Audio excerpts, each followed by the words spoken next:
Okay, so we're live. I'm arriving. I see that someone's here and says hi, so hi to you.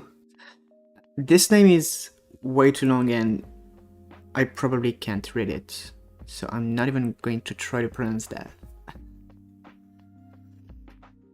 So, last stream was quite a big progression in the game. And here I think I will be dealing with the save system, because I kinda ignored this for a very long time now. And yeah, I have noticed I did ignore some things regarding the save. So these are things I will be working on.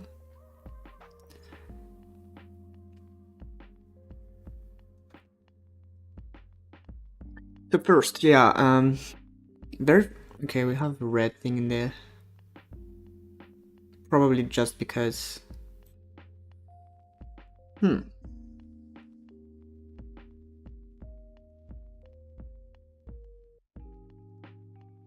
Yeah, maybe that comes from changing branch.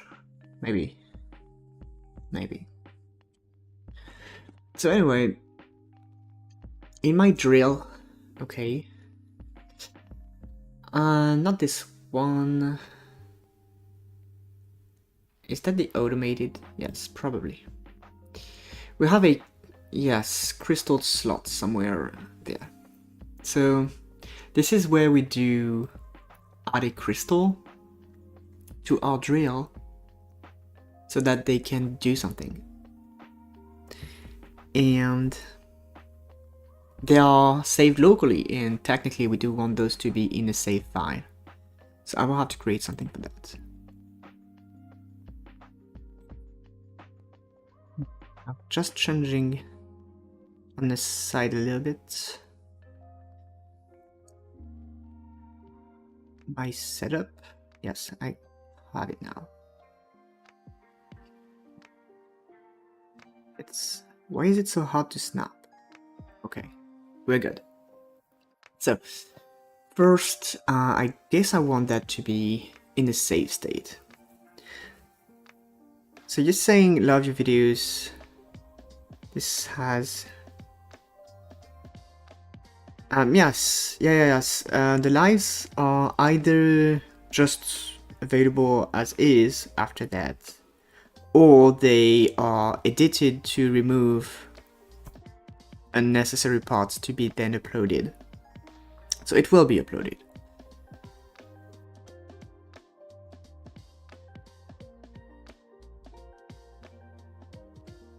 So yeah, data structure.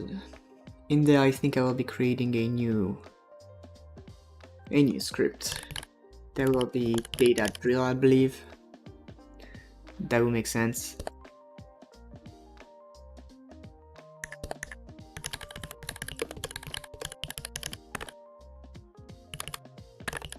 And in there we would have the crystal slot.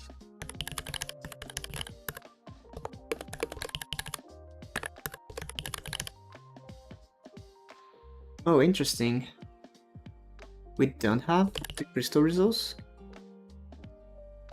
How is that? Oh, that's because I didn't type it. Yeah, now we're good.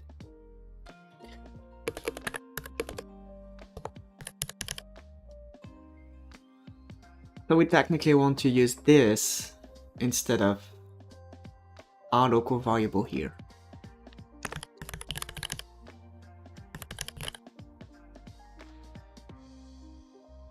Do we have data? We don't have data. So maybe I will just get rid of that and bring in data.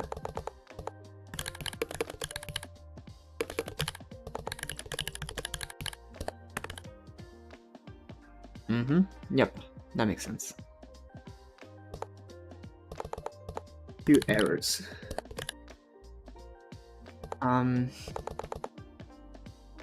Yes. I actually created that data drill, but didn't do anything with it.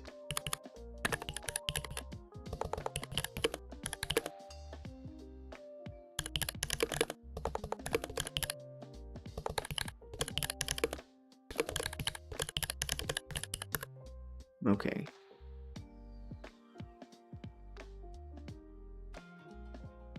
Why is it a problem though? Oh yes. Somehow I forgot to make it results. Yeah, we should be good for the data. Yep. So now technically we can replace. We have drill and crystal slots.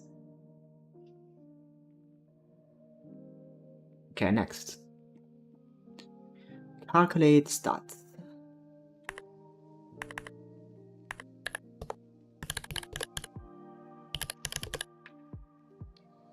So we want to fetch the crystal slots here.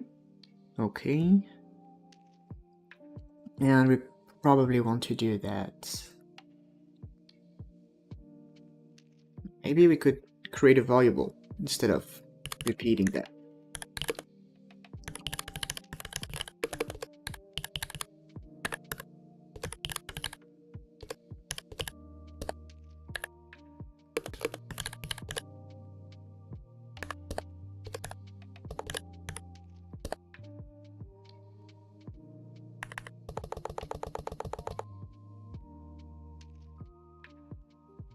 And we just have to remove those underscores, maybe. Yep.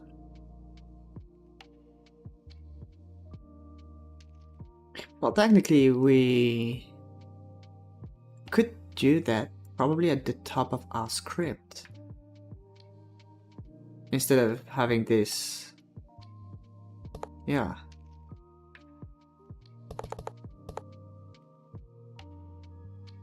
So we could return just the crystal slots, but keep the underscores, in fact. That instead of getting the data. Well, it's supposed to be drill, actually. That would be drill.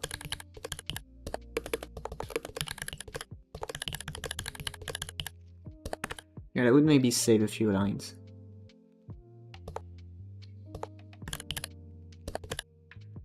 Yeah, that's better.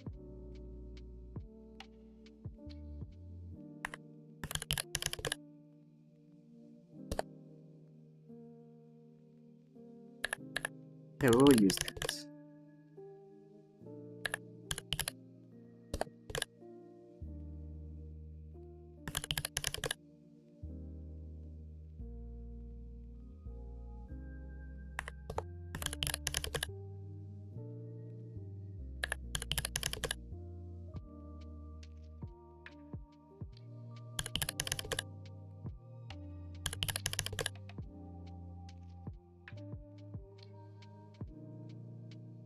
Okay. So I guess we actually have in the entire script using the data now.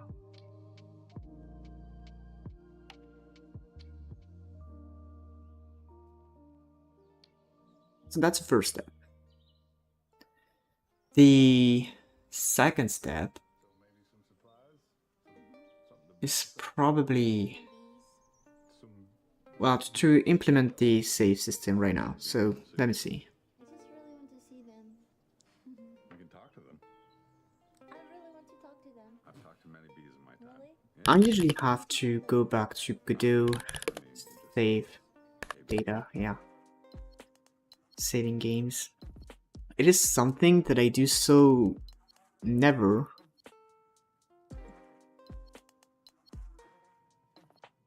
That I just can't remember how to save resources.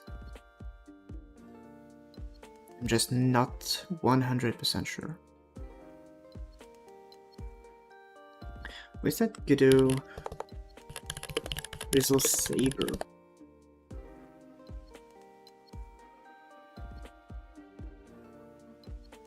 Yeah. I don't have examples though. So maybe I could go back in my old projects to fetch that. That could be another way to do that. So which one has a save system? Probably this one.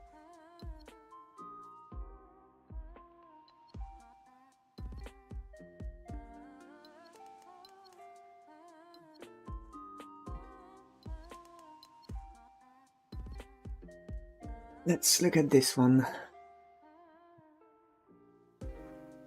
So here we have the data, right? And we save that.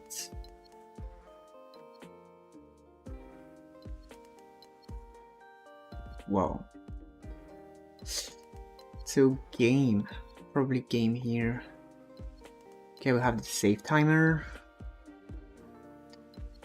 And ready, save data. So we have manager save, okay.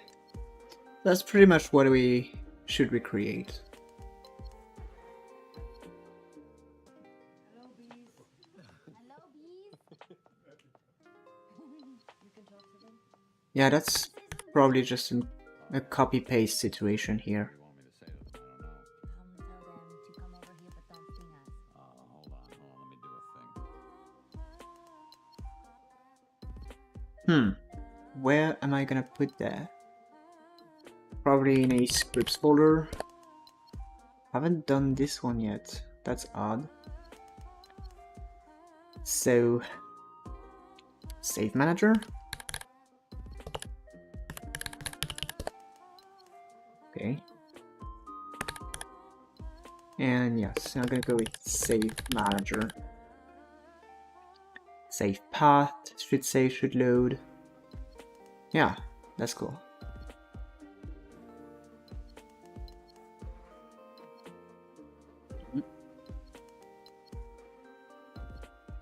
We just have to use those methods.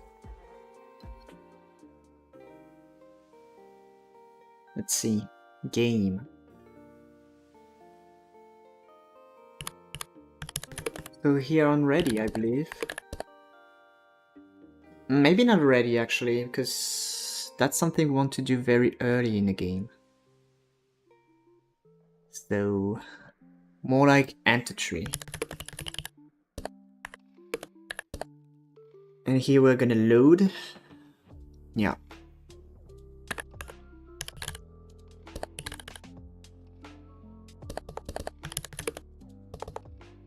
So if we actually we just have to use the save manager. And we want to load data. So how does it work exactly? Okay, it automatically replaces the game data object. Why not? That's a little bit weird, but we can work with that. So that's for the load part. Now for the save part. Let's see. We could make a timer. Yeah.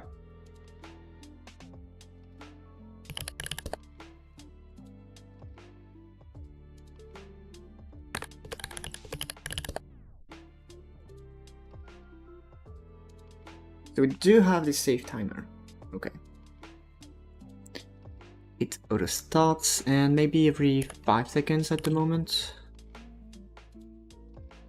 Or actually we could use the clock. Yeah, we don't need that. Never mind. We have a clock here. So tick duration, tick progression. And we could have this like a save tick. That's weird, but save tick progression.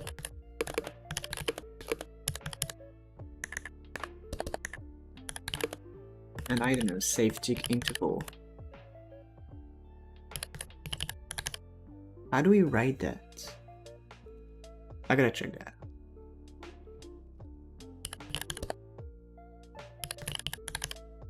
Okay, that's fine. We're good.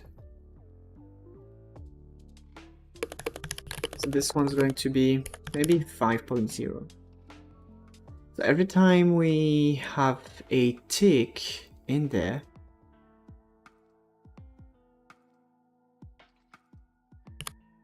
I'm gonna have save tick progression =1. or tick duration actually.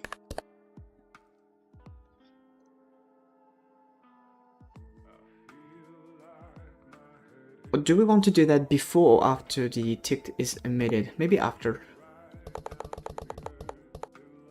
Yeah, so that we can process the game, do its things. And then here we have the tick.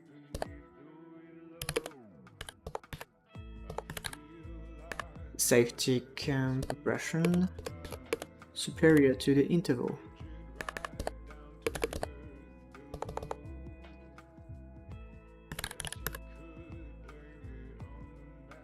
Technically we don't need to make a save function here, we just have save manager dot save. Yeah. Okay, so I have no idea how this will turn out.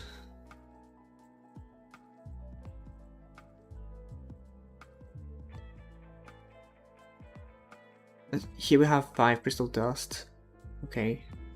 Well, a little bit more because of the drill. Oh, we have 100 fuel. Okay. So we can maybe close that, open again. And we don't have anything.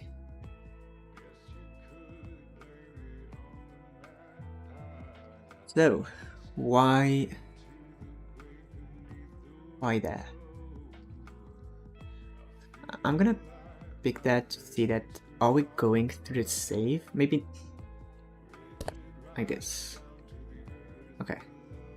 We're gonna wait for a save. Well, actually, maybe I can go fetch in the files. Yes, maybe that's just an error. So here we're saving, okay. Okay, so we have another problem here. Kind of stupid one, but that's fine. Okay, we're good. So we technically saved. That's one thing we noticed. Okay. So we should have a save object somewhere. Now, I'm gonna go fetch my borders.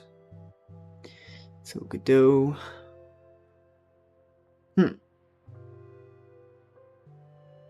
Weird. Okay. So I want to, wow, so many games. So we have the save here. Okay, so maybe we don't need it like this. Crystal dust 13. Okay. So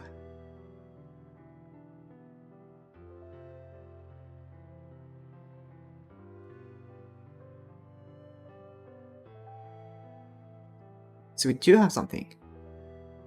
We do have something here. So let's not save anymore and just try to load that. We have game ref data and we want to load this. Okay, so I'm just gonna make a breakpoint to be sure. Okay. So what? Here we have 0.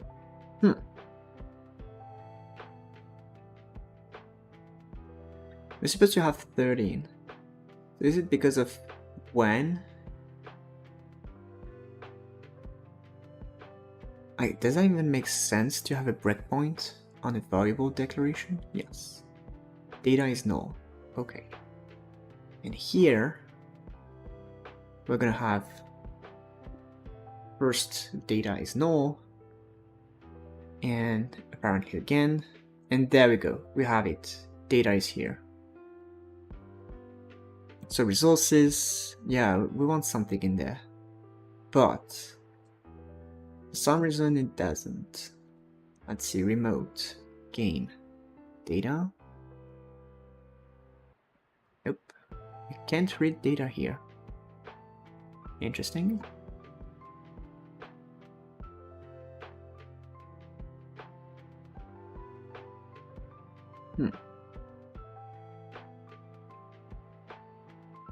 So what am I missing? Maybe I will go check in that other project.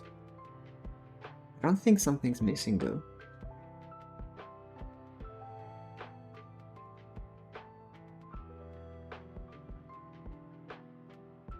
It's probably in game. So in enter tree, we have data equals to something new. And then we load state. Okay. But it will probably break some things if I do that. I can try though.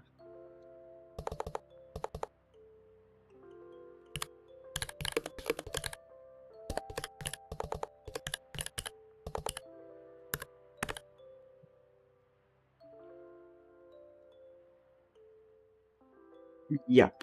So here is a problem.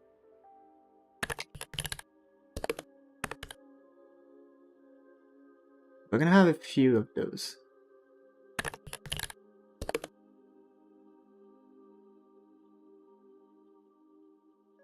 Really? Well, technically.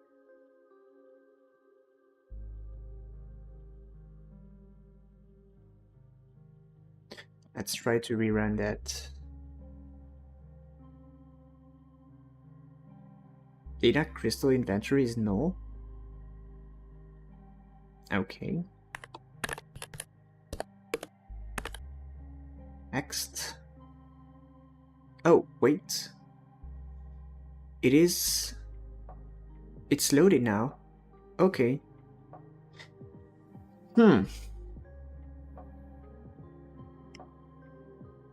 So all I did was initialize the data here and then have the load method load it here. I'm not sure to fully understand what's going on, but the thing is that it works.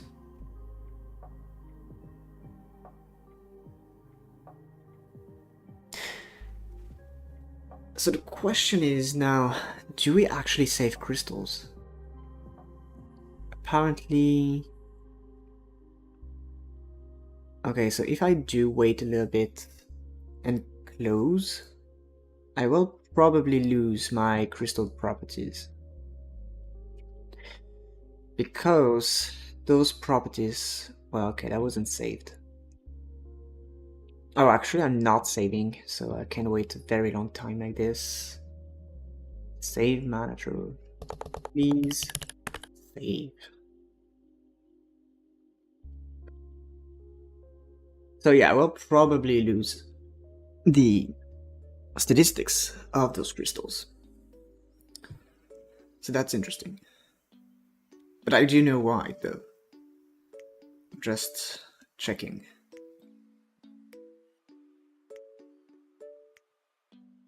So yeah, crystals do reset, that's fine. So we just have to go to our crystals here and export the variables.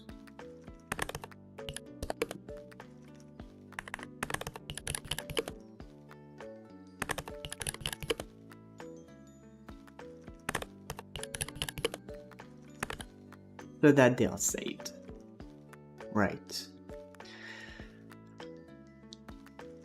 So yeah, let's sell those bugged crystals and make new ones. Also technically, the fuel should be saved.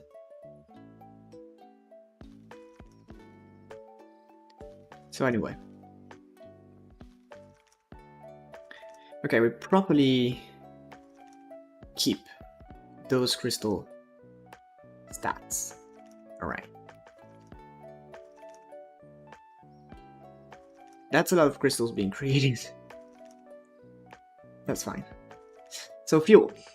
Yeah, let's take care of fuel. So yeah, we just need a new property for our drill.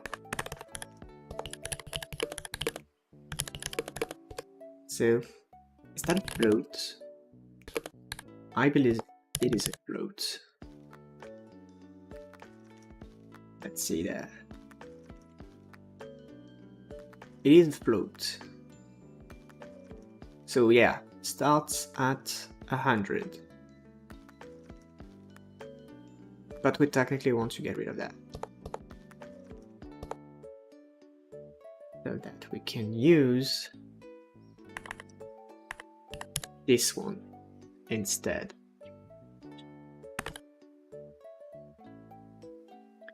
Okay, so let's update this. All that fuel.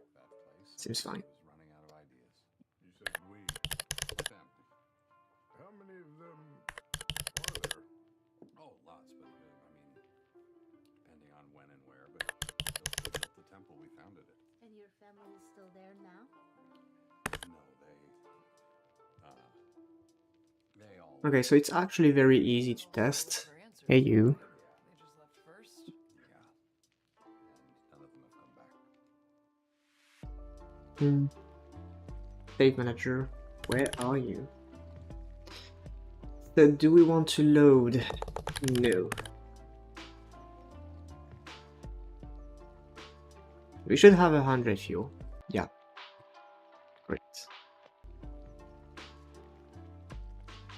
So if we do wait a few seconds,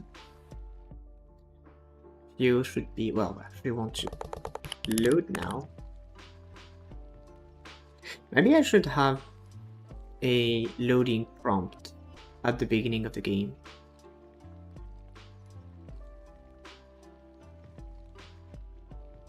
I don't know how annoying and difficult it would be for, I don't know how much reward it would be.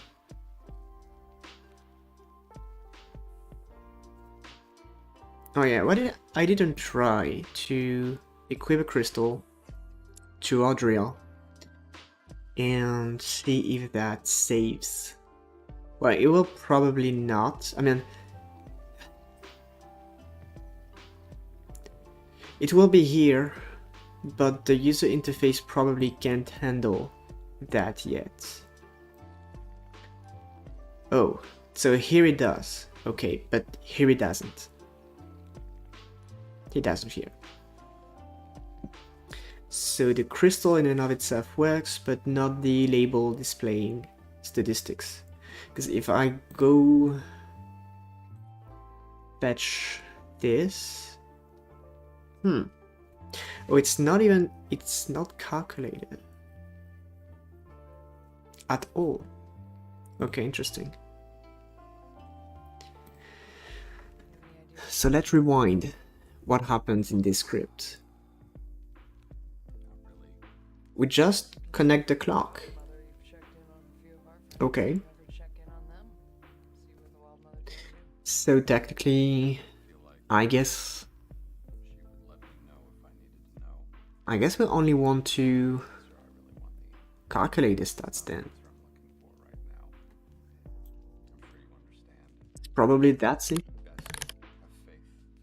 To calculate stats, and we can retry that. Yeah. Okay, interesting. And Fluff is here. Nice to see you. How are you doing? Very... And my brain is chilling. Very chill. So I don't know if you have been catching up with what happened since when you've left the other day. So I'm doing fine, but I don't really know if there are that many people talking here. It's been pretty quiet. I've implemented a save system.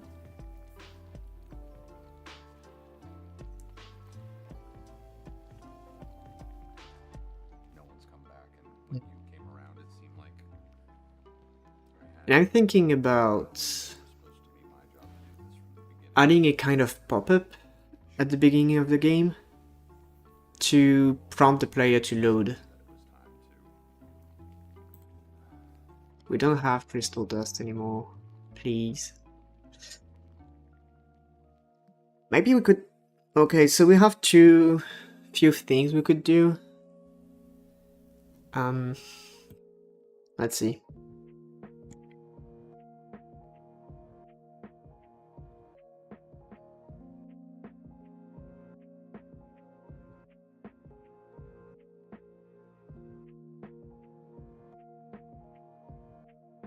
You can't do so much yourself, you're studying.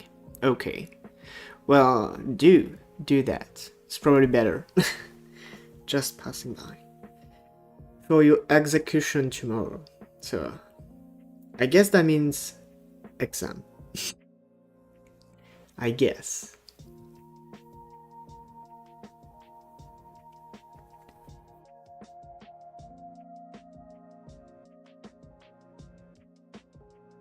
So yeah, technically I could be either working on this... Let me see, what can I do? User story?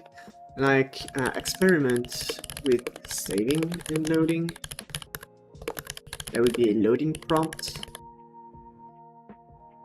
Or I could be...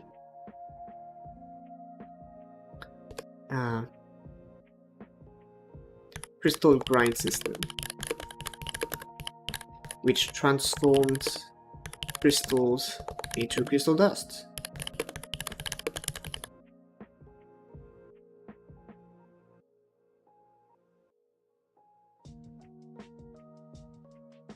That's the two main things we could be doing today. You know, honestly, regarding the weird thing that happened for the loading, I don't know. That could be interesting to try to figure that out.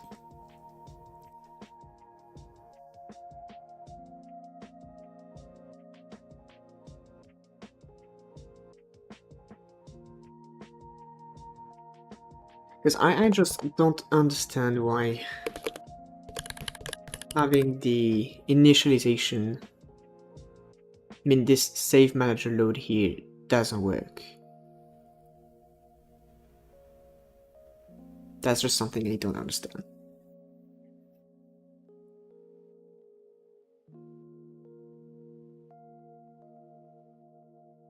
Wait, now it works. Or is it because... Okay, I think I understand now.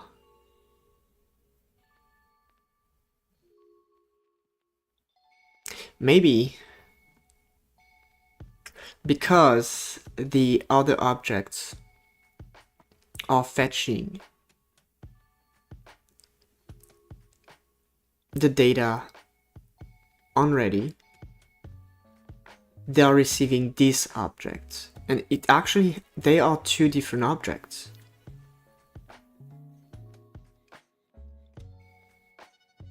So that's probably the thing.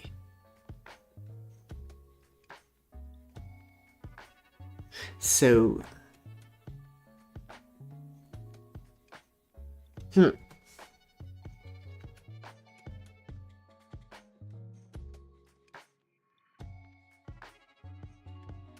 I'm thinking about a way that would allow the game to always use the same reference for the data object. But no. So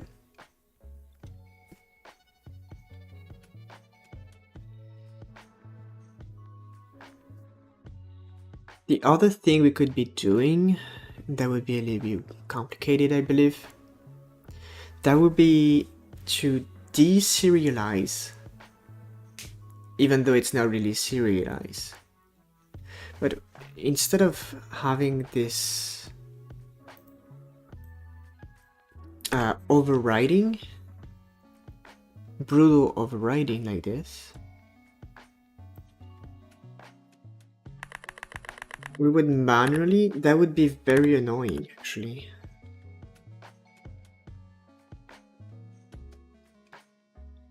That would be very annoying. So maybe there's another way to go with that. I may have an idea. So Fluffy says, I thought a bit about my project on hold since last time I saw ya. I think I need to set more realistic goals. No 3D for this project then. Which one are you talking about though? Is that the first one you did or another one?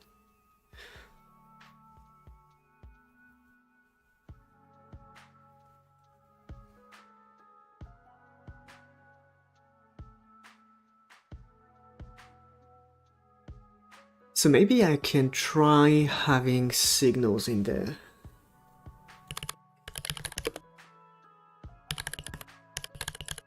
Like game loaded.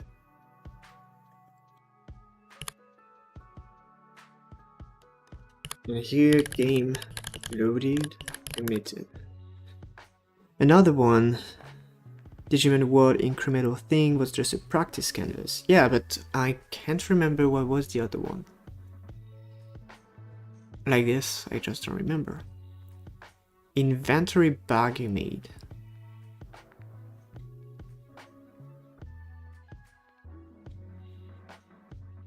Yeah, it's not computing. I have... Yeah, maybe you didn't shed that much and mostly ask questions about inventories. The weapon took... Oh yeah, I think I didn't follow that much. And I'm wondering if it wasn't someone else who answered the question actually. I'm coming to the realization that perhaps I was not entirely clear of what I signed up for, but I don't think that means that it's the wrong path. I'm getting used to the idea that this wouldn't be a test if it were easy. I remember the Gucci bubble though, very much.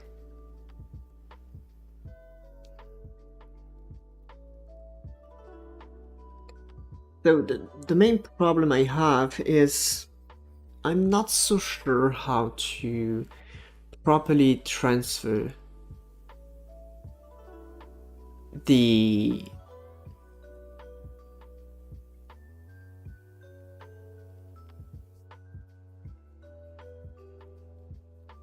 Okay, I may have an idea.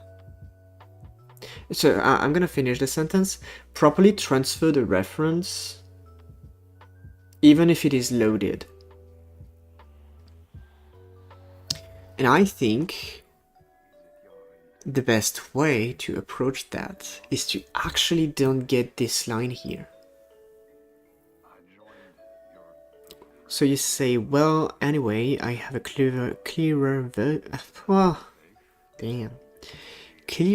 vision of it now. Just need to refuel on ape juice and get out of this rotten school. Yeah, you need the fuel. Like, I don't know how long it took after the last game jam. How long I've been, I wanna say, kinda out actually. When was it? Okay, I didn't think it would be so long. YouTube's dying. Nope. Okay. That was like more than half a month. Let's go with 3 weeks. That was 3 weeks ago. Yes, but I started working on it. So I probably had 2 weeks break. Doing pretty much nothing. Which is kind of sad. So anyway, I think this problem I have comes from the idea of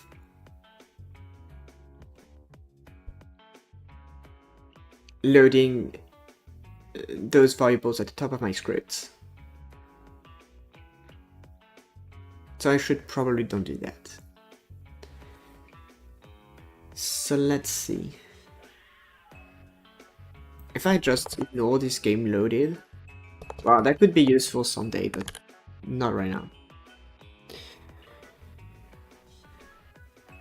maybe, just maybe, you needed the break after a 10 days jump. I didn't even do the 10 days. That's the craziest thing. Like, I didn't do the first day, and I didn't do the last 2. So technically there was a 7 days jump for me. But I don't think I overworked myself. What really got me there was the waiting part. Like, waiting to know the results and not knowing, that was killing me. That was insane.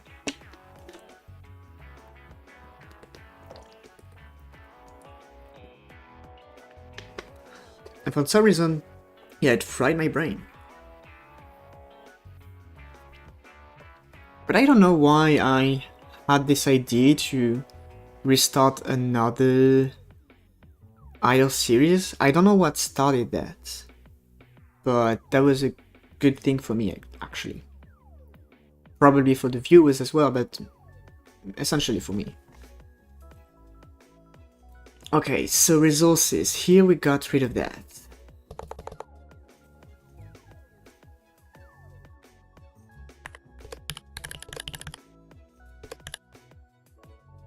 So game.rev.data. Let's go.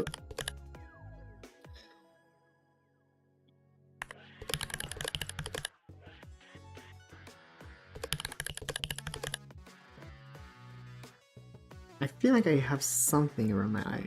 Annoying. So yeah, I think we have a lot of refactoring to do in this. Wait a second. It wasn't changed. Oh yeah, that's because I didn't touch idleans, that's why. Okay. So we get rid of that. And we fix that.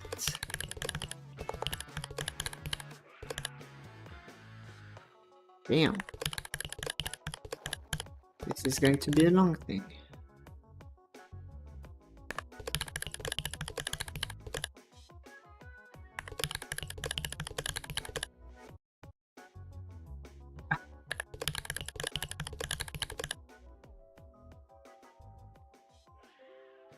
I think it probably exists somewhere on YouTube, but something like a coding ASMR with people coding and the keyboard sounds, that's definitely something. As a different approach to the other Idler series, do you think you're gonna elaborate on the math behind this show? Oh damn. That's a scary aspect, very scary. I should, definitely. I mean, there's room for that. There is room for it. Probably a subject that I would like to discuss with other people, because I want to say that I don't have enough background on this topic to be able to fully just research and spit out a valuable document about it. So I would probably need to confront my understanding of this with other people, either because they have made games or because they are also researching on the subject as well.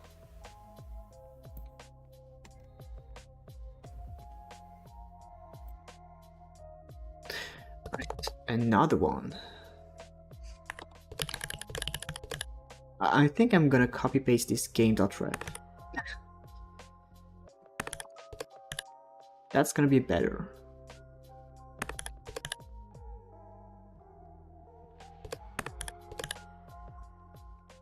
And yes, I do agree it is a very much necessary aspect. No doubt on that. And in fact, right now on this crystal project, I'm very close to need this kind of thing. Because I will have to make a balance for the early game of the drill and the excavation. Actually, I'm thinking of reworking the first minigame. Okay, so, because right now we do have both two games. We have the automation here and the clicker here, but I don't really see the clicker as something interesting. Or maybe I could balance it differently.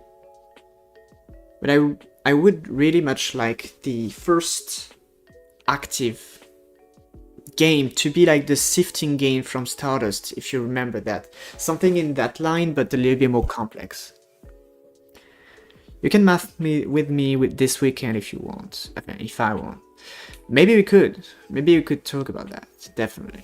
I mean, technically, we can talk about that anytime on Discord. But yeah, anyway. I'd like to rework the first active or main active minigame. And then talk about, I mean, do the math behind it. So that there's a balance. Okay, excavation has no data, that's interesting. Crystal inventory is good. Automated excavator. Yep. So here the drill has to go away. That's okay. So what time is it? It's 48 minutes and I'm already erasing, not really erasing, but changing what I did at the beginning of this.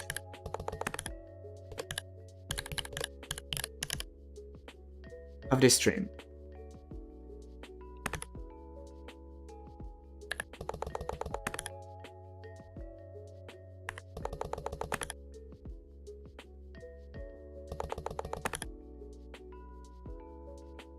And what about the crystal slots, actually? I'm curious.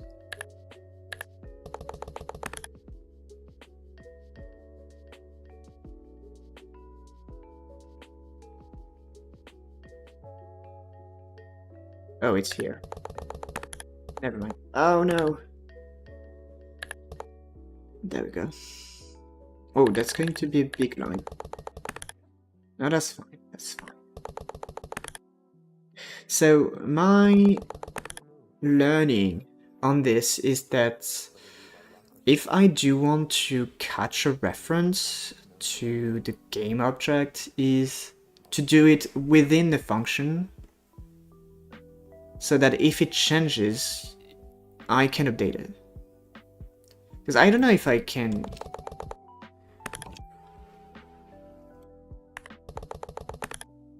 No, I don't think so. I don't know of anything that would just grab the object, and if it is replaced, grab the replacement. I'm not aware of anything like this.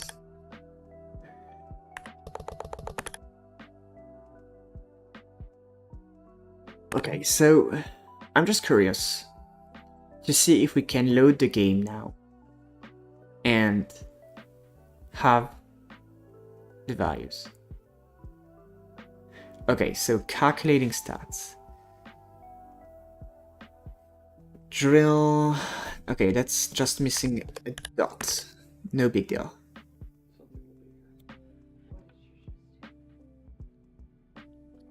So crystal dust 8. Okay, that seems fine. We can sell the crystals. Wow, so many crystals.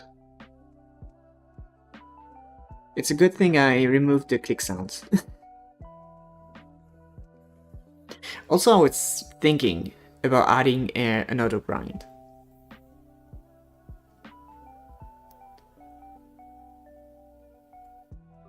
Okay, let me think.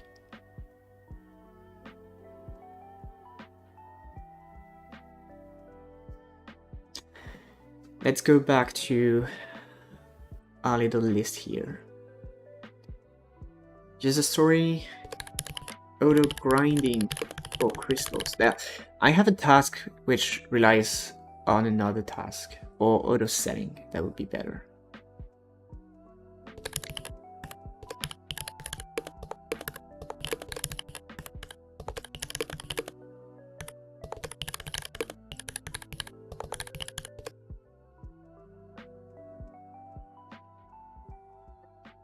And I think I had another idea, but I lost it in the process.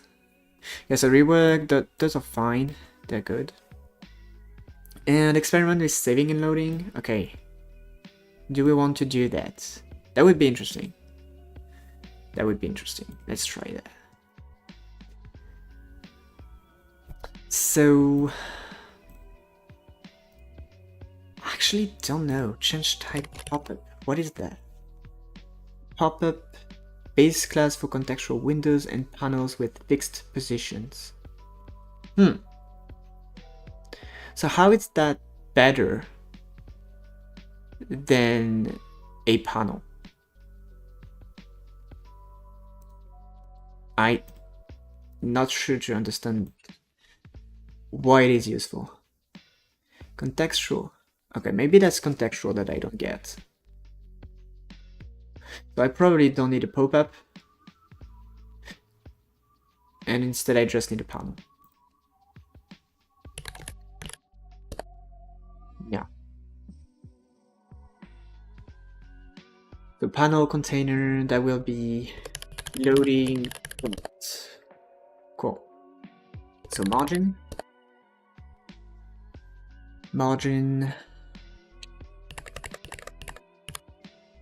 Okay. Would have a first label.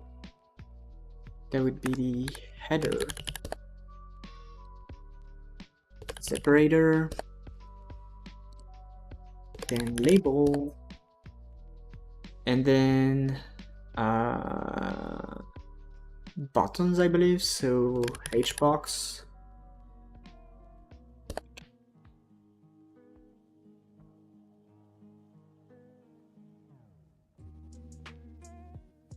Hbox with 2 buttons.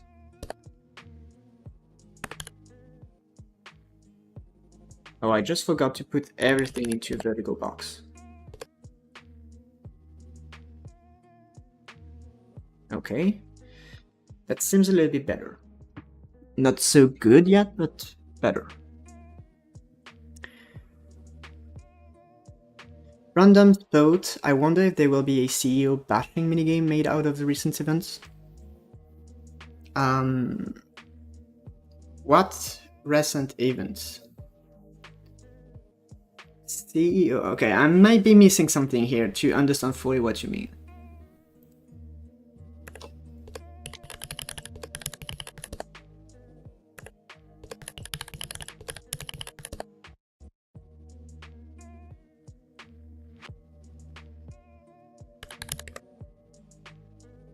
That's a little bit big.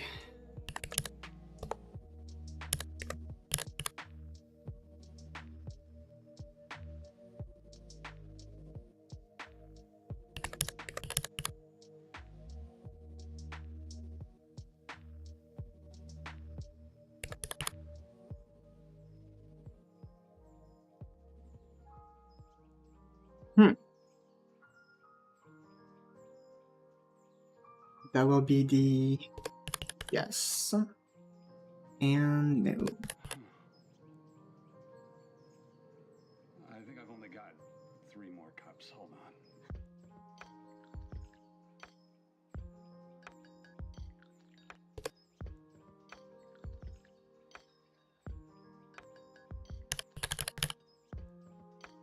Loading horizontal center.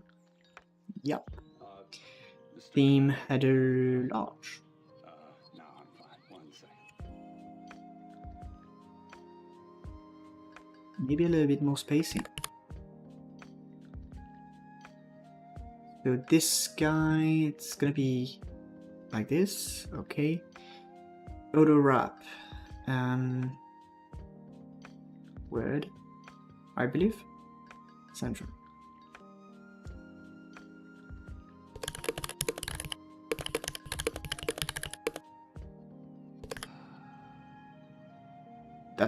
Yeah, that's fine. What's the problem? Must have a custom minimum size configured to work correctly inside a container. I don't think so. Let me see.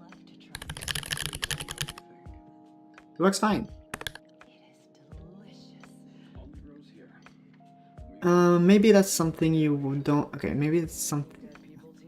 Maybe that's not. Okay, Yeah, there's, I think, not at the right position, but yeah. You want to talk on stream anyway. But the health insurance CEO got invalidated in New York a couple days ago. And there's an internet craze over this. I'm actually not aware of that.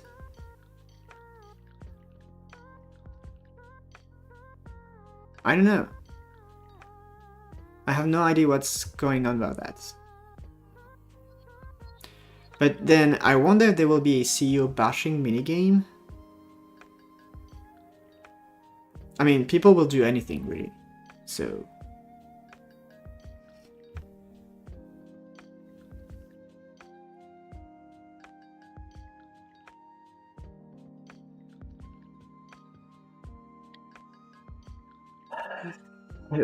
Oh, the thing is that I do have to. Well, technically I could calculate this size for that.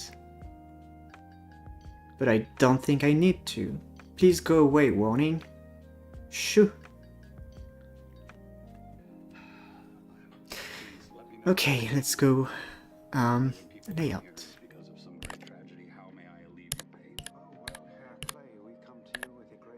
Very correct here.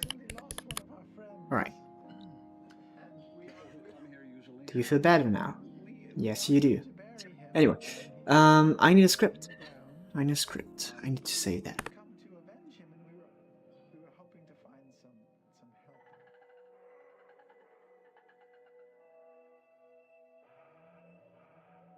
Oh, okay. I thought we were talking about something I did, like a game I did during a game jam, and I was like, what? They say, thinking deeper, I remember a game about you flipping your work in your desk in the basement and going on a rampage till you reach the chairman's room at the top of the building. Yeah, that's probably. I made a game about that. I made a game jam game which was named Annoying Manager. That's all I can say. It's in the playlists or in my lives. It's easy to find. So what is that? It's a scene, it's a component, it's a loading prompt. Okay, so what do I do with that? What I do with that is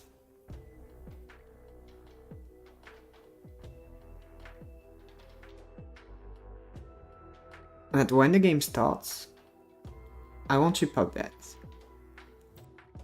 Okay. So I will probably... that's annoying. Because I actually want a... Okay, that's manageable. So I'm gonna add a chime node. I'm gonna add a panel. That will be the root node now. So... Scene root. Panel, take the entire screen, and there we go. So this renamed up. Loading prompt. Yeah, that's just a panel container.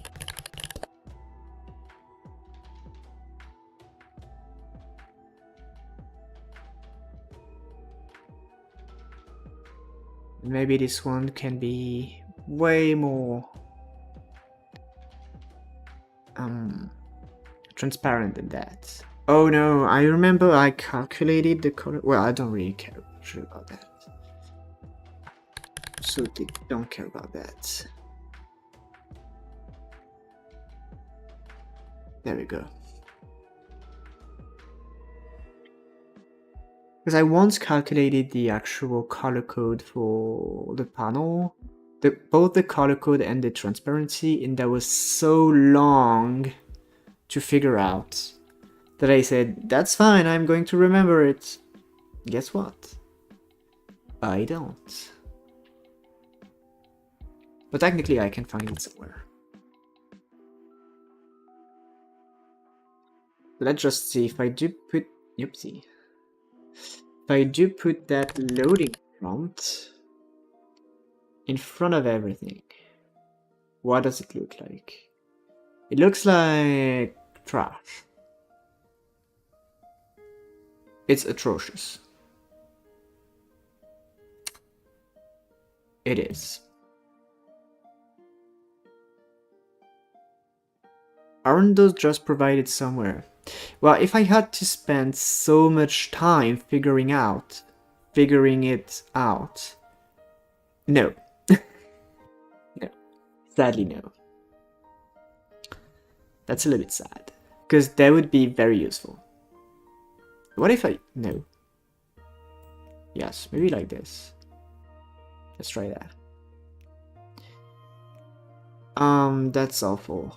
But yeah, this loading panel here, it could be... That's probably the thing. This one could be like a little bit less transparent. But this panel container here shouldn't have transparency. Like, transparency here is no. So this one would be 2B and round corner. I don't know. Yeah, something like this in this line. Oh, it's kind of ugly. Okay, I'm gonna put a border.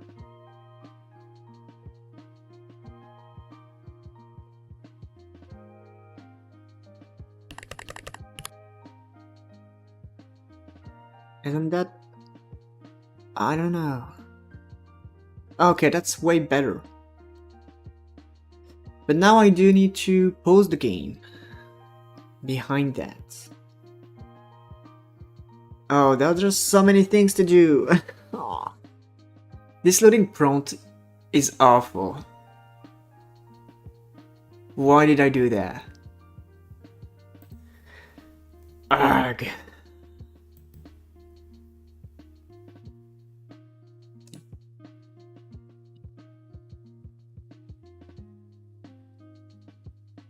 There's just so much to do about that. So that would need a pause. Or maybe I don't want to pause the game. Yeah, pausing the game is not necessary. But I probably need a signal game loaded.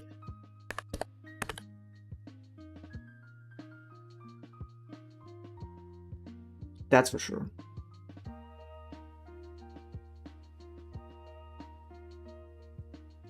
So we're gonna remove this loading here and change that to just actually do nothing.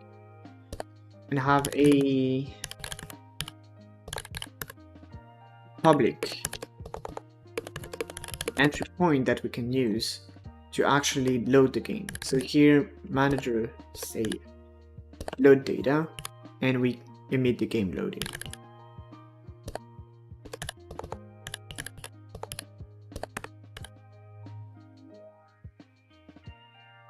I can think of a couple of games that don't pause when you open dialog panel like that. Yes, it's actually absolutely fine. I don't know why I wanted to pause here. Yes, they don't. Actually, it's better that they do keep running as you take your time to read the pop-up.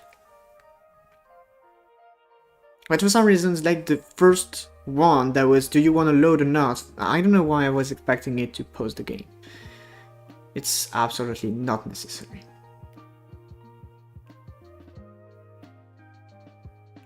Okay, so if I do run a game again, I should start with 0 crystal dust now. Okay. And technically, I can have my loading prompt, have a script, okay. And 2 button on positive pressed and on negative pressed.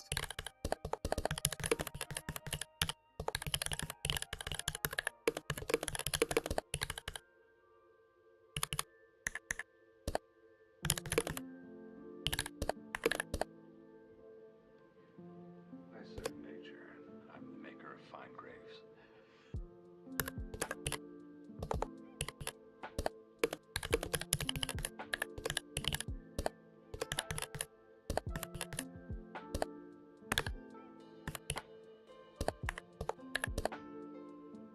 Heck, even derising don't pause upon opening menu. I mean, yes.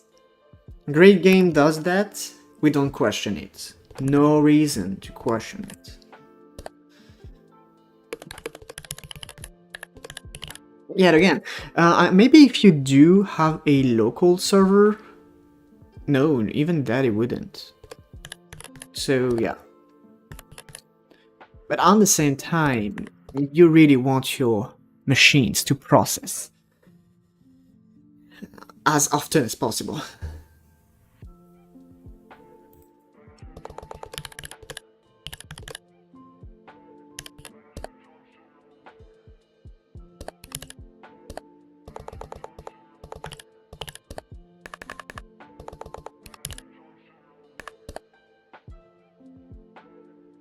No way to pose, yeah. Yeah. That makes sense.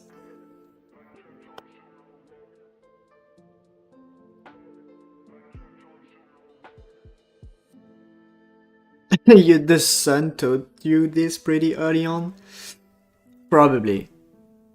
Actually, when I play this game, what I really like to do is to have the sun super deadly. Like, the timer before it begins doing damages, I really like to have it very quick. But in return, I have very short days. Like, I have it half the usual time maybe, or even less, like 1/3, so that it's not always here, because it's very often in the base game. And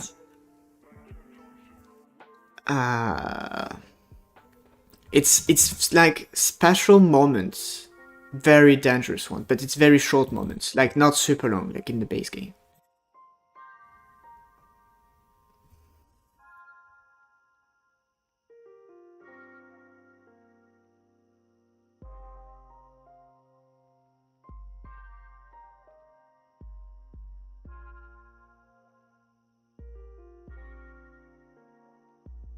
Okay, so let's try to run the game.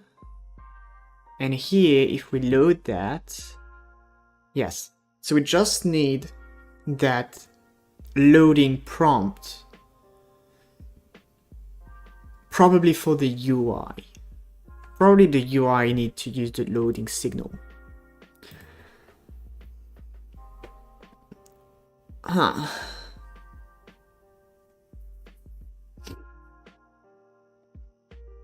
Okay, I can make this work. Oh, I forgot that my inventory UI is absolute trash. Absolute rubbish. That's unfortunate.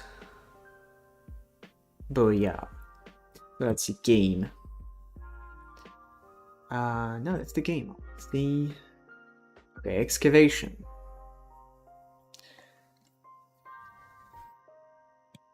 These are pretty big scripts. In fact, I'm wondering. I'm gonna grab a script from my last game.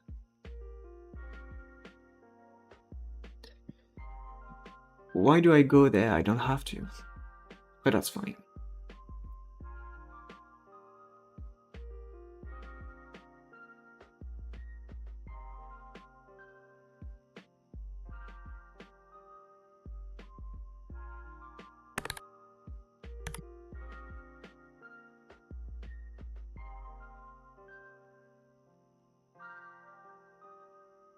Let's create this little script.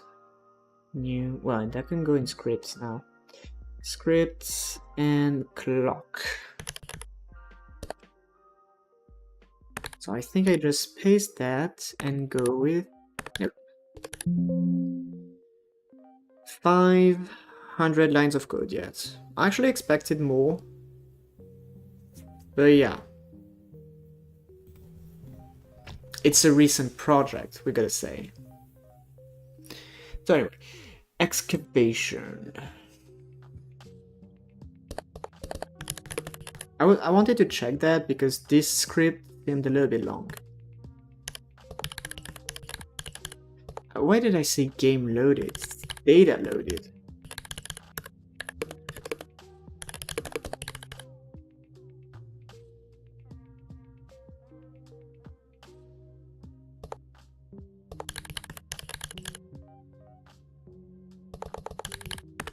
Okay.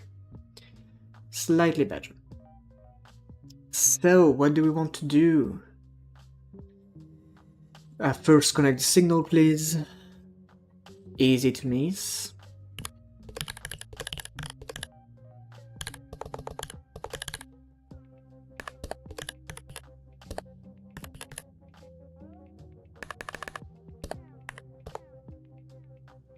And update label. Actually, don't save the buffer. Yeah, that's okay. We don't just want to update the label, I believe. So let's try that. That should be fine. Do you want to save? Yes. Boom, bunch of crystal dust.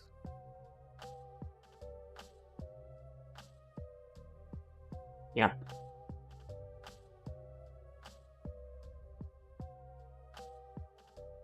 Okay, I'm having a new idea here.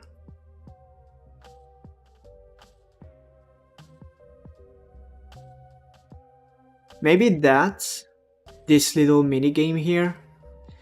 That could be like the first version of the drill.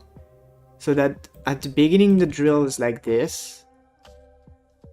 And then once it is automated, it becomes fueled. That could be something.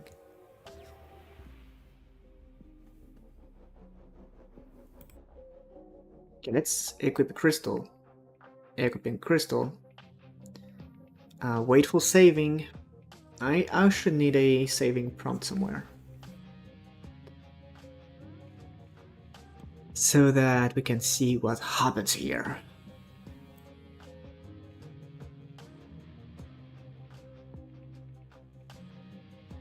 Yep.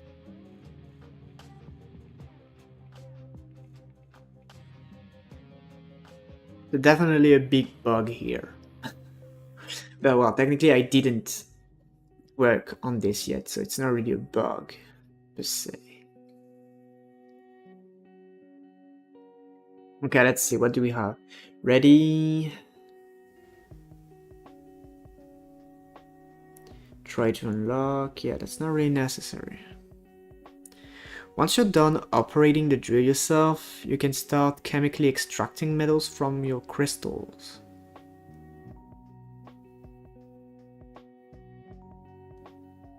I was actually thinking, because what is a game without fishing, right?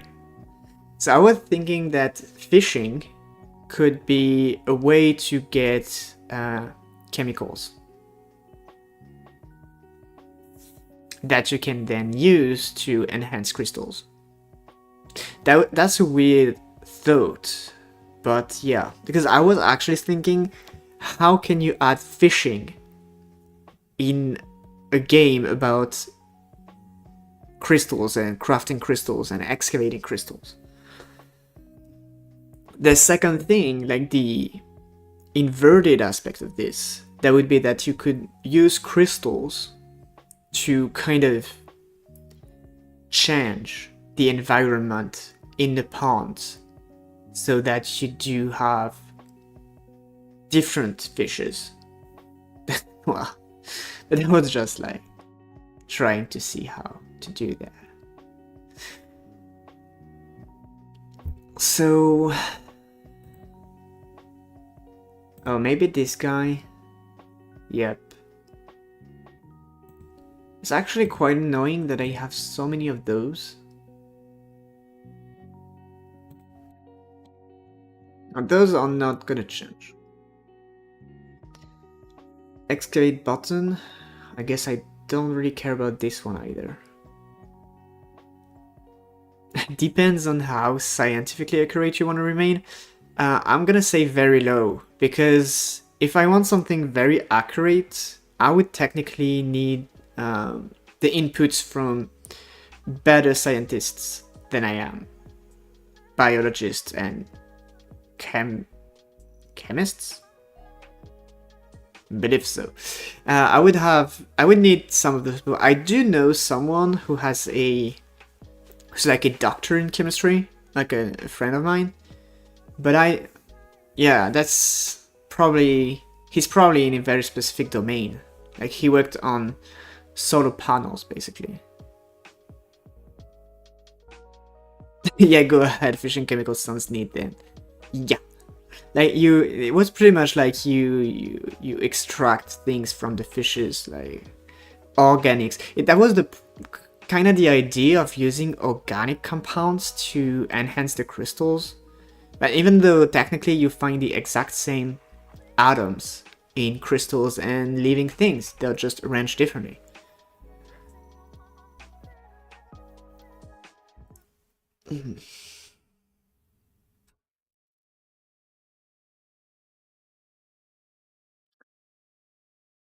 So I probably need to rework this idling in manager to add a on-game data loaded.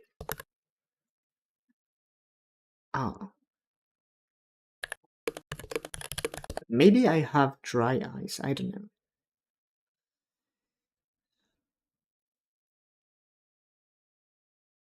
You could extract some oils and make glue out of fishes realistically. But that's it, I suppose. Yeah, like maybe this idea of oil or using oils can be useful. And I know how well we can use oils in V-Rising already.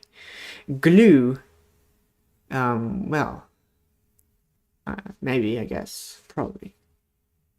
But then the entire concept of chemistry is to not just take the oil, but reduce the oil to its most, I would say, atomic compounds so that you can try to reassemble it, even though it's definitely not that easy.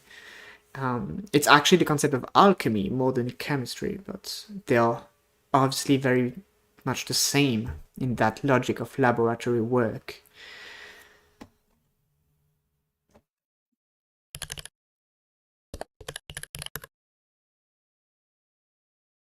So I do believe that when the game is loaded, I mean the data is loaded, we do want to emit a signal that says resources have been updated. That would make sense.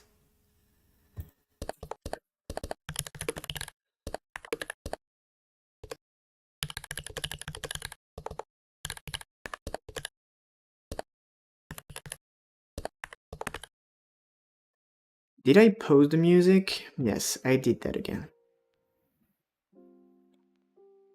Then probably people were happy about that, I don't know.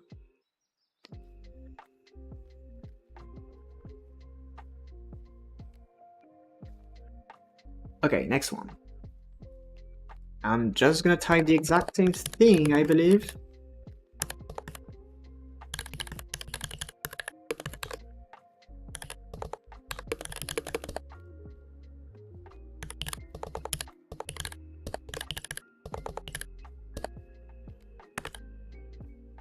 If you want to combine this with underground foraging, fungi, small plants, soft minerals, if you want to tap into the alchemy theme, I do know that crystal enhancing is a real thing.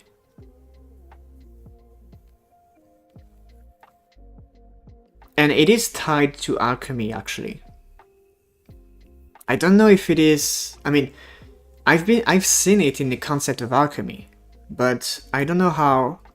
I don't want to say mainstream, but... Yeah, but basically there was a girl... she was selling crystals. And the crystals she sold... probably still selling, I don't know. They had some crazy colors. Like really crazy colors.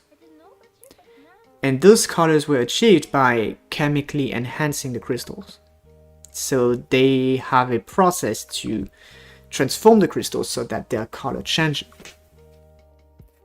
But yeah, I have no idea how this happens. All I know is that this girl, she learned chemistry mostly from the alchemy side of science.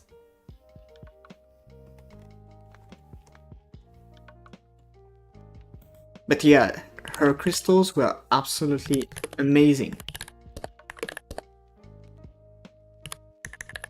It's kind of like, I don't know if you have ever seen that. What's the name of this flower? Orchids? Orchids? You can see blue orchids with which are enhanced with some dyes to have super crazy colors, like blue colors, blue orchids. They are super crazy. Like, those crystals were pretty much the same. And well, alchemy is different than chemistry, of course, but if they are on the same base, really. And if you're doing laboratory work, that's a difficult word, it's pretty much the same thing. Like, you just put different names to do the same thing. I think you'd love Night Red's channel if you didn't like. No, I don't know who this is. I have no idea.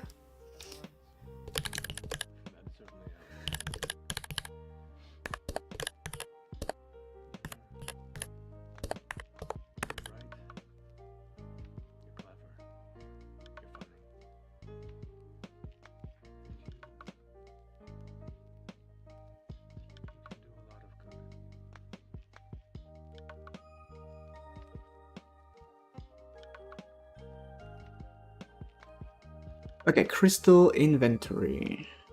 Inventory updated. Yeah, so I guess again, I just have to... So maybe I don't have to update the interface.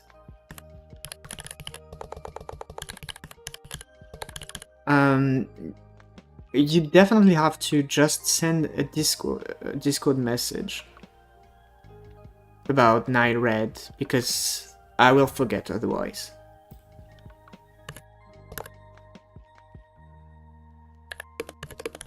Or maybe I will make a note somewhere.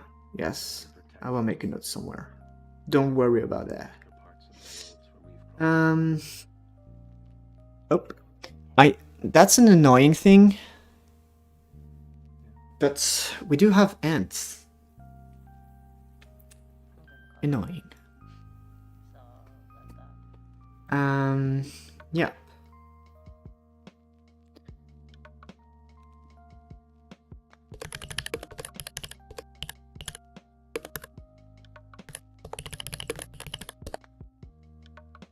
Okay.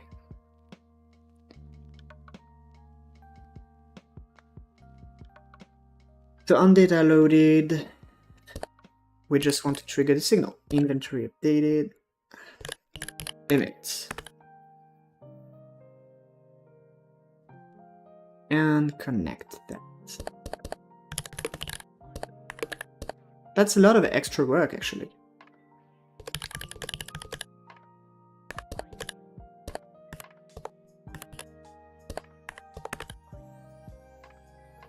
Excavator.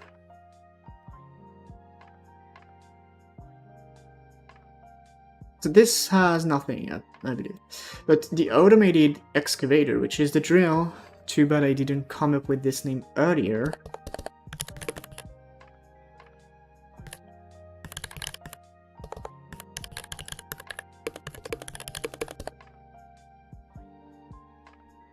We want to calculate the stats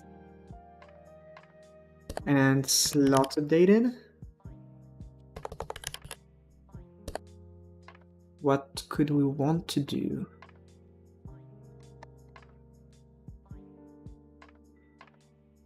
Fuel updated. Progressed. Maybe, oh, maybe the progression has to be saved as well. Okay, so I think I need an entire method that's like reset the drill. So I'm gonna, well, technically that's here.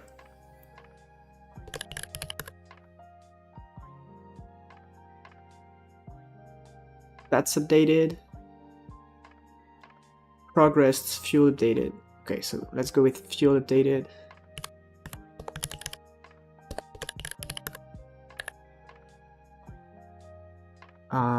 What else? Stats that will be in the calculate, slots fine. Okay, let's stick with that.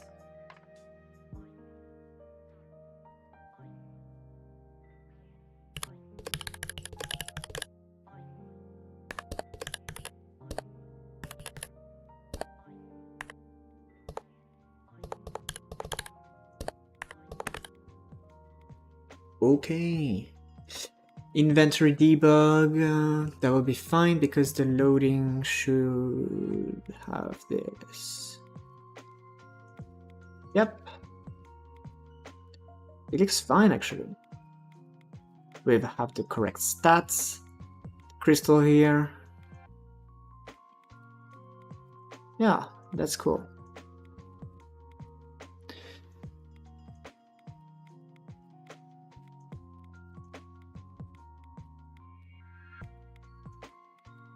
I don't even know where they're coming from. That's annoying.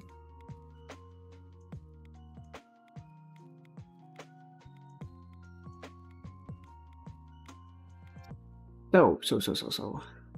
I guess we're done experimenting with loading and save, and that we actually have something which works. That's fine. So that will stay in testing for a while. Crystal grind system.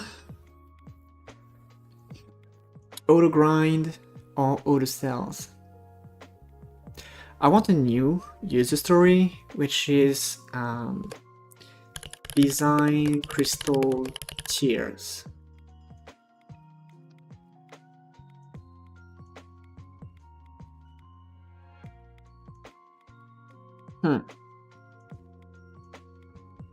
Because yeah, that would be necessary for the auto grinding.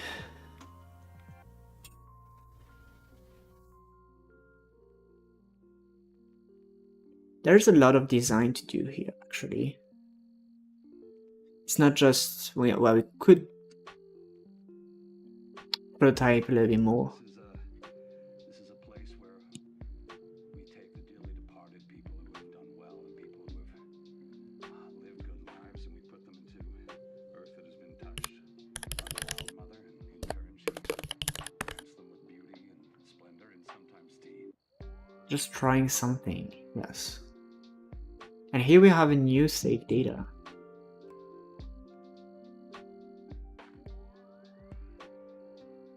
Yeah, that's cool.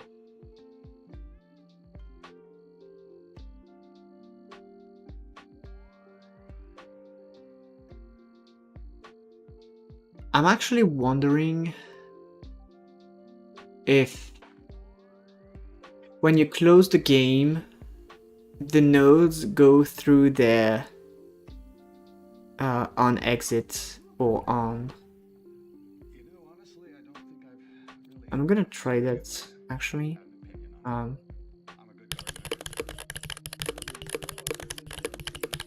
I grow lilies, I grow Run a function when closing the game? Is that a thing?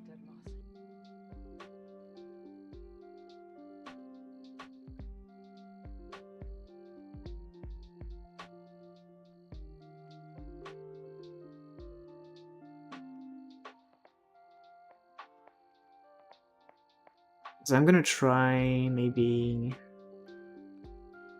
Let's see.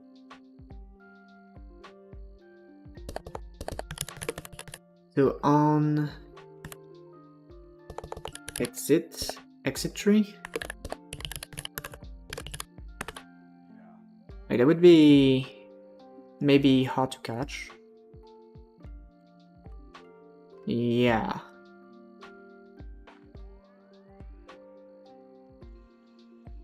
It actually, yes, it actually works. So we technically can save here. So here we can save.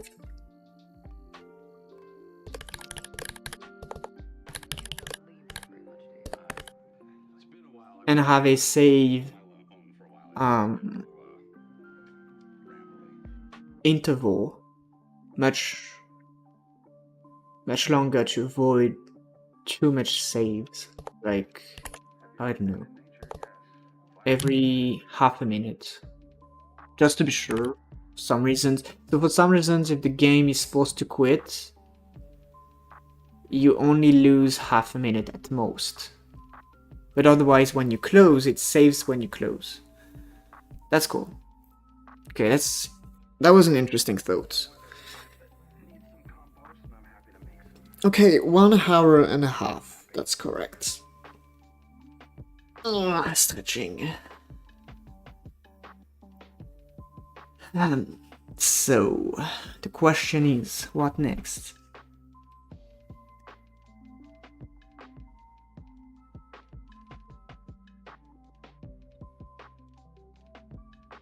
Well, actually, now that I think about it, for the first active minigame, I was actually thinking a kind of... what is the name of this game in English?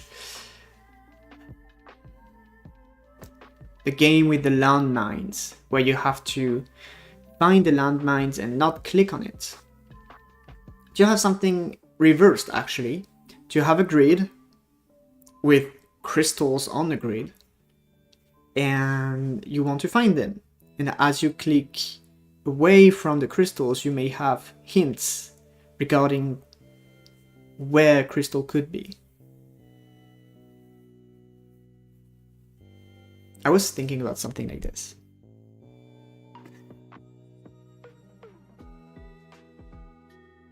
But at the moment, I think I want to grind crystals. Yep. I want to be able to do that. So, crystal grind system. Yep. So it's going to be very easy at the right now.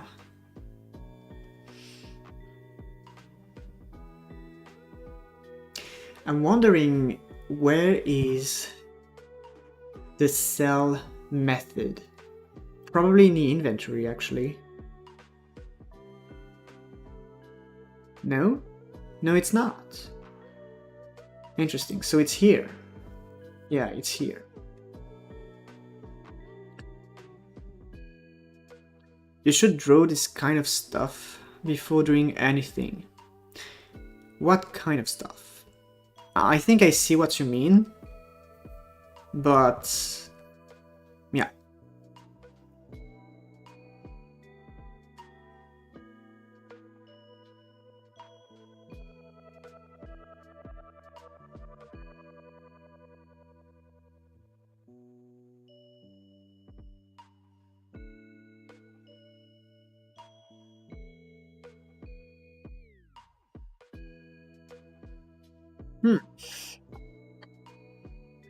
I probably want to go in my crystal.gd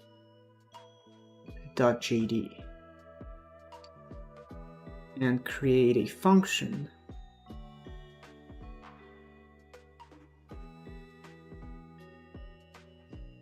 those gameplay ideas.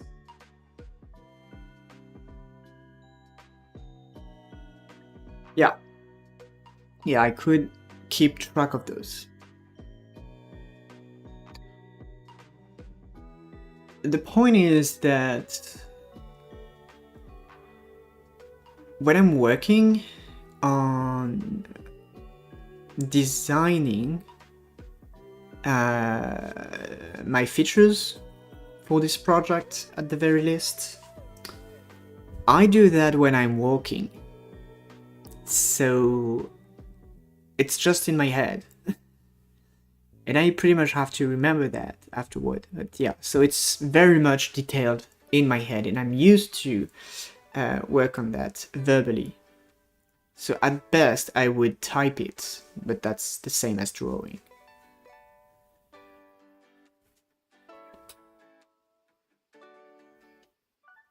Ew, walking. Yes. There's something that I always said to the people who are harassing me to get a driving license. It's like, My job is literally to sit down for hours. So please, at least let me walk to get to work. Please.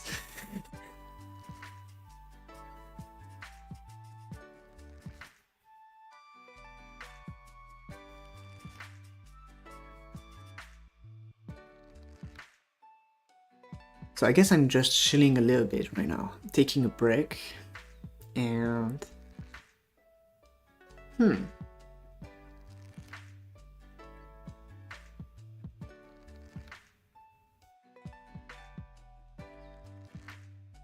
maybe I could go fetch a drink. I could do that. So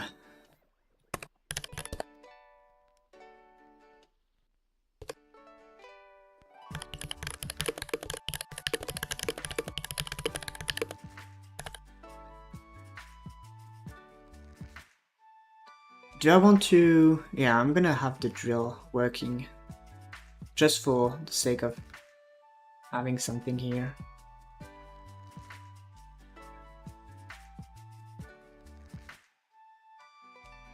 And I'll be right back.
And we are back. How old are you? I'm 28. I think. Yes.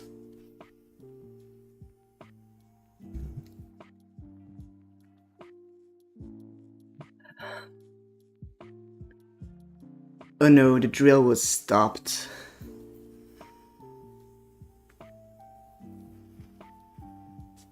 So I actually should have the selling and grinding methods for the crystal somewhere, but I just can't figure where. That's weird. Maybe I could have it in the crystal resource. But the thing is that if I do so, I don't know where to remove it.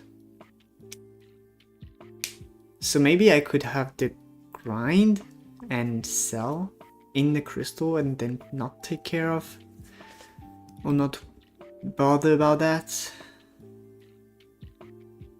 Yeah. So that would be like function, crystal, and that would be sell.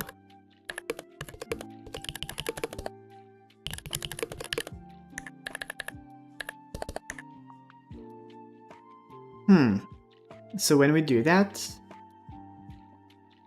we would have IDE's manager, and we create value, and we return OK.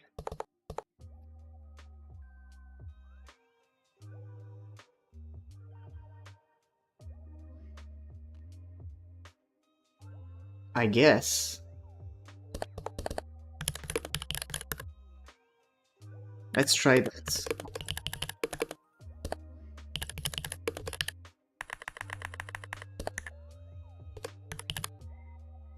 The crystal dust manager, and we want to create a quantity.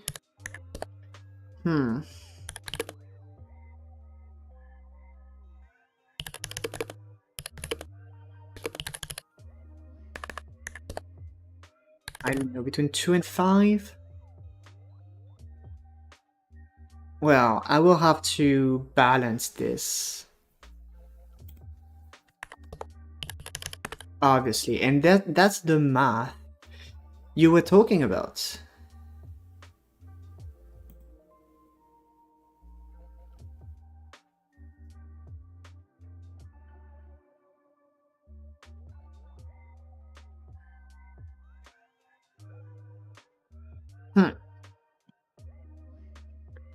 So I probably can go in my inventory here.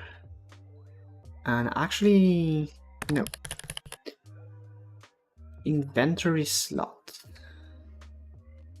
Create a new button.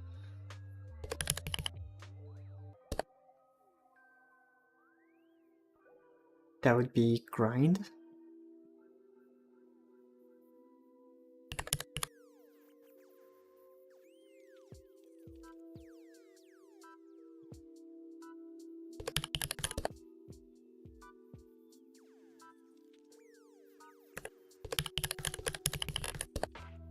Batoon. The batoon. Grinding. Alright.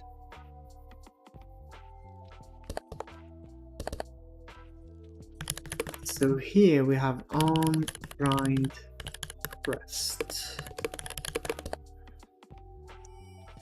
Alright.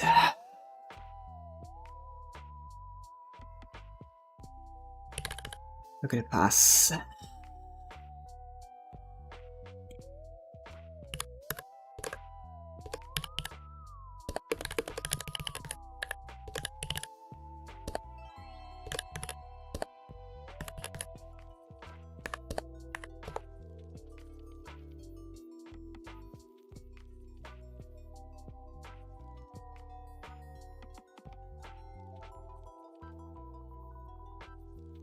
So, what do? We have cells somewhere. Yep. Container.cellCrystal. Super interesting. Yeah.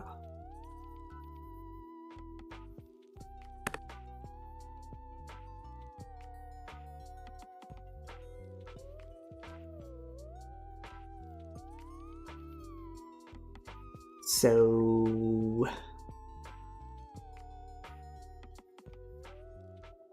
we do have this third scene actually. Sell crystal. So we're gonna have grind crystal. The inventory is a monster. Just as Yuri mentioned on Discord, it's a monstrosity of non-optimization. It's awful.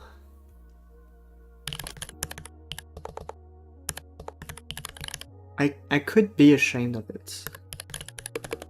And I'm kinda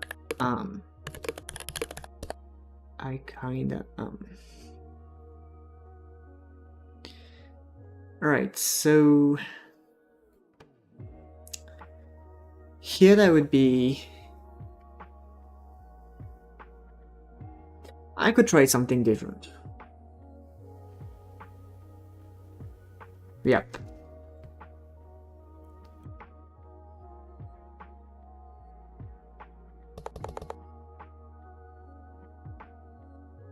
I think it's time to try something different. So here, we would have crystal. So we should have crystal somewhere. Resource. So we have the crystal here. We can grind it. Okay. And we're gonna fetch the error even though it can be anything, then okay.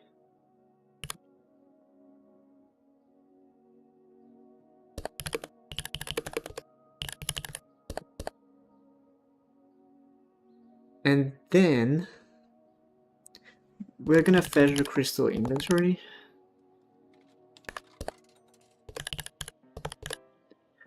And we're gonna remove. And we're gonna try that. Okay, that's...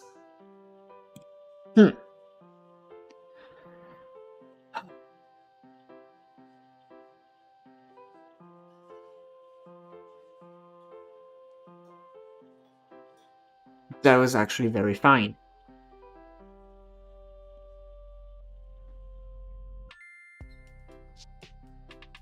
I'm happily surprised, but not that much because part of me knew it would work.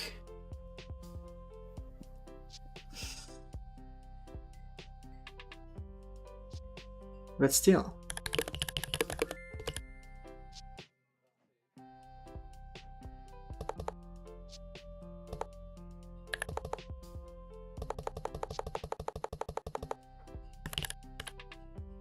So resource dot sell, and we do the same. Crystal inventory, remove crystal, resource.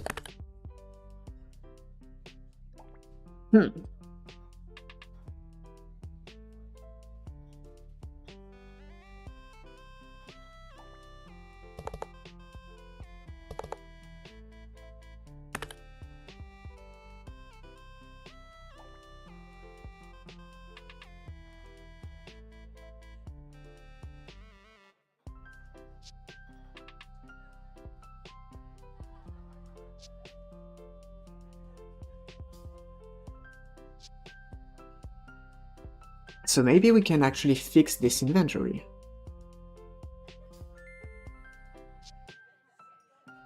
Okay, crystal inventory.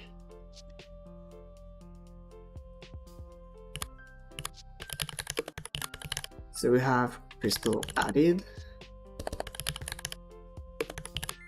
crystal removed,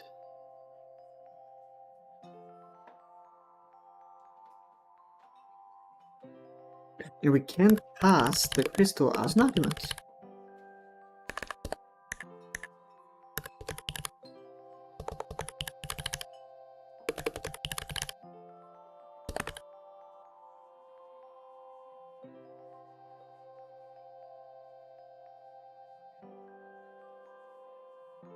So here, crystal added, emitted with the crystal,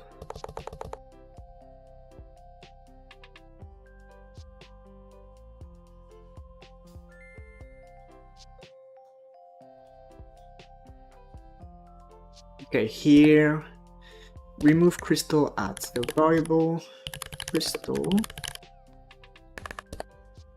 resource.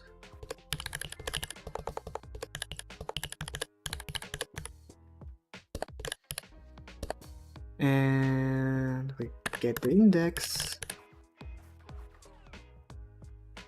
We remove it. And there we go.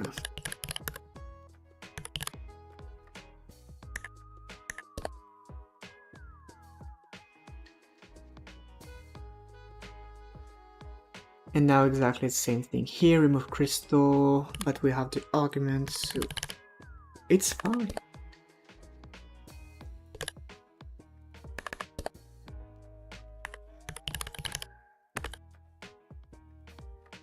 Okay. So maybe now there's a way to make this inventory a little bit less chaotic. Too many ways those monsters can get in up there.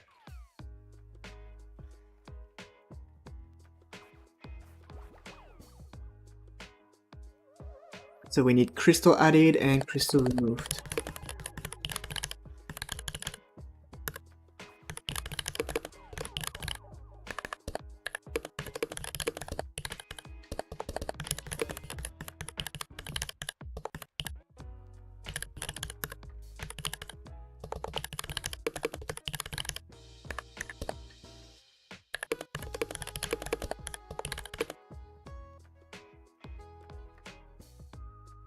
I'm gonna start by just connecting that because we always know how I can miss those.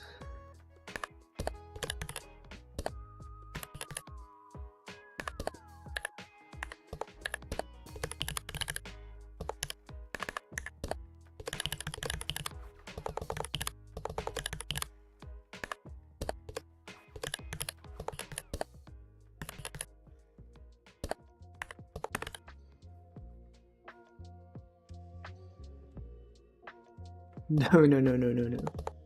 That's a very bad thing. So, crystal removed, okay. So we have those two methods connected. So now we should be able to do something about that. Instantiate inventory slot. Yeah. Do you use handlers here? You ask.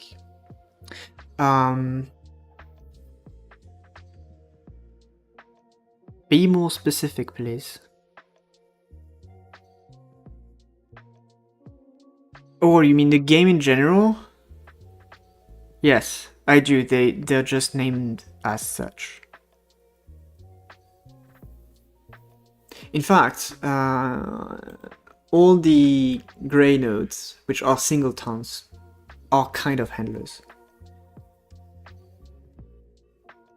So yeah, I have resource managers here, and here I have excavator handler, crystal inventory handler, just without the name, pretty much. I honestly don't know how to make a game without using my singletons. That's crazy. I have no idea.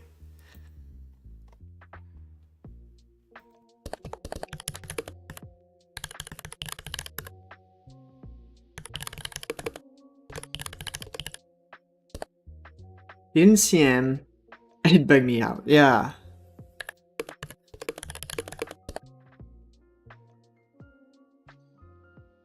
You're really out of practice. Well, the thing is that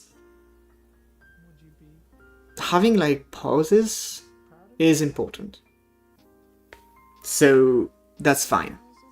And as I've stated so many times, I've made pauses which lasted more than 1 year, sometimes 2 years, so that's always fine.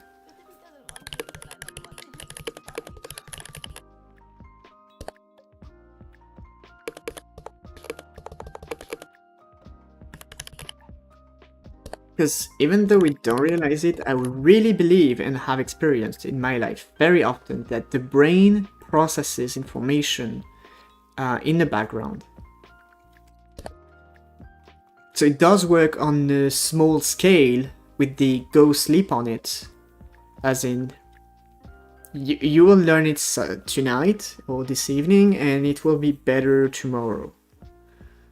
But yeah, you have to let the brain process things in the background so that it creates those networks in your head, I believe.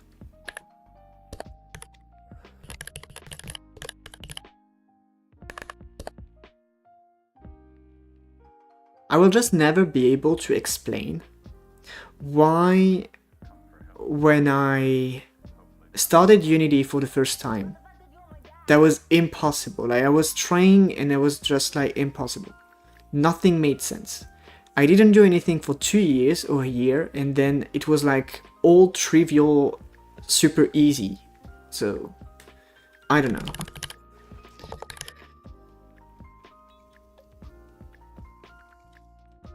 This allows traumas to take hold though. This is, in my opinion, a totally different context and context. Wait.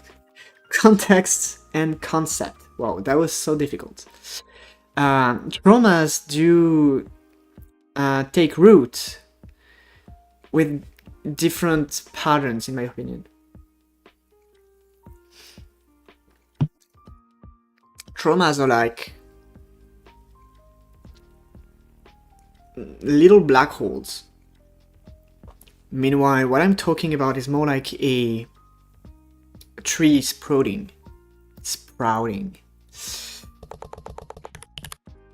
Set resource. Oh no, crystal inventory. Well, actually, no, we already have a crystal.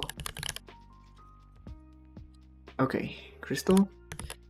Component dot set index. Yep. 0. Depends on the trauma. There are many kinds. But I don't see why. I mean, I don't expect the trauma to really expand as the expanding of understanding something. And this reminds you of a video about AI when a guy tried to make AI play Pokemon. I think I've seen this one. And on the end, if I remember correctly, the AI was playing a completely different game because of the guy not being able to explain to the AI what is progressing in Pokemon. And to push team diversity, he gave a reward for the cumulative levels in it. Yeah, I think that was this video where he was giving rewards to the AI based on some things. And I remember that the exploration points, the AI was just like sitting in the starting town actually, just waiting there to have as much different screens just with the randomness of flowers and people walking. That was crazy.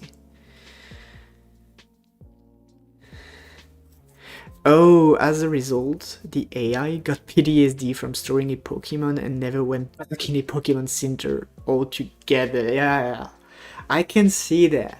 That's because, I mean, what you're saying here is actually very telling of the, I don't want to say the society, neither the culture, but some people are very much raised with the carrot and the stick.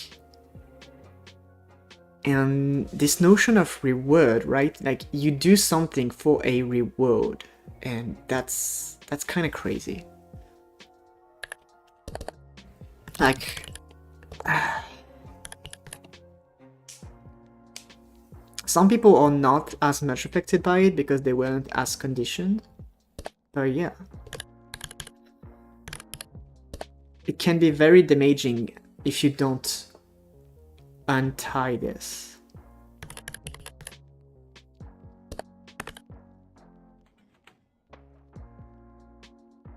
Like something which is like just playing a game, right? Like for example, I do know people who can't enjoy playing games. Like they really can't. Sometimes they do, but most of the time they can't. And the reason that I've noticed is that those people very often, they are very much value driven. As in, when you do something, they're like, yes, but does it add value? Is it worth it? Do you make money? Thing like this. And playing games, which is just like having fun, since it has no value, they have been told like having fun is not a value, it's valueless. They can't. And it's very sad to witness sometimes.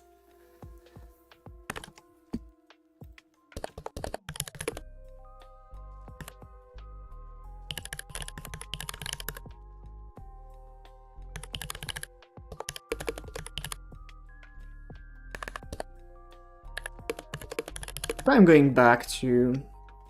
I'm still taking years to write these methods.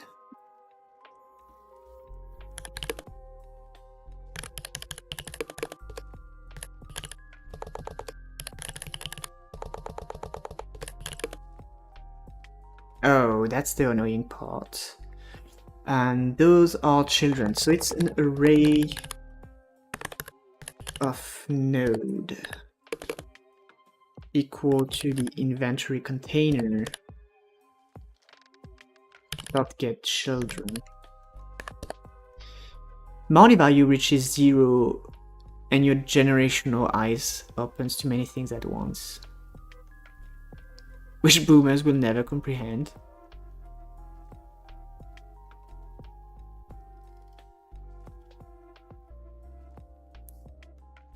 Or maybe there's a when. When money value reaches 0. Yes.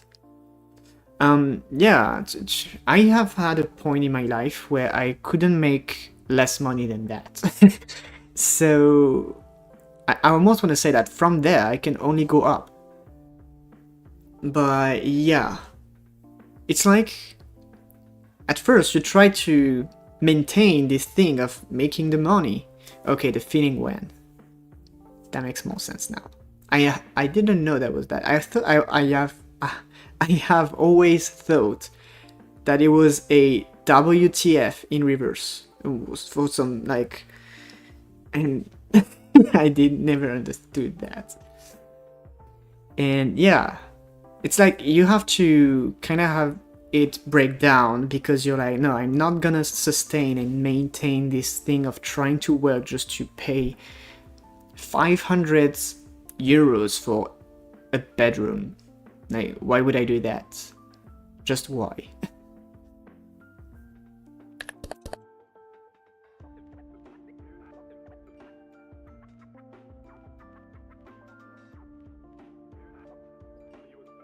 So we have the children, but because Godot is annoying,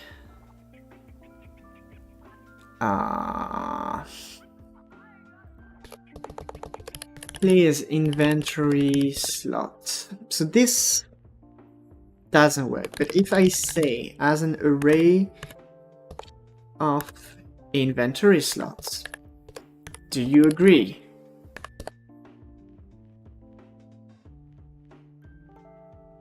Oh. Okay. So maybe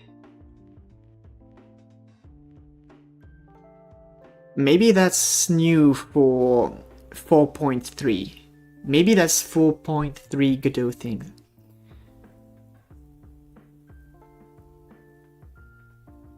F in chat for US millennials who have to put up with a 2k rent and twice our healthcare. Yeah, maybe. But I think that on the same aspect, they don't have as much taxes as we do. Because right now, I mean, the craziest thing in France is that you literally have to pay to be able to work. Like, literally, you pay to be able to work. Thank you. You can't work if you don't pay. Like, I can't get this out of my mind. Like, it's so crazy.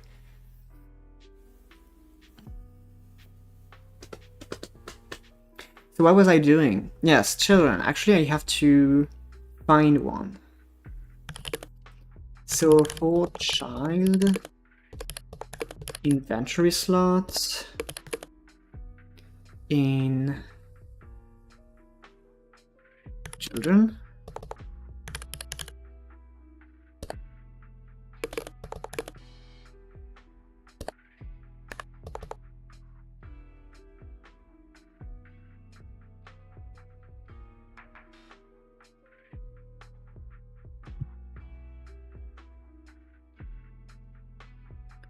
So if child dot, yes, I don't have anything to,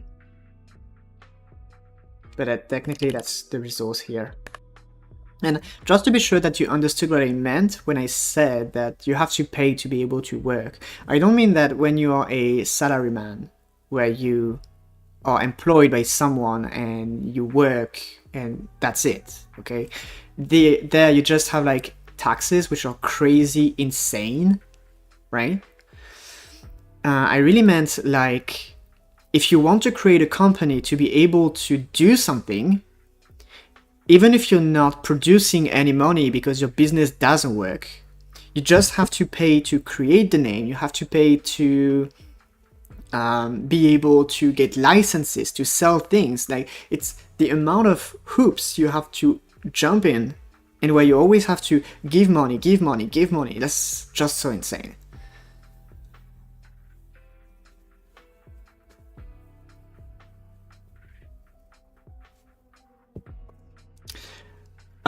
Yeah, so I think I will be creating something here.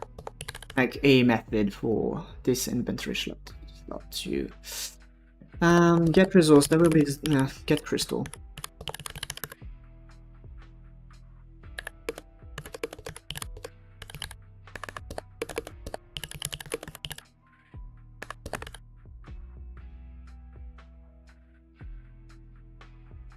And technically also I'm kind of I don't want to say kind of in a pickle, but I actually have no idea how to declare my revenues on YouTube.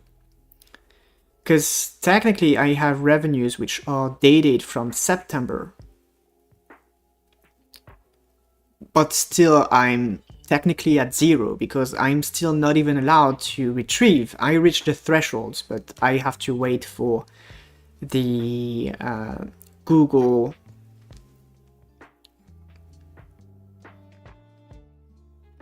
things to occur.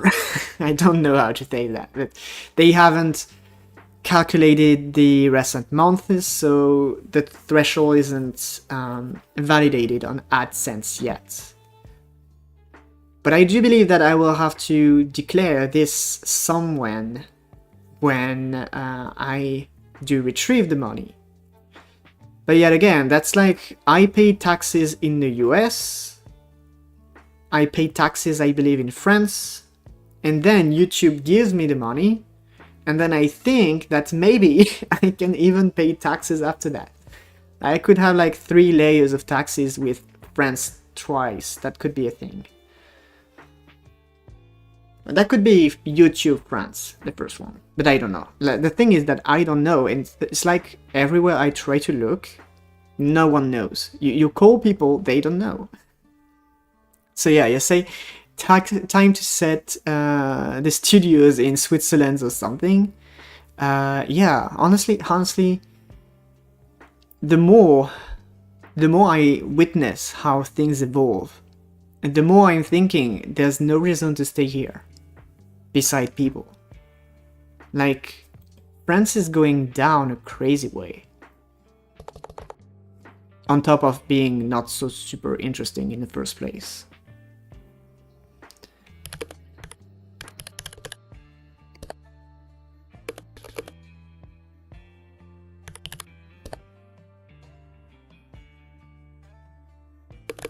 Okay, so if the crystal of the child is the same, then we probably want to Q3 that shot.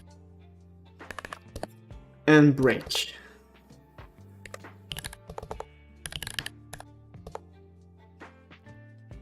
Taxception. Yes, I didn't get that in the first place, but yes, taxception. Kind of it. Okay, so I have no idea.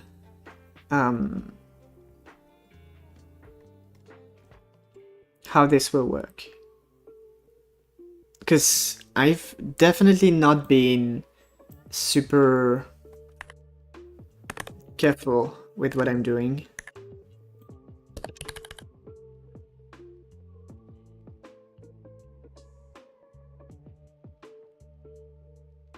I kind of need a mass update thing in there. So first let's actually instantiate, no. What are the names of the methods I've created? Add crystal, remove crystal, let's go. Add crystal. Remove crystal. Okay, and now I probably need a kind of math thing when we load. So that function on data loaded.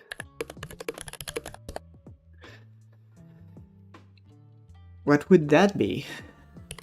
Passed. So we have game.ref data loaded connected.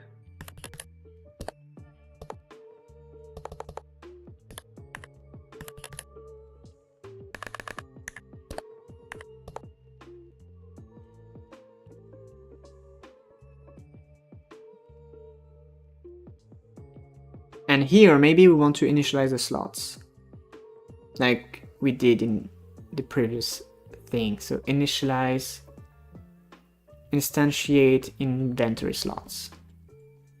That should be it.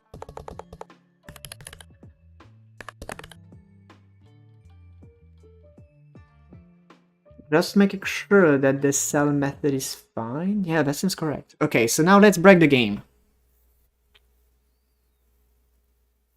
Things you have learned just now. Don't drink soda too fast after biting your tongue. Is it like... and I think I paused the music. Nope. What did I do? Okay.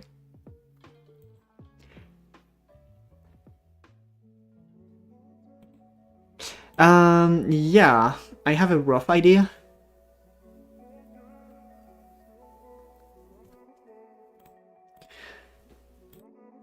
Oh, cool, an error. Remove crystal. Yes, I did know that would be a problem. I hate that in Godot. Like, a lot. Okay.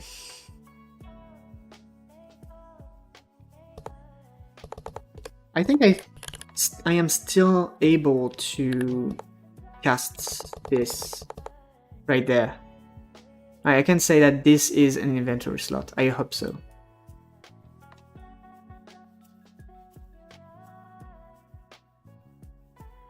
Okay, so we can grind. Sell, sell. Create 3. Load. Yes. Have 3. Grind. Sell. Equip. Destroy. Grind. Okay, it looks fine.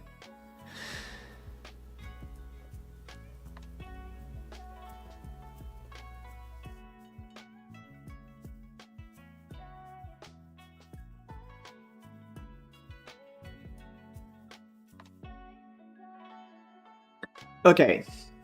Okay. Stop creating crystals. Damn.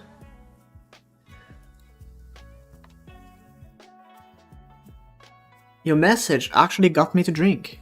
Like, you talked about soda. Like, my brain was like, oh, now I'm thirsty. Okay. That's actually good. Again, tonight's stream is a lot of progression. I'm pretty satisfied with it. It's super cool. 2 hours. So I think... Okay. I will be doing something... I will be doing something for the auto grind for prototyping purposes. And then I will move on to designing and talking about idle game, math, and yes, visualizing that. And you say, as long as you don't bite your tongue beforehand, you're good to go. So on a scale to 1 to 10, how painful was it?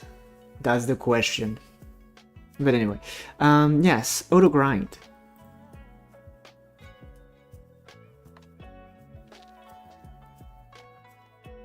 Let's go with our automated excavator. So here, what are all those methods? Okay, that's fine.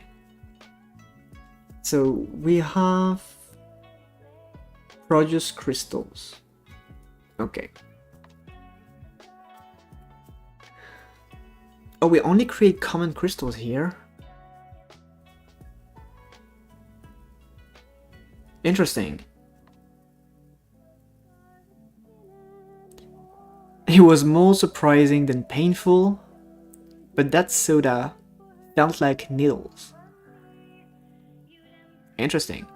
If you ever wonder what it feels like to drink needles, then bite your tongue. There you go. Fluffy tutorial.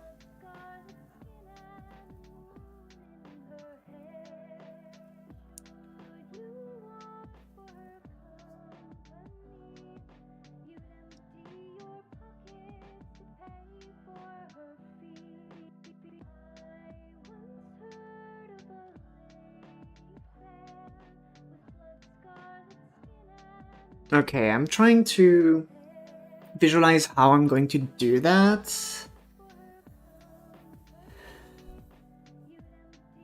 I want this crystal to be able to pop as a rare crystal. So here we have 33%. Okay. And I want to have a 10% crit chance.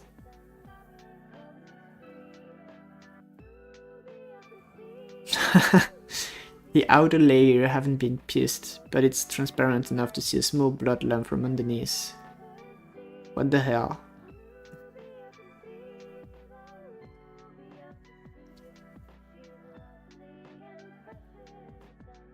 Okay, so here that will be the common crystal.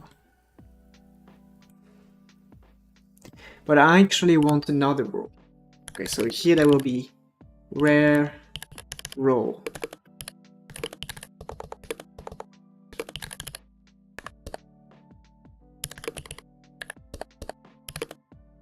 If rare row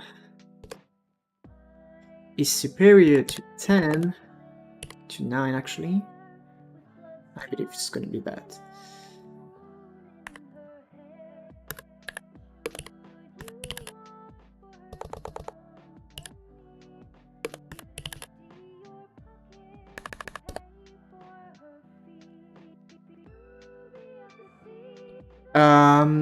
Oh, so you're asking 10% base crit, ain't that a bit strong?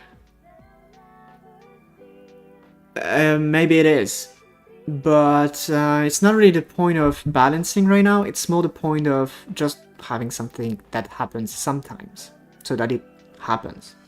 Because even though, like, right now it is like 10% of already 33%, so it's a final of 3.3% chance of getting a rare crystal.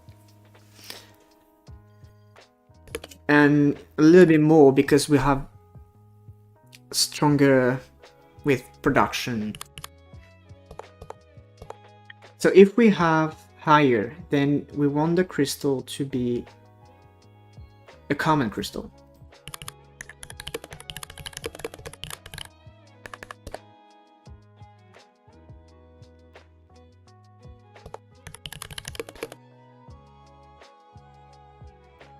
Else,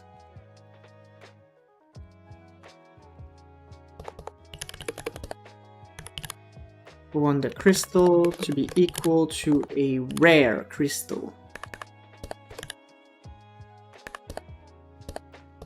Okay. And then,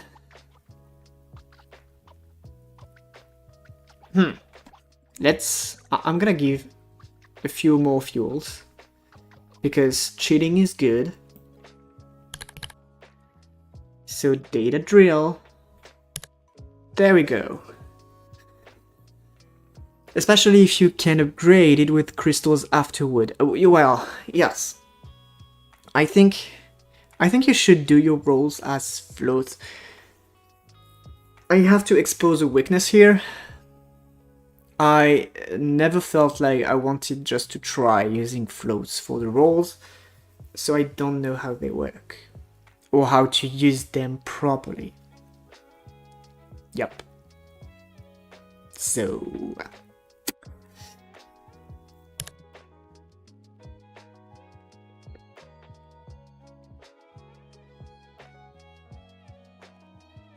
and yeah, I actually will make a check here that if crystal dot value is inferior to 50, then we will have crystal dot grind, else we will add it to the game here, and here print crystal grinded for oh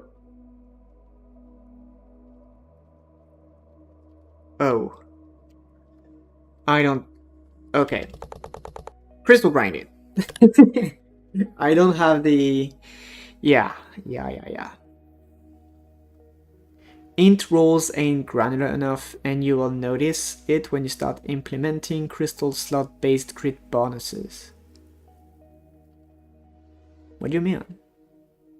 When I start implementing crystal slot based crit bonus.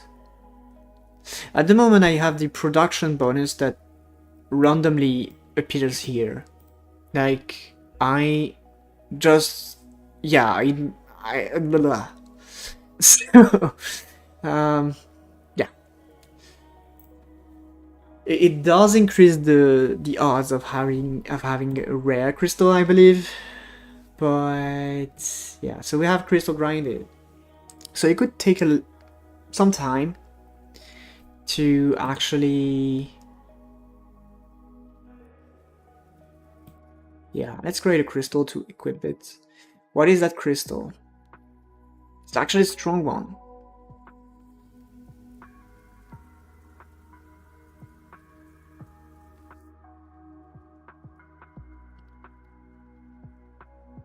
But yeah, I'm pretty sure that using integers to make my rolls is a bad thing to have.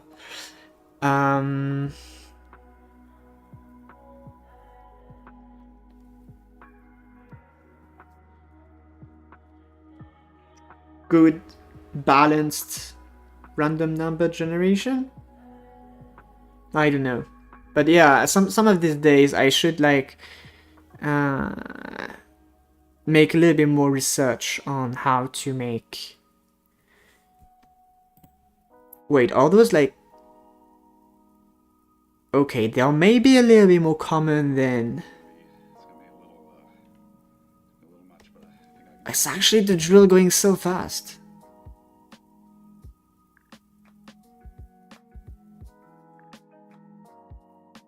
Yes, the crystal color is off. It is absolutely. I actually know why. And it is inverted. It is exactly inverted, yes.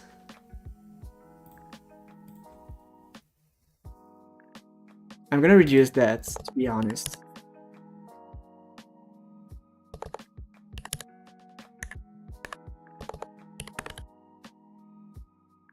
So maybe we can fix it, like inventory slot, I believe. So here, the texture, oopsie. There's the color somewhere, blah, blah, blah, here. Yep. So it has to work differently, basically. Everything's telling me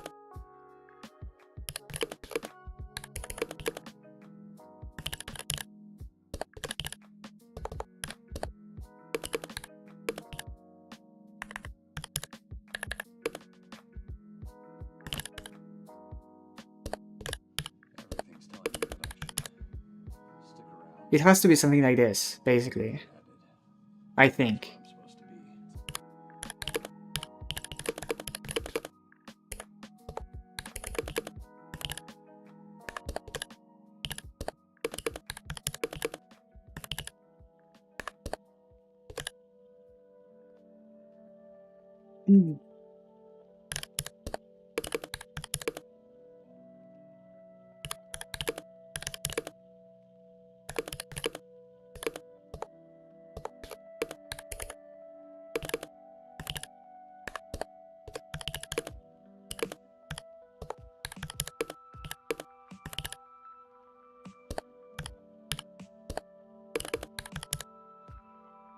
The issue is about subtracting your original values instead of just adding it.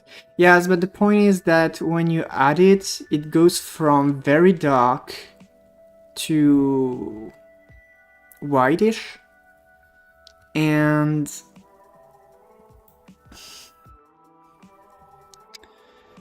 it's like they don't go so well with the background. But I'm just gonna try this.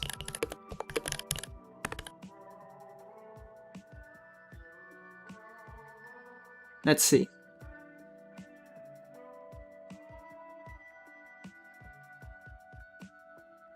This one is...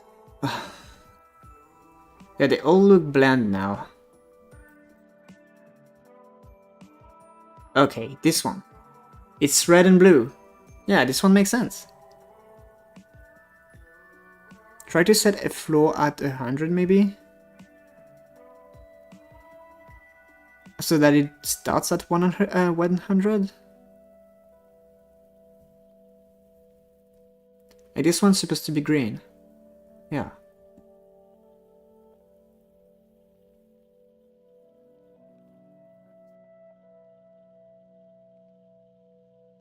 So now they're fine. I actually noticed this the last time. And not the last time, but somewhere. And exactly when I was walking, I fixed this problem. So I had the solution, but just didn't implement it. So yeah.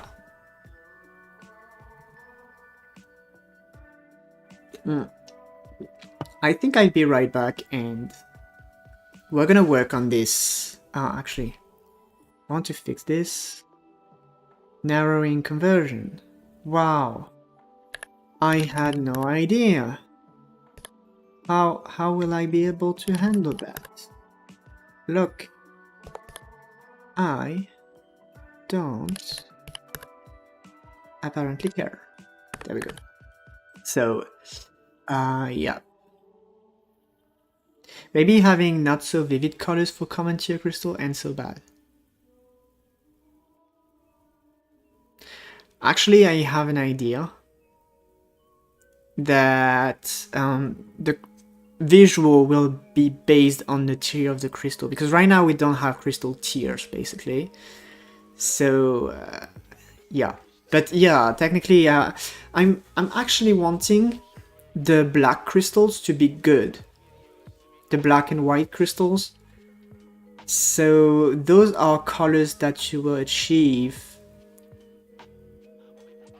when your crystals are perfectly balanced. And when you have a perfect balance, it will either be a black one or a white one. Something like this, right? So, I don't know. Needs more blockchain. Yep.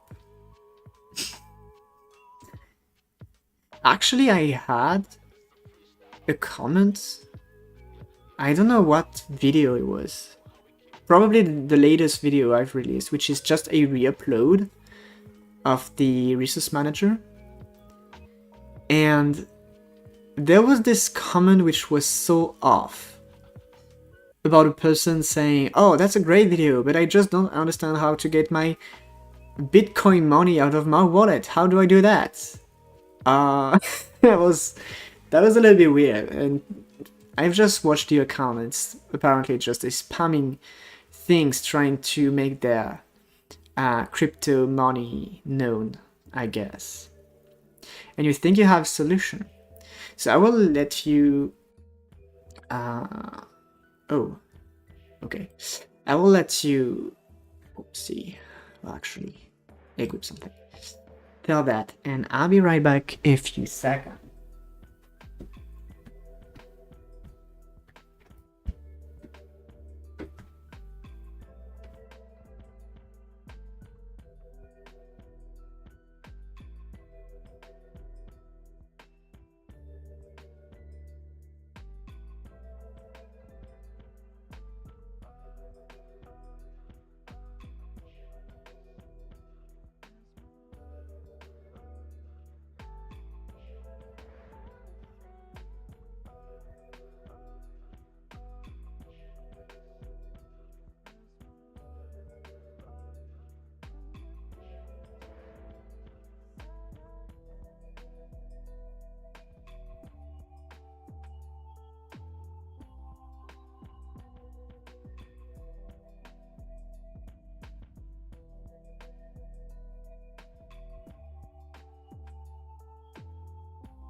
Oh no.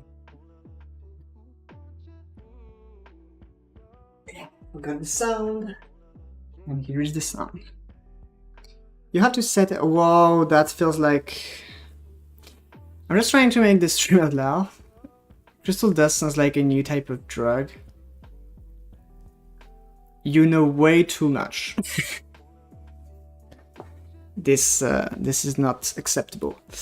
You have to set a 127 floor for this, and your RGB values have to be within a -XX range. X higher with high tiers, but never higher than 127.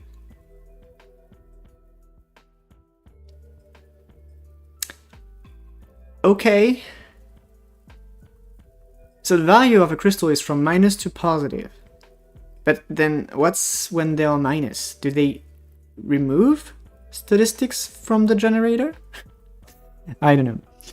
Actually, that could make sense. That could make sense. Oh, come on, the ants. Where are you coming from, really? I lost it.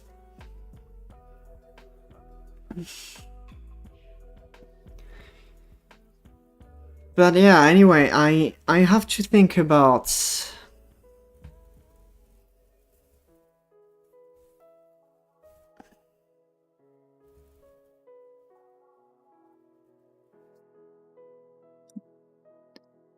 the balance. But yeah, you say night just removes colors. Yeah, but what is the effect on the drill, for example? That's the real question.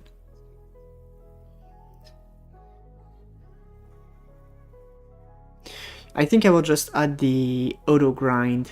I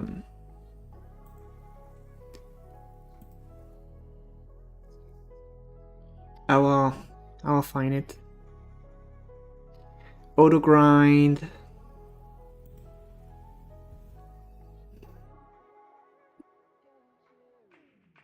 Check button. The further your final value is from 127, the higher the coil value is. Okay, yeah. Oh, so you would say that it would start at the middle, and then based on either it is a white crystal or black crystal, it would go from negative or positive, and they just keep their value. So there would be like two big categories of crystals. That could be something. That could be something, yes, definitely.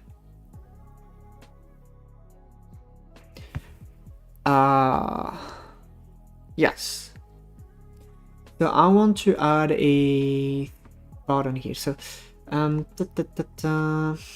VBox here, add horizontal box container with a label and a checkbox.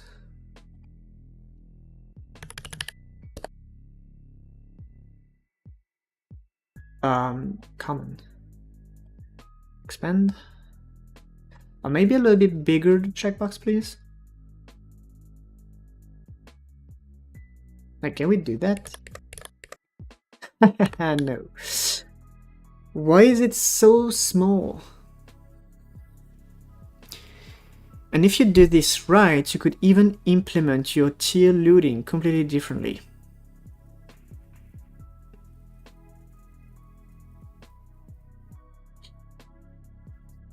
Well, I will need more context here.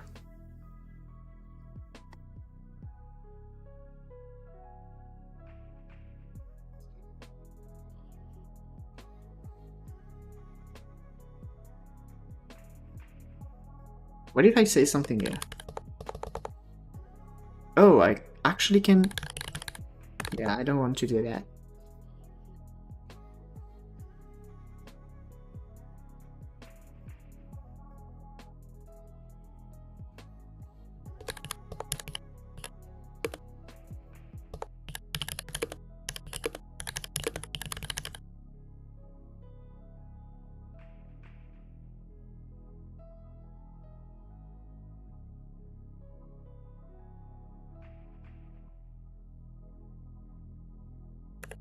So this is the auto grind button. Let's go back to our excavator and see how we can work with that.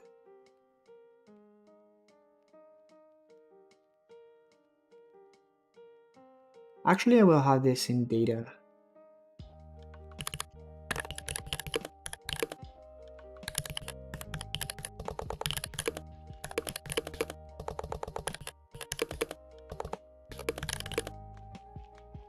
Like, instead of roll a dice, if a big prospection value, big prospection tier loot, you just generate your crystal with a normal low and you run a short if color vivid big prospection tier check. Actually, I don't expect to just generate crystals and have them being tiered based on their stats.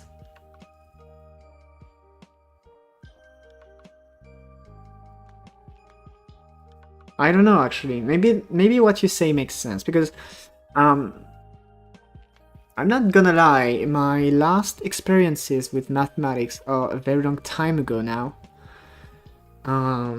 Very, very long time ago. Like, I'm 28, so it's been like maybe... Yeah, maybe more than 6 years ago since I've used math in a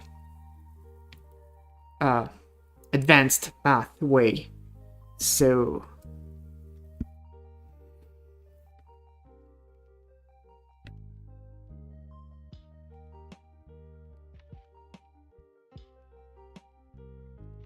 exit tree game automated excavator. So here. Game loaded.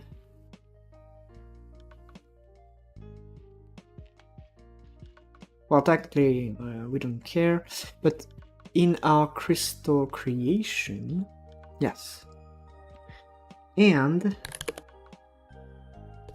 game.ref data.drill.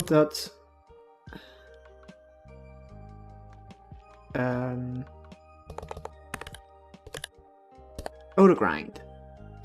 Does Gaussian bell curve ring a bell? Absolutely not.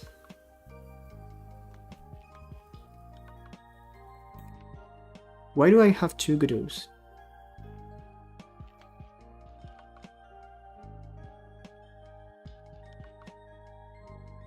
Oh, I think it's the other game. Oh yeah, I remember this one.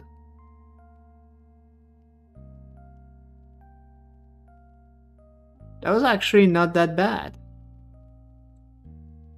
Wow. I'm impressed.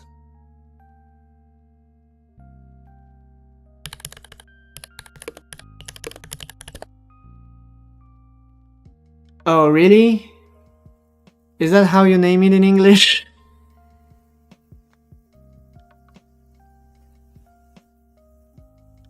As far as I remember, it was...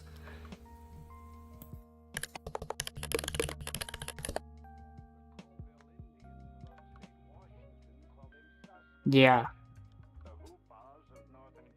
I was actually... That's how I used to name it.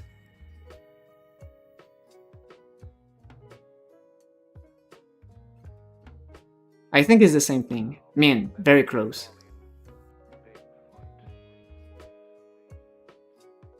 Almost. Yeah, like one is discrete and the other is not.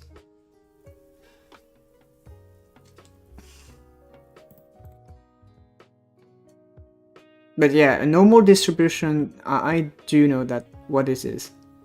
I just like, yeah, that's sometimes the problem, like, you don't have the name, but you know what it is.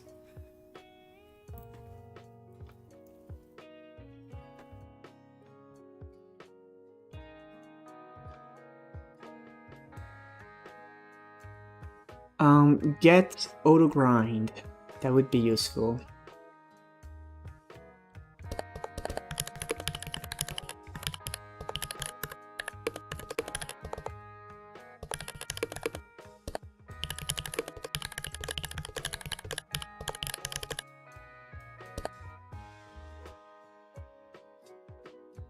But yeah, I'm pretty sure that we've used normal distribution very often.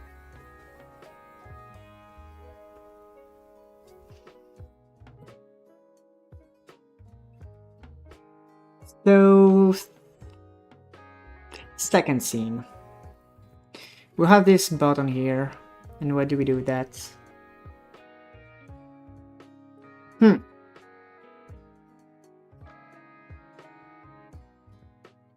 Maybe we should have a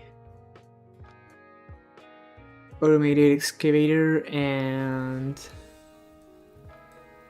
a function toggle auto grind. Whoopsie!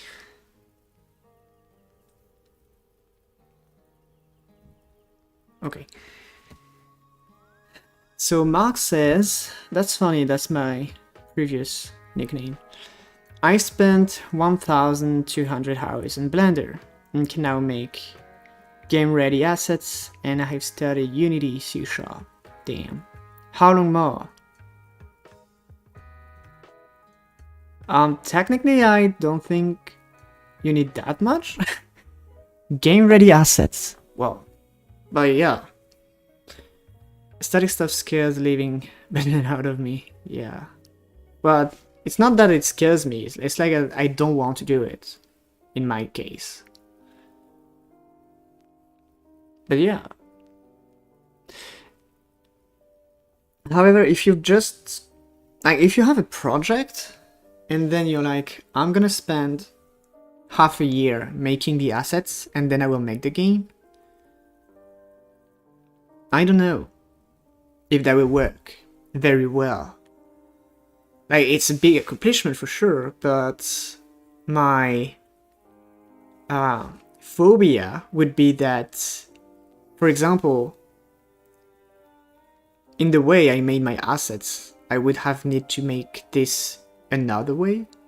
And then I'm like, okay, so I have to do everything once again because I have to change each and every items.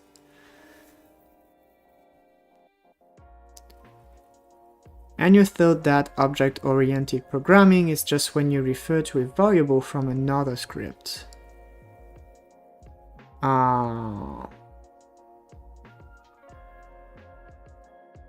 Well, yes, no, but that's okay.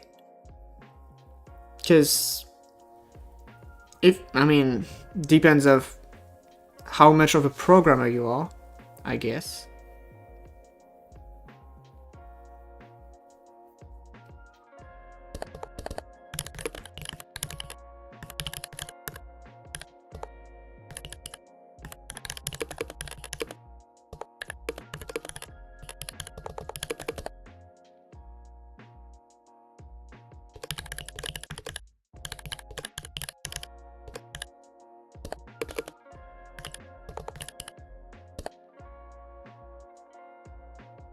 Alright, so maybe I do need a signal for the auto grind updated. Okay, my speech region of the brain is slowly decaying right now.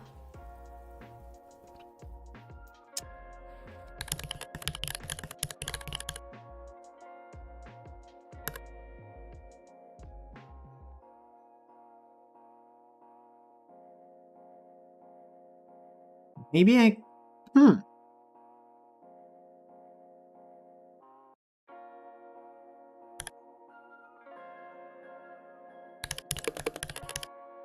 don't know.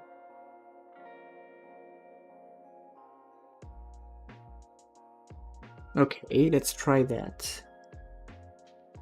Auto grind with the value sent.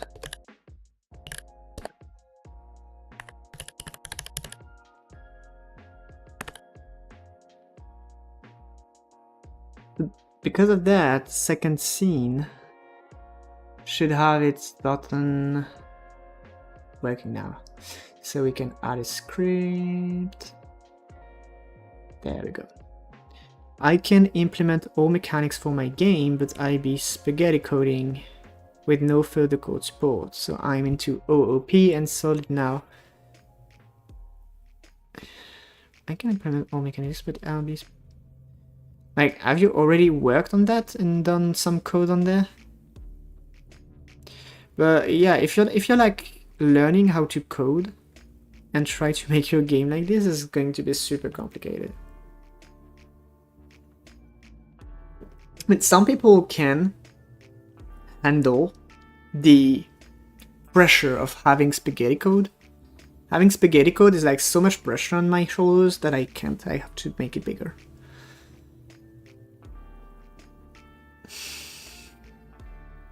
And yeah, Fluffy says, I'd be so scared to do the assets first. What if you change your mind about something halfway through coding? Not even if you change your mind, but if you realize that it just doesn't work at all. That's pretty much this.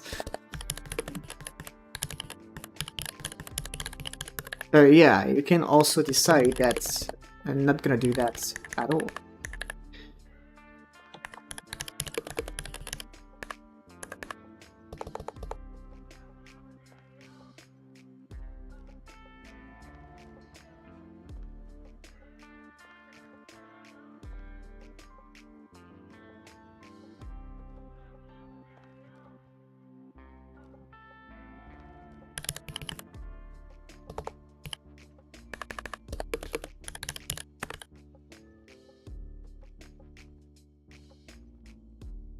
Nah, don't worry, if it doesn't work, it just means you didn't smash it hard enough.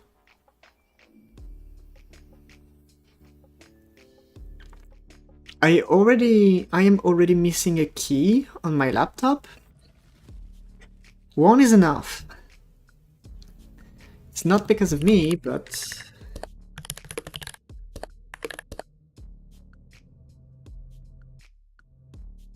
And it's the I key. So, kinda annoying. Actually, I really avoided using the laptop's keyboard because of that, but it's really manageable.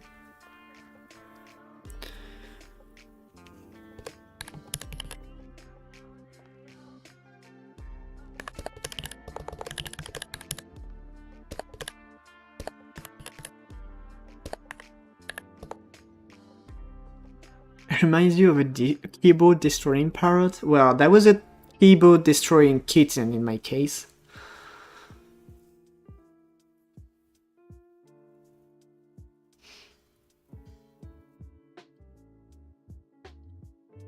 So, untoggled.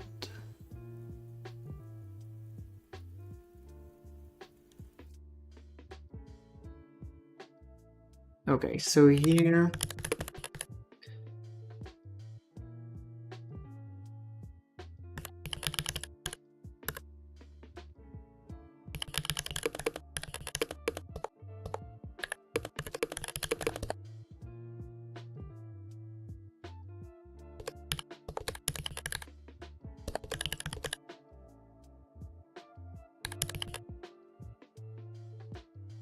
Hmm.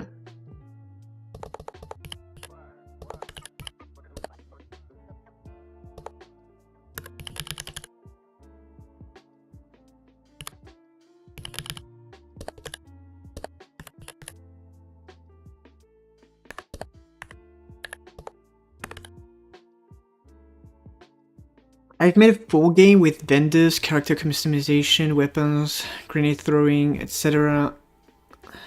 And even policy systems with node programming and proprietary engine. It all worked. Now I am remaking it in Unity. Nodes were 9,999 times easier. I knew how to make any mechanic I need from scratch. Now I'm down ground zero again. It's funny, but I have to learn it. I've never made node scripting, and it scares the hell out of me that it even exists. I don't know, but visual scripting is like... there's like a kind of inner repulsion. And your babies prefer to meow on your power chords. Yeah. Yeah. Yep. That's something that happens. And it's very unfortunate. Oh, nope. No, no, no, nope. Automated grinder. Where are you? Where are you? On game loaded.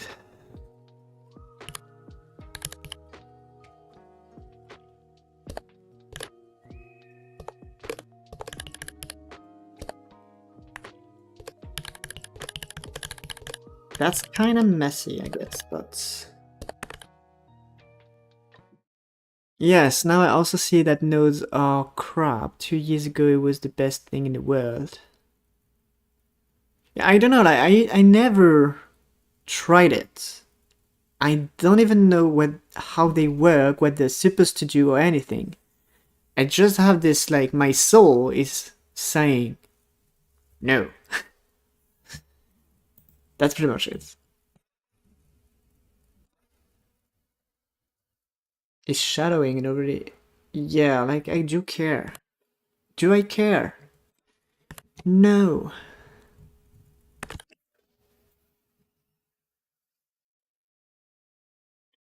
So. Let's see. I run the game and start fresh. I go here, and I'm going to create a crystal. Actually, they're very rare now. Oh gosh, it's going to be long. Okay. Dialing back on this. Did I again? Yep, that's so annoying.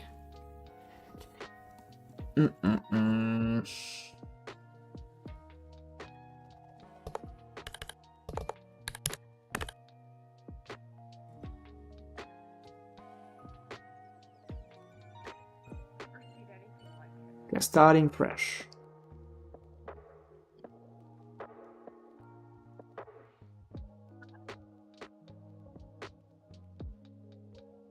This is the most useless excavator ever. Okay.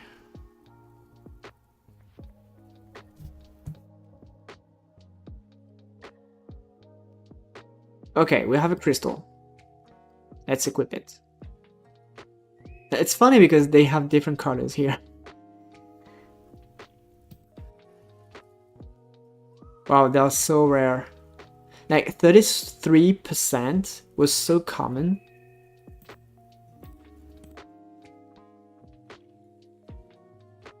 And now we're gonna grind. We're still grinding.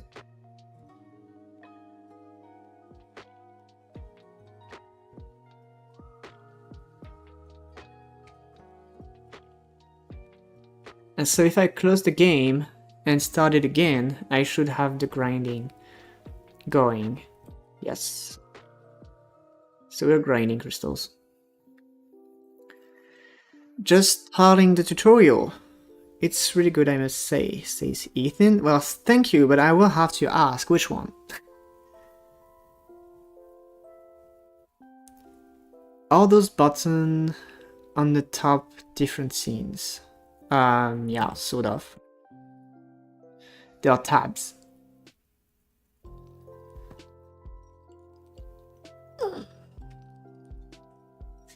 The thing is that I have 3 series, not idle games, and I never know which one people are talking about. So maybe the most recent one. Maybe. Like, if it is this one with the exact same kind of thumbnails, then yes, it's the most recent one. Because I do have like several of those.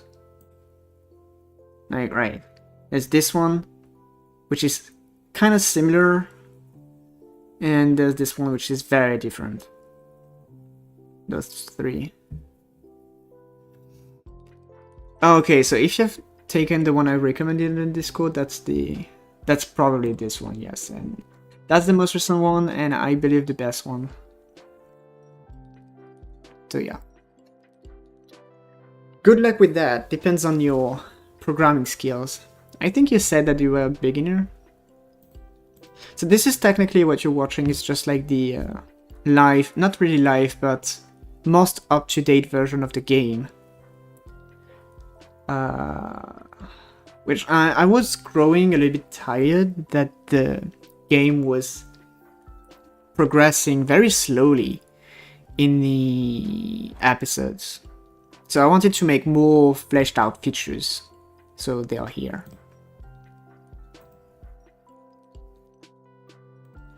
So this button here, I actually wanted to don't have a focus.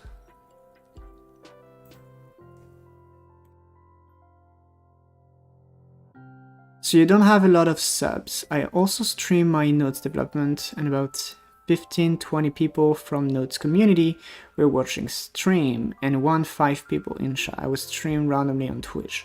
Well, first of all, I'm not streaming on Twitch, which is probably not bringing a lot of traffic, because people who like streams are on Twitch, not YouTube. So yeah, I was actually talking with my brother a few days ago about having the stream on both platforms at the same time, which is something I will have to look up too. So Ethan says that you're a beginner on game design, Godot. But you went to Calendar? Yes, I've heard of it. I had a friend who went there, I believe. I think he did. But yeah, I've heard a lot of this. If you think about it, we've all been the most recent at some point. Will it be the same number on Unity and YouTube? What?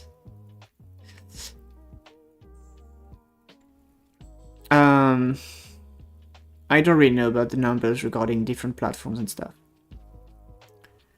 You heard horror stories about Calendar? What's your experience like in there? Yeah, I think like just the overall I want to say atmosphere can be very interesting. Like, it's either you feel like it's motivating you, or it will be like a horror story. But yeah, I feel like going there with someone could be interesting.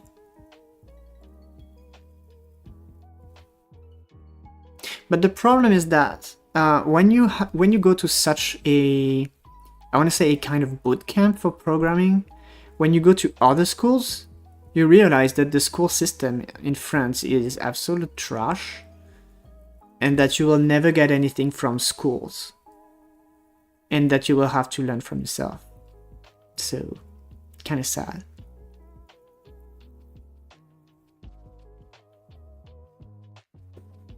I mean, that's my experience. I went through 4 different schools, which all had their kind of programming side at some point. And yeah, that was not a great experience. So Mark said that in Russia we have advertisement everywhere, like study our online game design course for $20 and get a job in 3 months with a salary of $2K. We have the same in France, don't worry. We even have the official employing systems which say go through these 3-month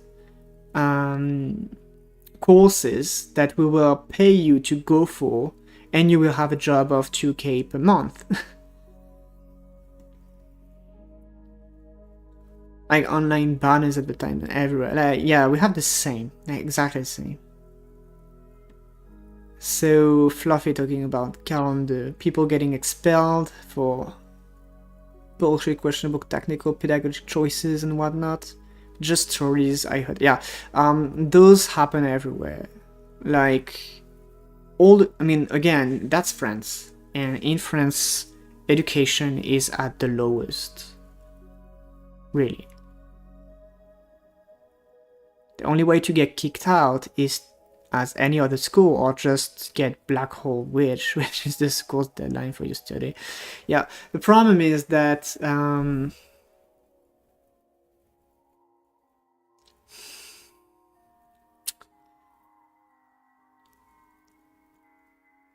they want you to teach, they want you to learn a certain way, and if you dare to be different, as in, no, I actually want to learn, I will learn better if I do that, they will be like, no, you don't. Now it's become AI prompt writer. Yes, my brother's talking to me about this, and I'm like, no.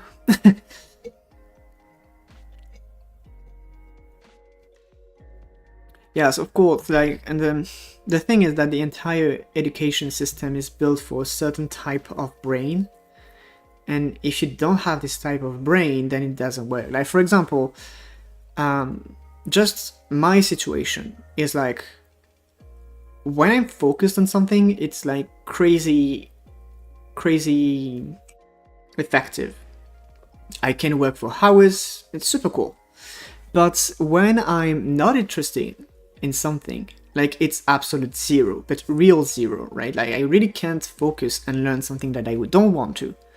And when you arrive to a school and the first thing they tell you day one is, what you're learning this year is useless, we're just testing you to see if you are able to work.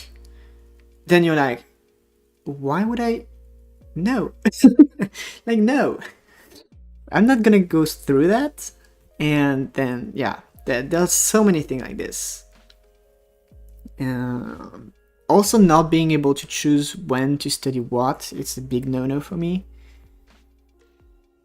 So when you have like whole year programs, like, you have to engage yourself for an entire year. That's like, to me, who doesn't know what I'm going to do like the next week, that's a huge thing. That's no.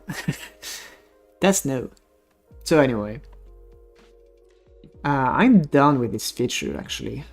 I think we just have to design the crystal tiers and the balance of the game.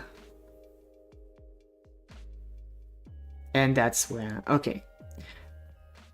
Idle game theory. C'est parti.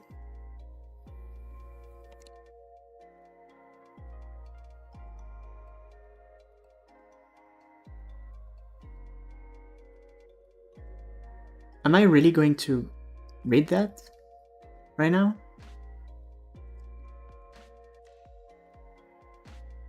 So the thing is that, yeah, probably better to make functions on a Google Drive. Yes, visualize things like this. The thing is that I have to define what is going to be the first active thing.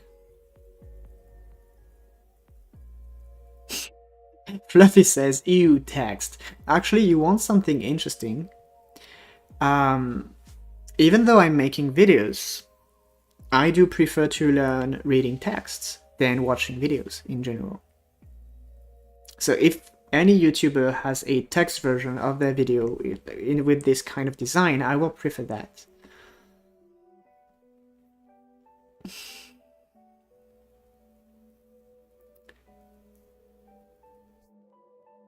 Learning at game design school is like the same like as book writer school, right? Just write a book, make a game, fail, make new ones. With time you will become master. Isn't engineering where standard matter? Actually, I've been doing engineering schools only, mostly.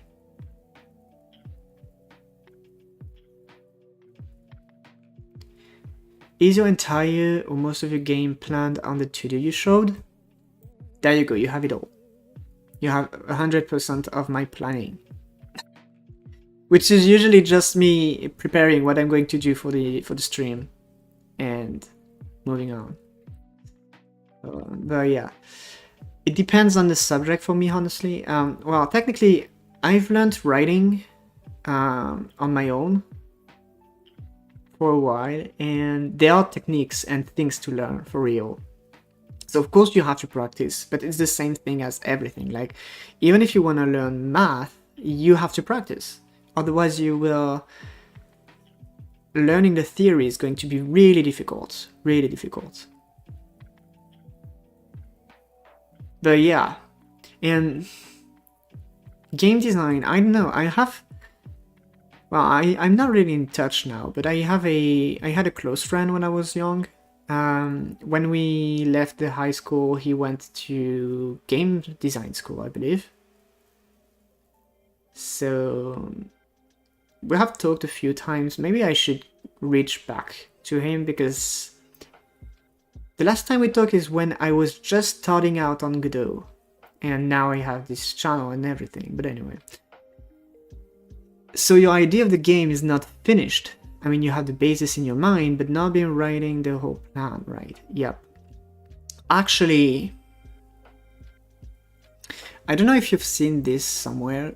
I believe it's probably in the introduction.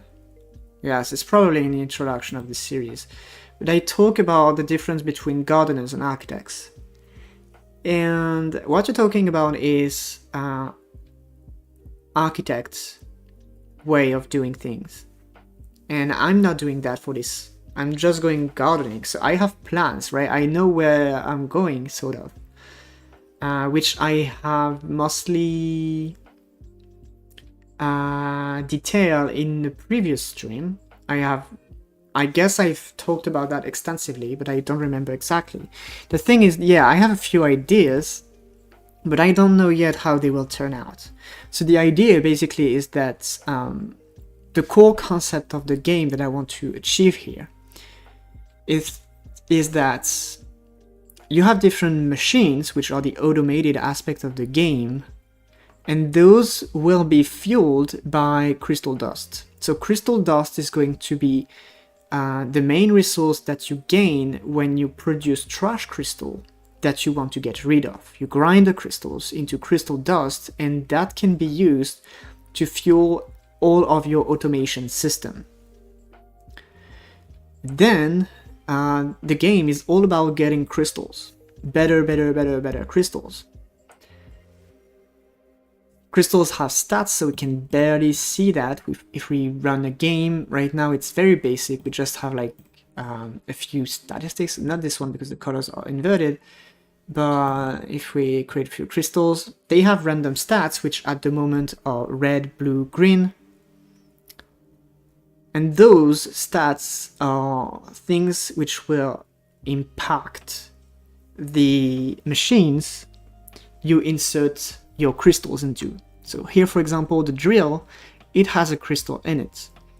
And because of the stats of the crystal, it will be better production rate, fuel conversion, and cycles required to do something. So you can choose to insert another crystal, like this one, for example. Or maybe a rare one. No, they have the same stats, so it's actually, they even have probably worse stats right now. So I don't know. Yeah, anyway, you can equip one, and then that's pretty much it. You use the crystals to set up your entire production system, and then the more you advance in the game, the better crystals you can make. It looks cool and you like the theme. Yeah, I think it looks cool. Like, honestly, like, I don't know, just these are all my Godot projects, right? So I've been through so many project IDs, things, and etc. This one I really like, and I really feel like I can do something with that. Of all the prototyping IDs that I've had since I started the channel. But yeah, so here I have to think about the basic mathematics behind the early game. And the thing is that I actually have to decide what's going to be the first active thing, because right now the active activity is to make expeditions per se. And yeah, it's not the funniest thing to do actively. So for the active part, what I would like to do is, actually I don't know if I have the Stardust project somewhere. I think it has been wiped. Yes, I think Stardust is, oh no, it's here. There it is. I had a prototype of a minigame in there, which I will probably reuse. Okay, so, okay, I will have to unlock it.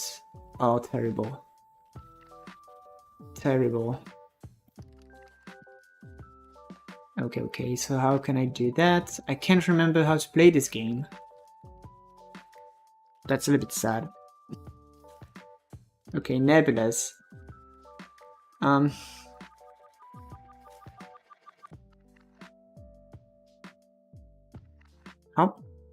I think, if I remember correctly, that we do have to upgrade the nebulas so that they do attract the stardust in them, so that they do generate ionized stardust. And from there, at some point, we will unlock the sifting minigame. Oh, we can do that now. Okay, so now we need ionized stardust just to play this game. But so that was the first minigame that I made here, which is a kind of excavation game where you uncover tiles to find things behind them. And yeah, basically I want to make something in the same line, similar, where you have to find the rare resources behind the tiles with a kind of better systems, if I could do that. Sparkly dust is a common theme in your game. Just stating facts. No, I hate DBA. Yep. In fact, crystal dust was the... it was kind of a branch of Stardust series. And I don't know how it came out, but it's like I had two projects, which were the Stardust series and the Crystal Factory. And for some reason I decided to merge the two a little bit and have the crystal dust. Oh yeah, and I had the automation. Okay. And now my nose itchy. Very cool. So yeah, actually I don't know if I should design the active the active minigame before I do the balance, so that I do know exactly what is the active part of the game. Or if I consider managing crystals the active part of the game. I don't know. Like, do we want to have the excavation right off the bat or not?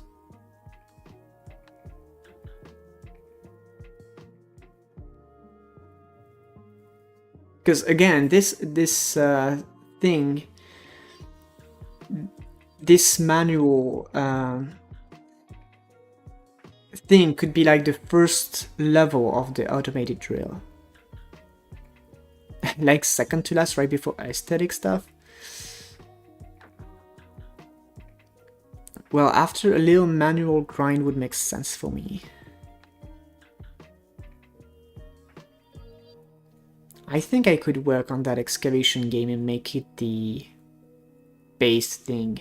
And I kind of want it later on to be still meaningful, but that's something for the future me to deal with. So yes.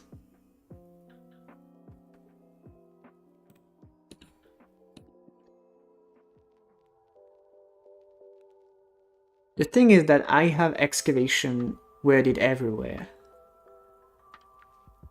So how could I name that?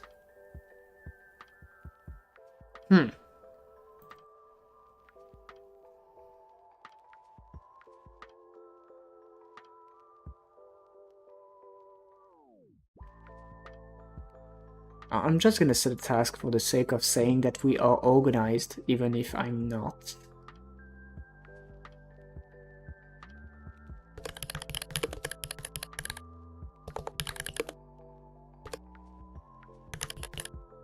It's not really gonna be a clone, but...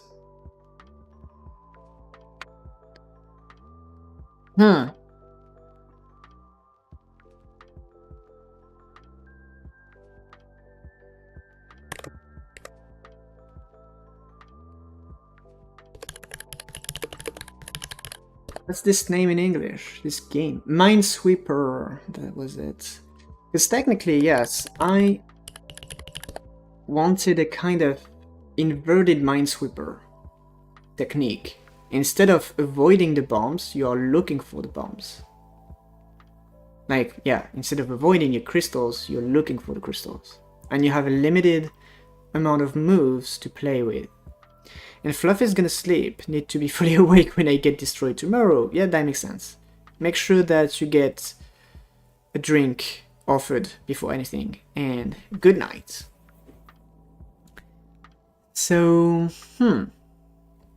yeah, maybe that would be something in that line. But, yeah, reverted.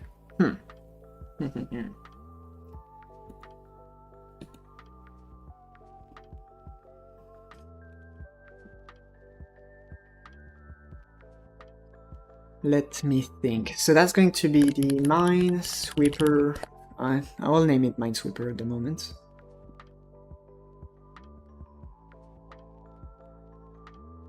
So technically, for this I need a grid.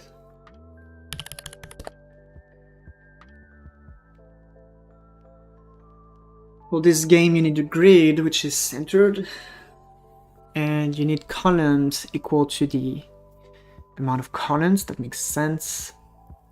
We can start with 8.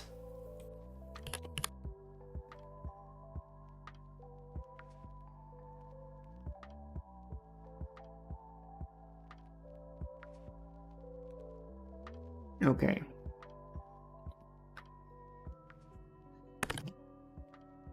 So this is a scene, I believe.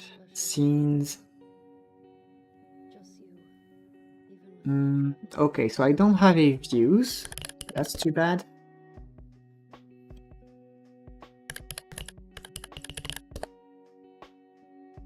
Let's have our Minesweeper here.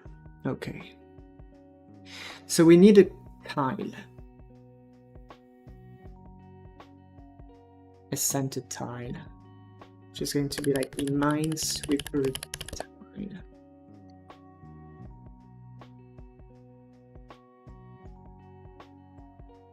Let me think. It can be a button. It has to be clicked. Yeah. So there will be a texture button somewhere. And again, centered.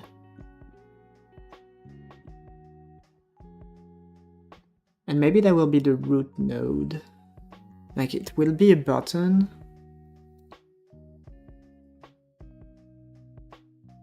Maybe a panel behind it.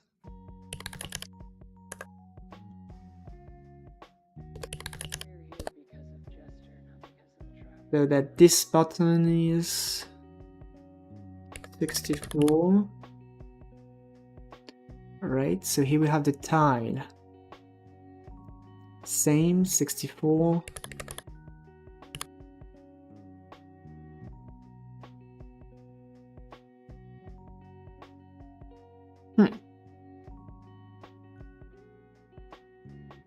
Cause chaos, but in the end, you don't want to hurt people. Well, technically, Care. In many ways, you're much more than he will probably. I could have the button behind it as the root scene. And then this little panel here would be removed as we click on the button. If that makes sense. So that would be the Minesweeper tile. This would be the panel. And it would have a texture in there. Texture rectangle.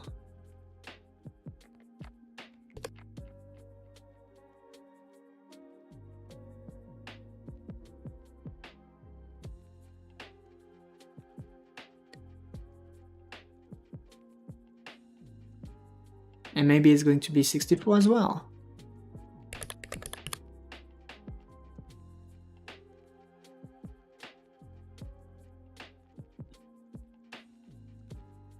So let's have the mouse inputs. Ignore the panel and the texture so that we don't have any problem later on. Ignore, and this one, remove the focus. Okay.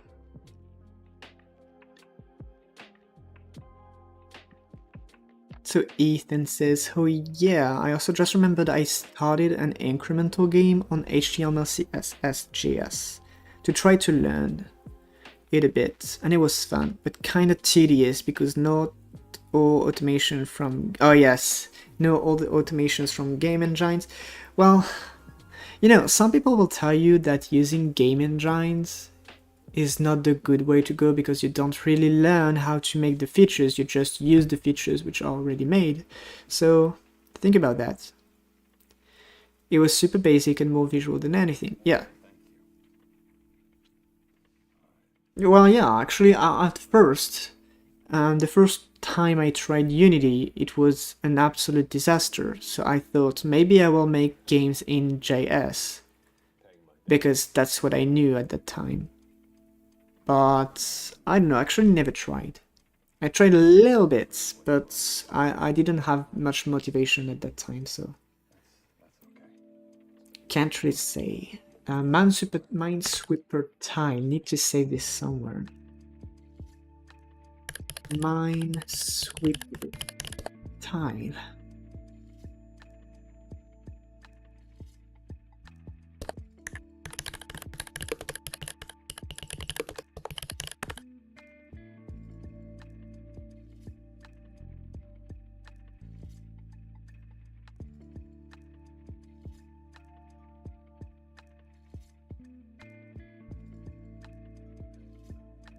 Okay, so maybe this will have an enum somewhere.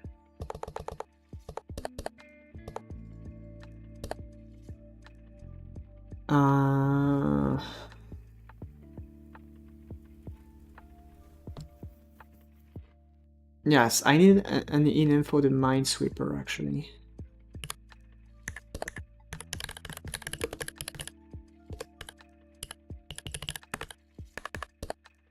So that's enum, and there we go. Sorry for that.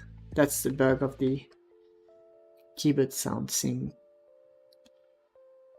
I'm gonna have rock, crystal, and crystal dust.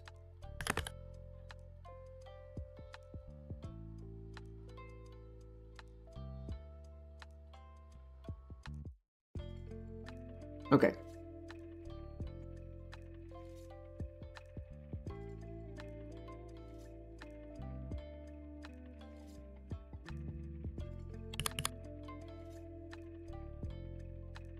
So at the moment I will just try, okay, so maybe I need assets to try this, textures. Okay, I'm gonna use this crystal texture at the moment. Well, ugh.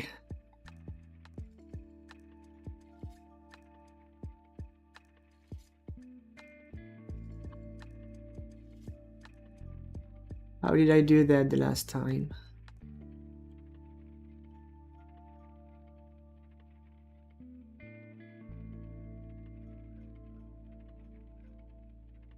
Oh, it was a texture button. Yikes. Don't know how safe it is to send the Git link, even if a few people on the stream, but a quick check would be fun to see. There's like zero unsafety about that. And if you don't like totally get, no worries. I'm not gonna subscribe.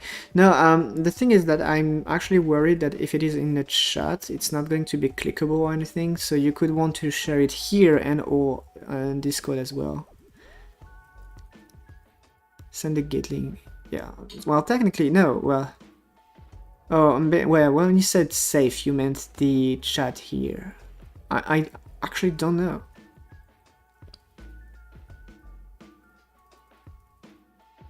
But usually, I mean, it depends on what you mean by safe. Okay, so why are you so big? Come on. Oh, because I'm not on the right texture, that's sad. That's very sad, so... ignore size. Like this. Okay. And this panel has to change.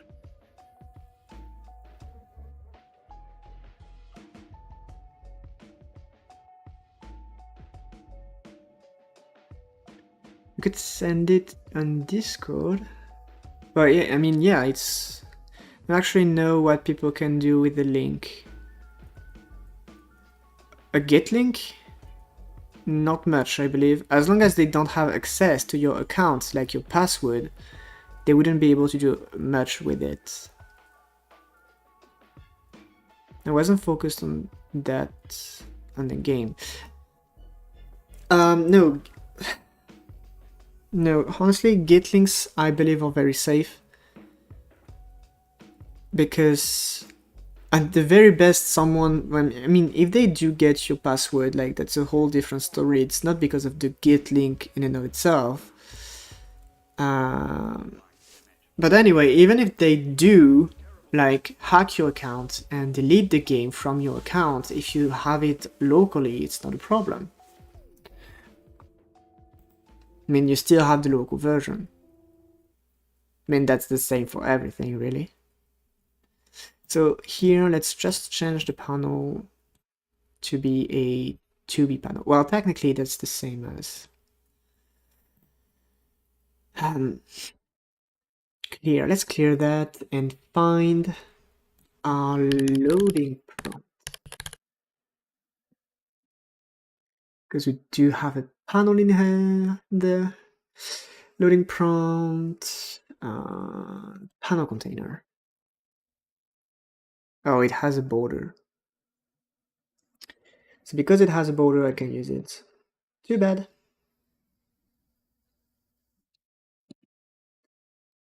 So we said style box flat.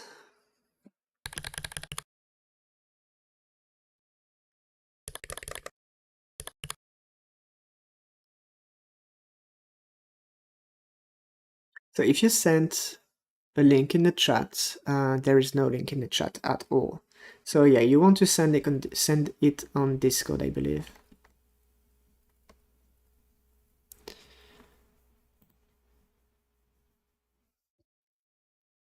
Do I have a weird?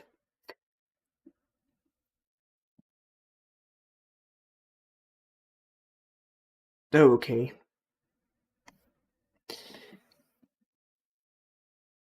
Is that like no? So yeah, you will want to send that on Discord. Server or private, that's up to you. I don't really care. Like, could be both. It's you who are mostly concerned about the safety of your link. Ah, I paused the music again.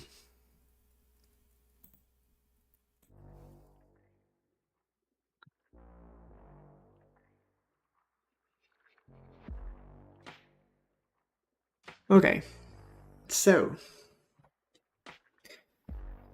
I'm gonna start with the very simple thing here. Unpressed, we will unveil.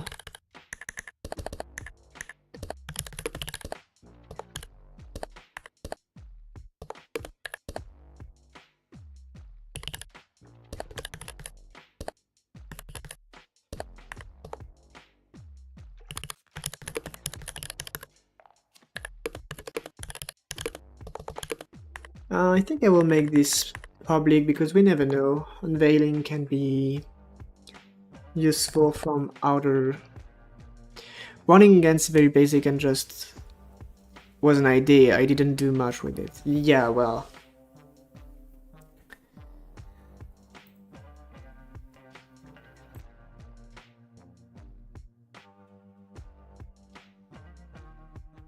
Let me see. Okay, wait a second. I will go there. So I don't see. Where is it? Actually, yeah. There's a lot of visual here. So that's pretty much it, I guess. Wow, animations. I actually tried to make some animations with Godot, and some are complicated to do. Yes, you see, like, that's exactly the kind of features I'm trying to avoid, that I don't want to be in Crystal Factory. In general, I think like the entire clicker concept, I don't want to say it's outdated, but it's just like it pushes people to both play the game while not playing the game, if that makes sense. As in, you want to have an auto clicker, basically, because no one's gonna be willingly clicking on that for hours. And at the same time, it is an idle game because it prompts you to not click, because clicking is definitely not fun. And somehow, out of the game means to click, like an auto clicker, are more powerful than anything you will ever be able to buy in a game. Right? So yeah, it's a feature that I usually dislike in idle games, the clicker. So yes, all CSS learning, yes. We don't see the pressing. I don't know. Yeah, if it does what it's... Just looks like there's nothing and not something missing. Okay, so I need to think about that. About what that's. Well, it depends. Some people do really love clicker games. It's just like my own... Well, actually, is it possible to...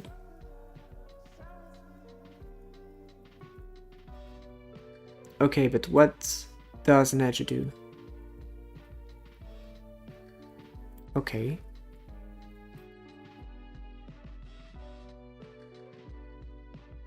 If HP falls to 0. Okay. But wait, now it's... Meh. I'm pretty much clicking on things without even reading right now.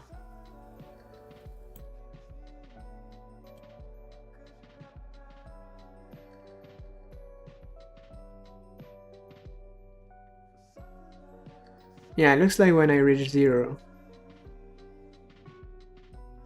Huh. I'm on 1.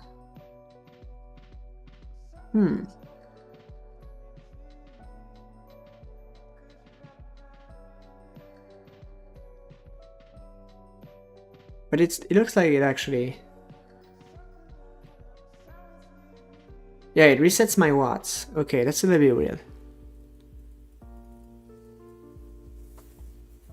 So clicking on your planet is actually destroying your progress? Or you're just like generating ores? I actually have to make a panel and wait, probably. So you actually consume watts to generate solar panels?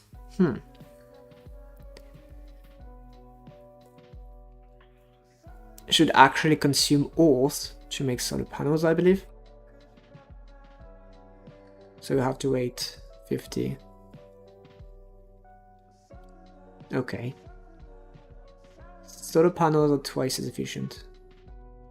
The idea was like kind of a prestige by gathering ores in exchange of watts. Yeah, that's pretty much what... Well, basically, from what I see, you actually explode the planet, gathering ores based on the watts of the planet, and you go to a new planet where you do the same thing. Kinda looks like it. So anyway, I will have to hide this because I can't read the chat otherwise. So anyway, we want to unveil, and here we'll have the panel.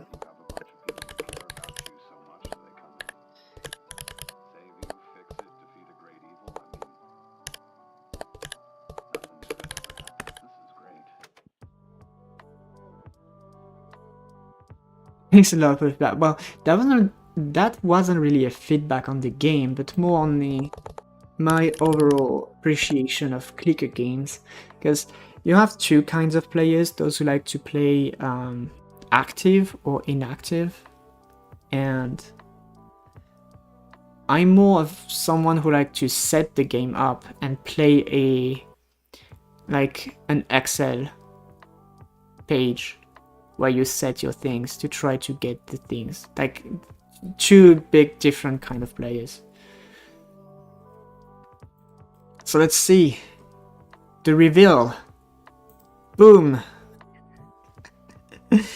That's it. This is how you make revealing a tile, right? There you go. Last game you played were Incremental Dimension or Revolution. Or Revolution Idol. So what is the YH? Am I missing something? Like, is that yeah? Not clicker type either. Yeah. I think my most played clicker game ever is Iceps. Oh, okay, that overrated. This is my most played clicker game ever. Which is, again, there's no active part in there. Like, literally, no. There's no clicker, there's just passive. And, oh, actually, it looks like it's a lot different than my last coming. Okay, but yeah, that's pretty much it.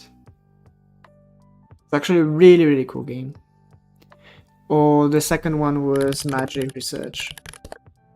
Those are pretty much the two big ones I played. And this one is definitely an interface-based game. But it's a good one. It's a great one. I actually bought the second game, but I don't know, never played it yet.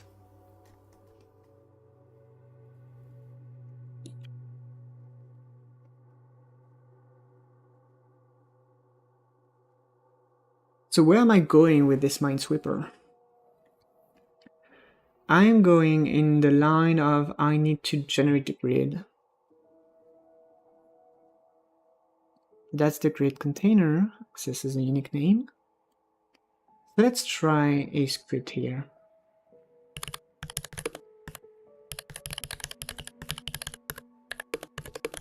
initialize grid.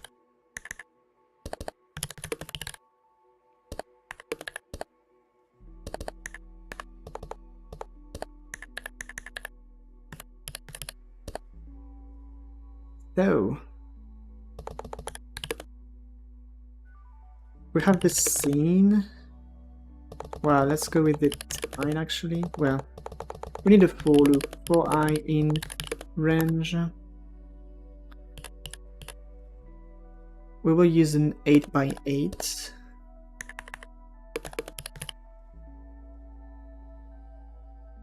Okay, so we create a node which is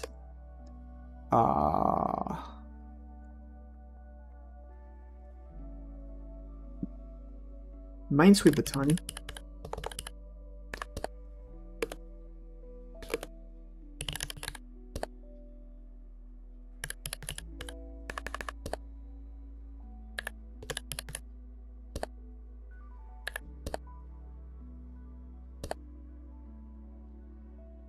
Okay. And that's pretty much it, I believe. So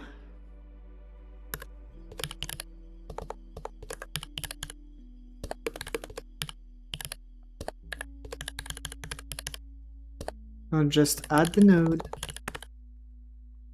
and see what's going on.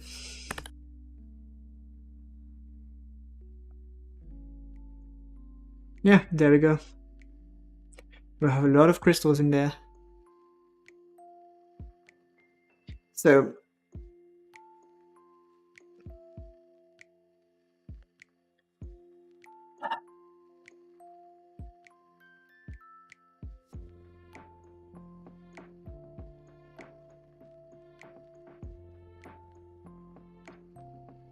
I probably will have to rethink the entire math behind that. But technically I can keep all the tiles in one single array and have it still have the coordinates.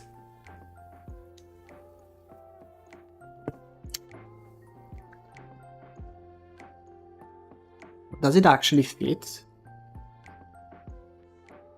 That would be sad. So let's try that. Minesweeper.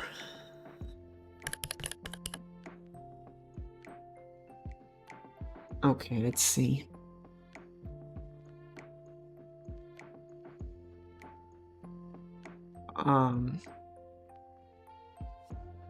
Okay, the background is a little bit too dark. But yeah, it fits.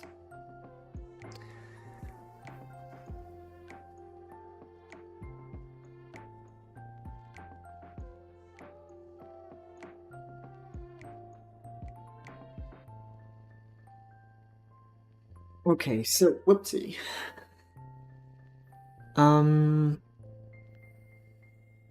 Before I do that, I'll be right back quickly.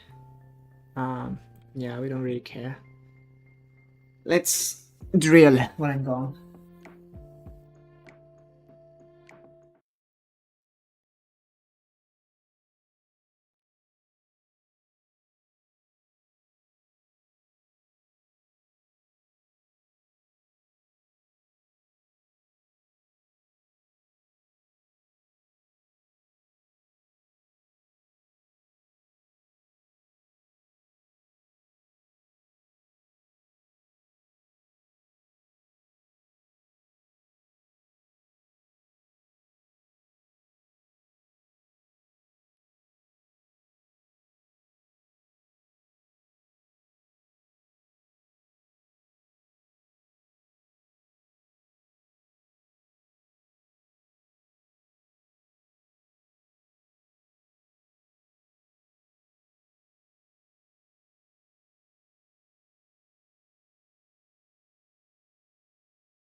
And I probably pause the music by taking my earplugs. So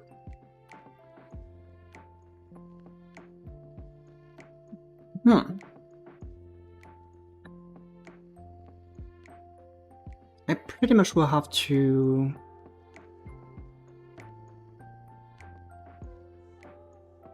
organize my task in there because that's, yeah.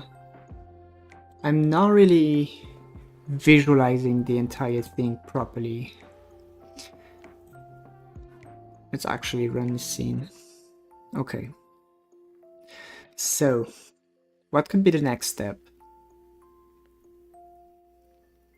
The next step could be placing a fixed amount of crystals in there.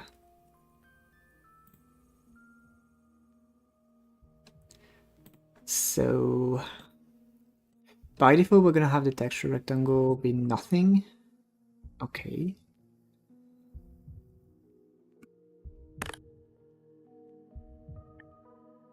Alright, let's start by just storing the tiles.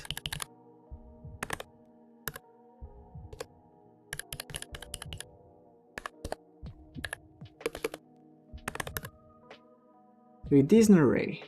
Okay.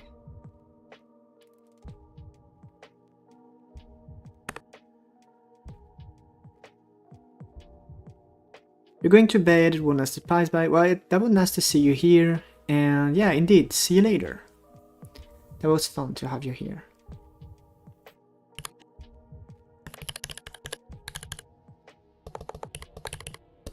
So we will append the node we create in this list.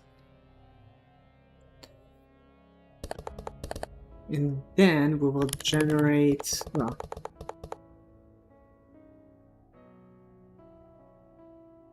we need to make a way for these tiles to be created as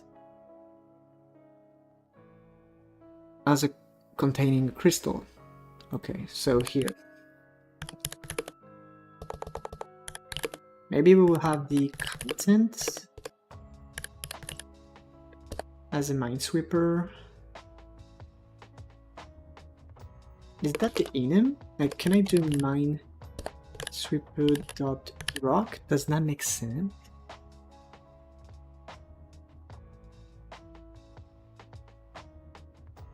How can I fix that?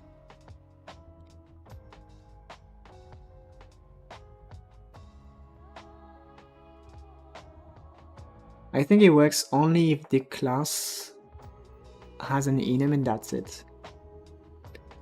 Let's try this differently.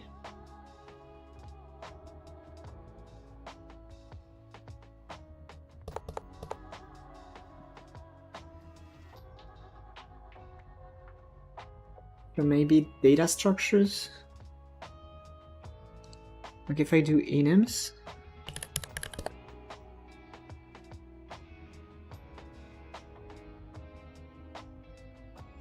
and we have something like Minesweeper content. That's very weird. Minesweeper content. Here we have an enum, which is empty, rock, crystal, dust, and crystal.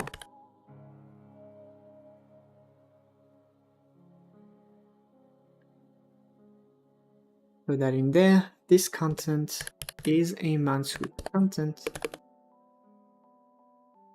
and by default it is empty. Well, ooh.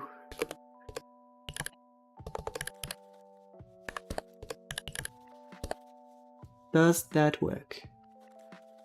Can I assign a value Minesweeper content.anonymous enum? Yes, so we can do that. Let's remove those.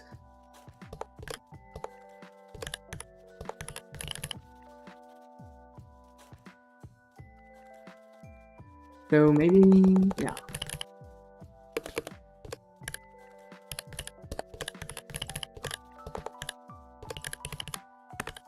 Let's try like this.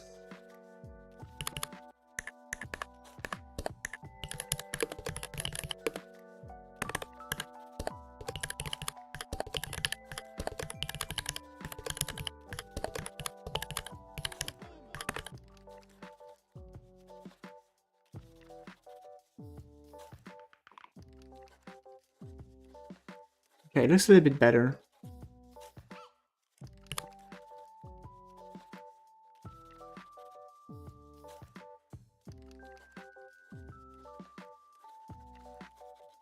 So we can create a function set contents.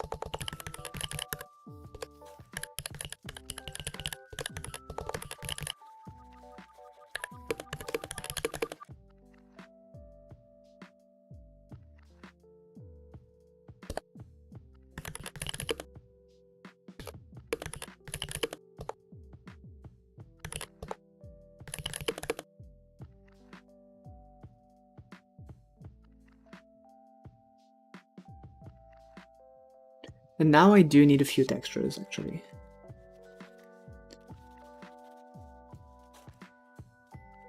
So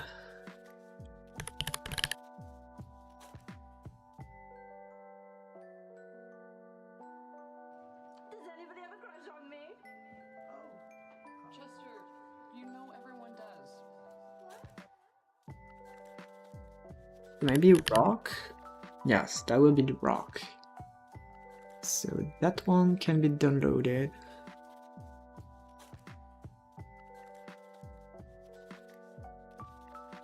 Okay, I think we have everything we need. Okay, so here I have the textures. Let me bring in the textures. So, rock. Here's the rock.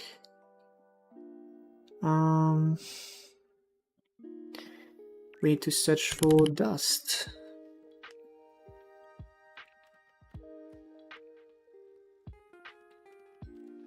Not really what I wanted. I think it's sparkle. Oopsie. Give it to me, please. Okay, they are kind of black.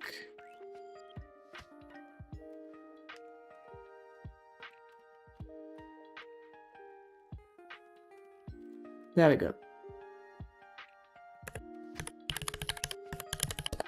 So that's crystal dust. Here we have crystal. Actually, I do like this one's better.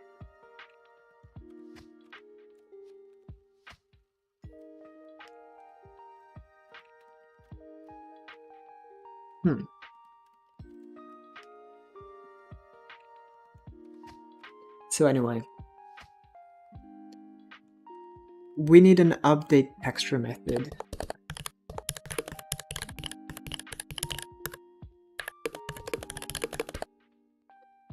So here we can do a match on content. So if it is Minesweeper content but empty, I just don't understand why we don't have auto completion.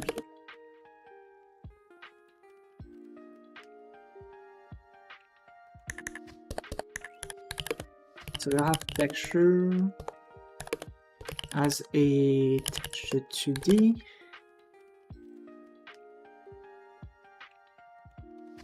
So here texture.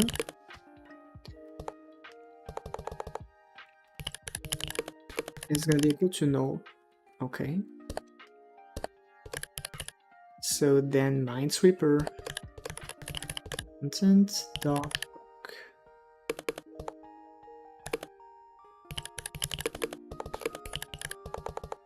So we're going to preload our rock.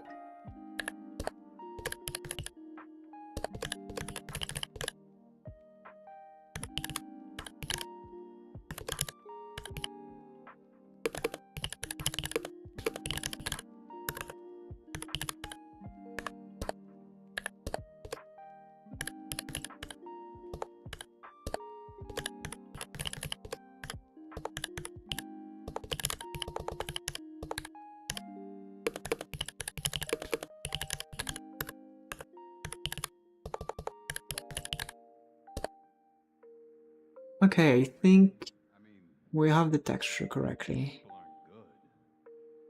Yep. So we can now just update this texture. Texture rectangle.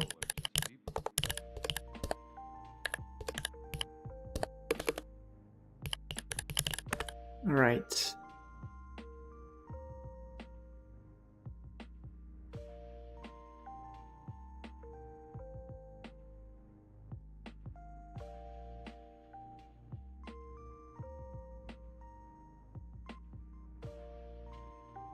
Okay.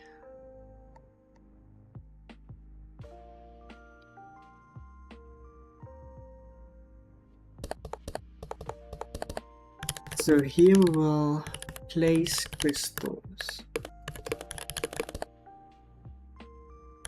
So valuable crystals placed integer 0,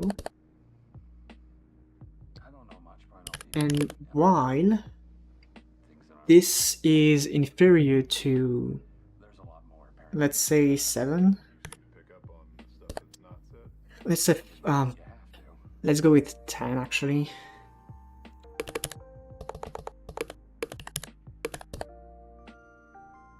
We want to try to place a crystal. So I will need to get content as well.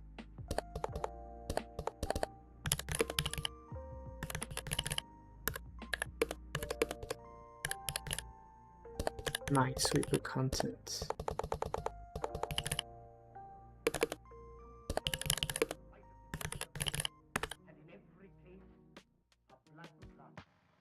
Oh really?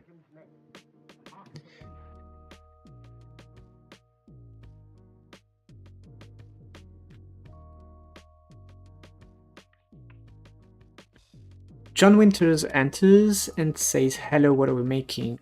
We're making an idle game about collecting crystals. Are you asking because you are stumbling upon the channel or because you want to know the current task that I'm working on?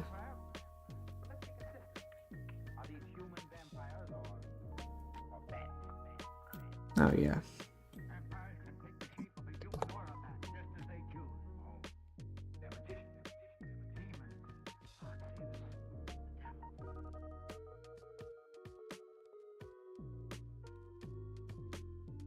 Interesting. So yeah, probably this is causing a problem right now. So yes, get the content. Stumbling upon the channel. Right, so basically this channel is a idle game tutorial for Godot, mostly focusing on programming. And right now I'm working on a project of an idle game based on crystals, crystals being the common theme. So I'm still trying to figure out what are going to be the main activity. But so far we have a drill, which is going to be the first automated system. So the concept of the game basically is that you generate crystals, which are going to be good or bad. And good crystals, you keep them to use them for various purposes. Like for example, equipping the crystals to the various machines you have to improve their power. Bad crystals, you can choose to grind those or sell the crystals based on what you want to generate, the idolians or crystal dust. Crystal dust, which is the rubbish junk resource that you create, is just used to fuel all the automated things in the game. So that every crystal you generate, even if you don't keep it, it will still be valuable because it will generate fuels. And then that's the beginning of the game, right? Create crystals, make your machines work, and create better crystals with the better machines you have. At the moment, we are pretty much prototyping and testing things. And right now, I'm working on a kind of Minesweeper lookalike, which is going to be a kind of excavation minigame where you will be looking for crystals on the grid based on the feedback that you have when you click. So right now, that's what I'm doing, working on this thing, which looks a little bit weird because I didn't fix the colors yet. but it looks a little bit more like this with the right colors. So right now, trying to have crystals spawn behind the tiles.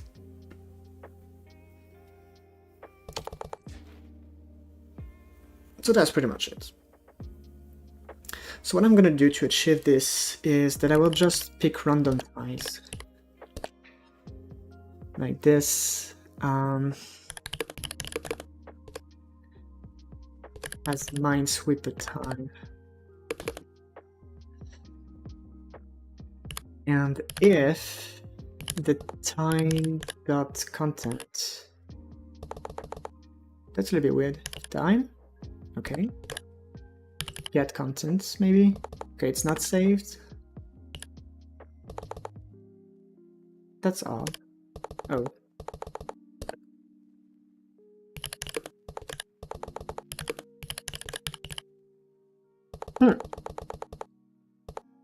Sounds great. Merges Kingdom here on YouTube has a similar Minesweeper minigame. Okay, I'm not aware of that, so I'm just going to note that somewhere so that I can check for later purposes. Let me see. Oh, I'll put that in the live stream description. But it's going to be quite of a reverse Minesweeper because you will be looking for the bomb.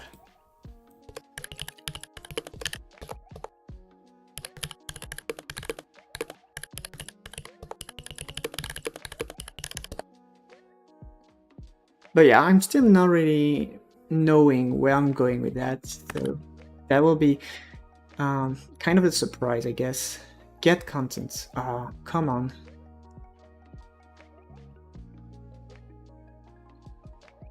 But now it's could not pass Minesweeper. Really? And why you can't pass this? It's really odd.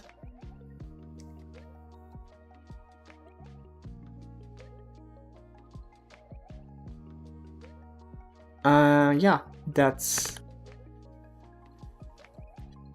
black art at this point.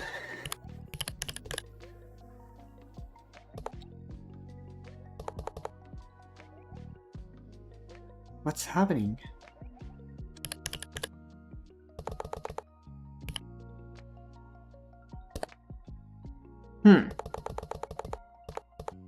I think I will just be reloading the project. Something's definitely weird.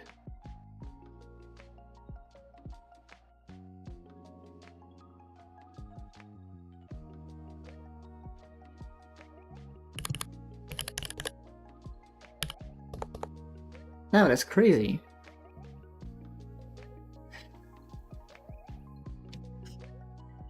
This is mine. Okay, yeah, I'm lost right now. Godot is like...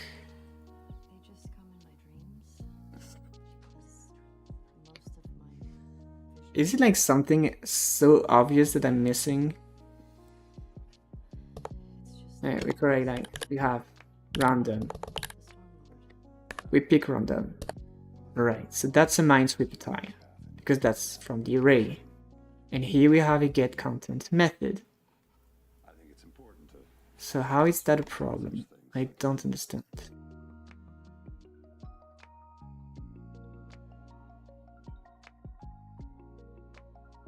Standalone expression, why yes, because you don't allow me to. That's so weird.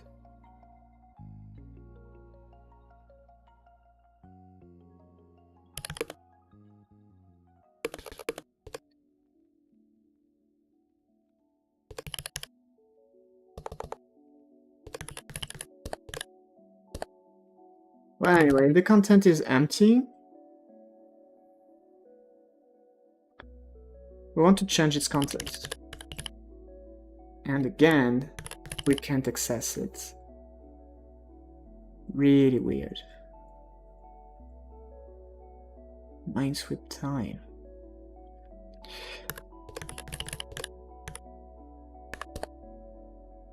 This is so cryptic.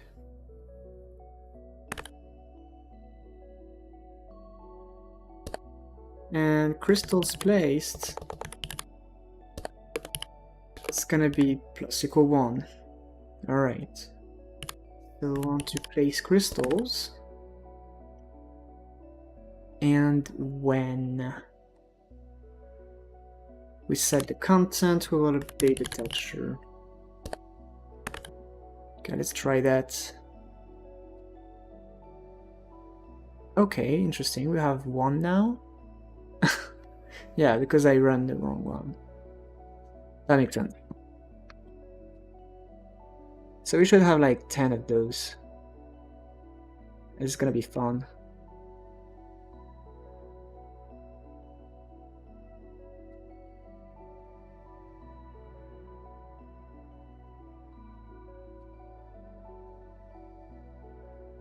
Alright.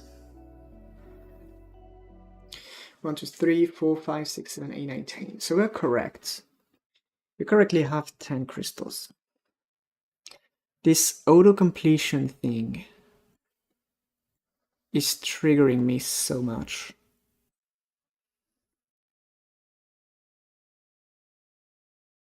Wow. But anyway, I think I paused the music.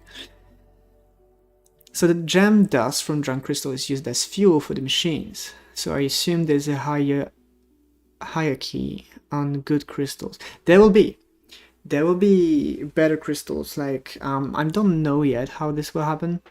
Probably tiers. And then based on your research status upgrades you have, your machines will be able to fetch better higher tier crystals. You will obviously be able to automate the auto grinding, if we want to say that, of specific crystals. Here we have a very, very, very early development system that will grind all the lower tier crystals. There's only 2 different crystals we create right now. I'm pretty sure actually that because we haven't fixed it, the rare crystals are worse. That's possible. Yeah. Right now they are worth. So we can probably go with something like this instead.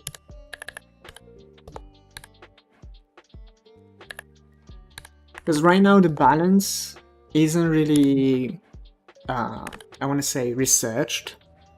I'm trying to find what is going to be the very first thing the player will be doing. Like, is it going to be managing the crystals and just watching the drill and trying to assign things for automatic systems? Or is it going to be an active thing? So not a clicker. Well, we have a prototype of a clicker. But yeah, I'm trying to find this first thing, which will be the basis for the balancing, right? Because that could be like, this is a clicker that you can click several times to buffer actions so that it will auto-click for a certain time. That could be the first one. Or that could be the Minesweeper right there. Could be one of both. Right, so I don't really know yet, and that will be the basic for the balance. So yeah, let's actually grind the lower tier crystals and wait for a good one to appear.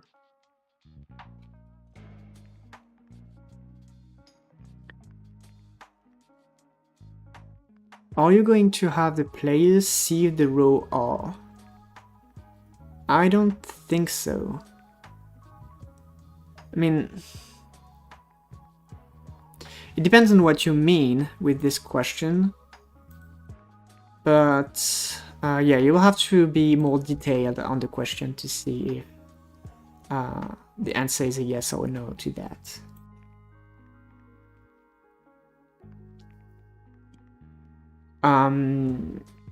Well, I've called this excavate, and here one click is one excavation action. I don't know, because sieving, I kind of have this image of those guys trying to find gold in the sand. But yeah, so that's this thing.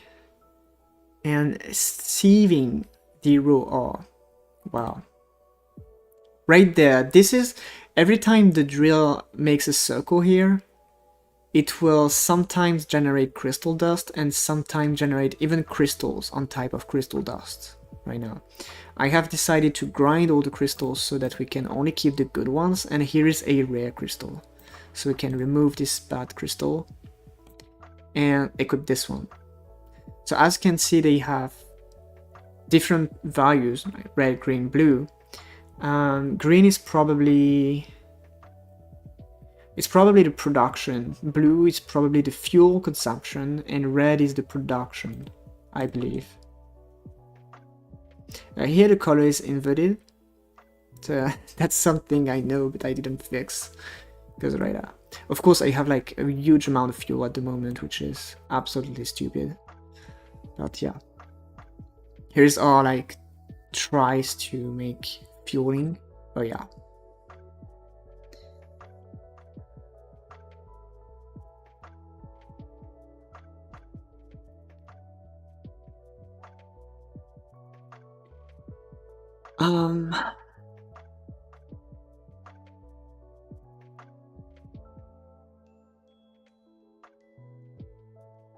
Actually, probably want to try to generate the hint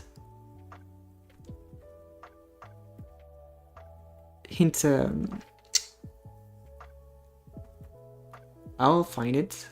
Hint ties. Yes, I have it.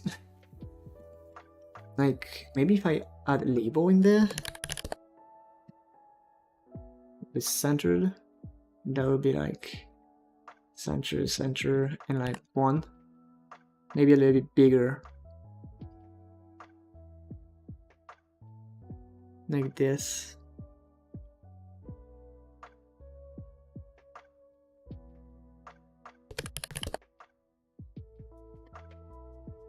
So this hint will be unique, and by default will have no text.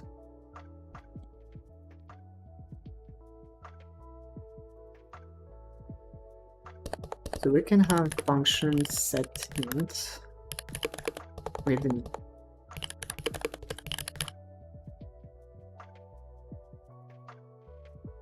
actually it will take a number.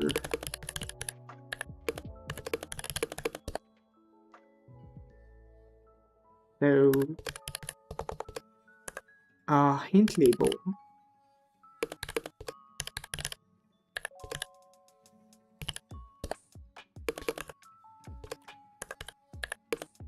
Gonna be equal to our number here. Okay. What now? Okay. That's really weird. What time is it, by the way? Oh, it's midnight, I believe. Yes. That's fine. I will be working on that a little bit more.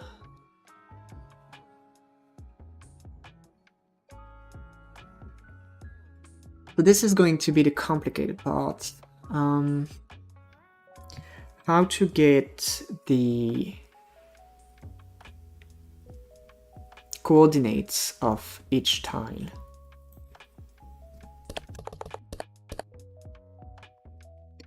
So we're gonna have a function probably get coordinates, which takes an index and returns a vector to I.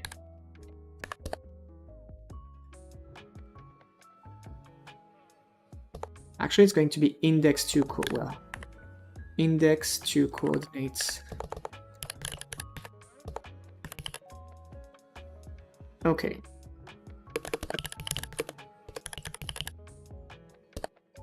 And at the moment 0, 0.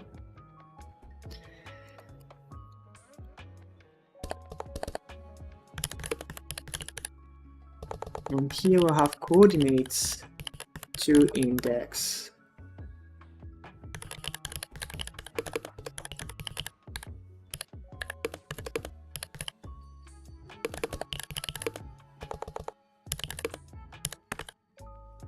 Okay.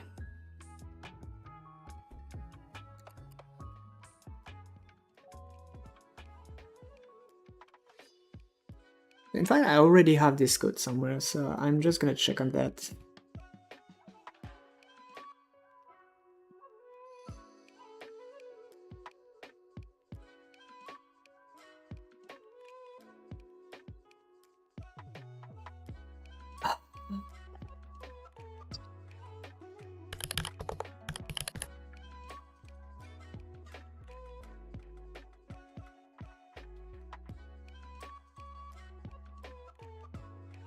So it's probably here.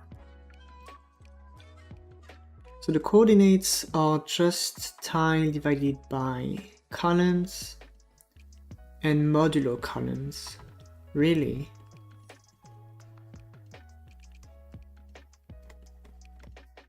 Okay.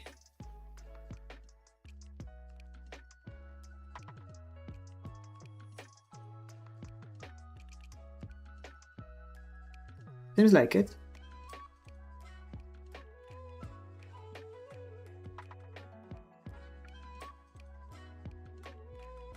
So here we have coordinates as a vector 2i equal to, let's have vector 2 0 0, so we can return those coordinates.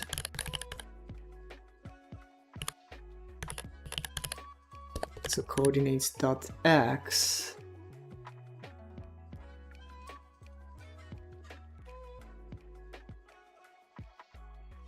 it's going to be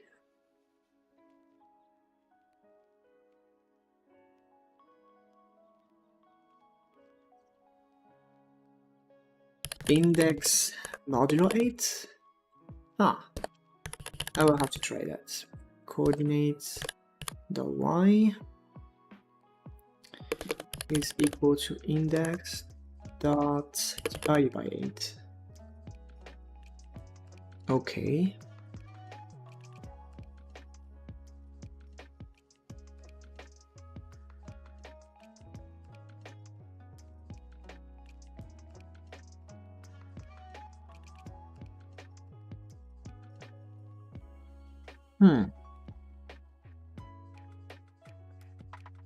So our integer here should be probably coordinates dot x plus some coordinates dot y multiplied by 8.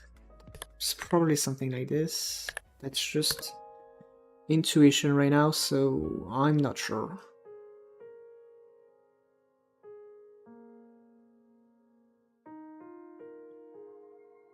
So I think there is such thing as get index in there.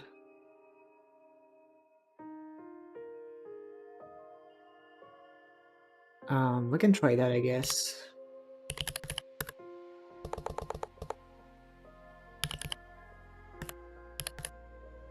Here's get index, yes. What does that do? It does the node order among its sibling. Yep, that's correct. So now I actually have to make to understand how it's going to go up.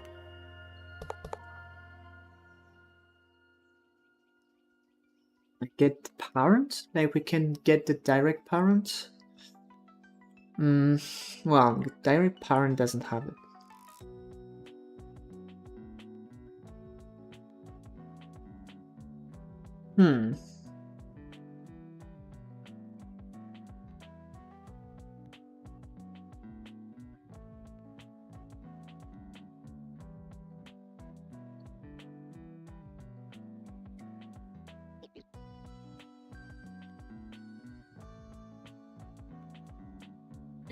Or maybe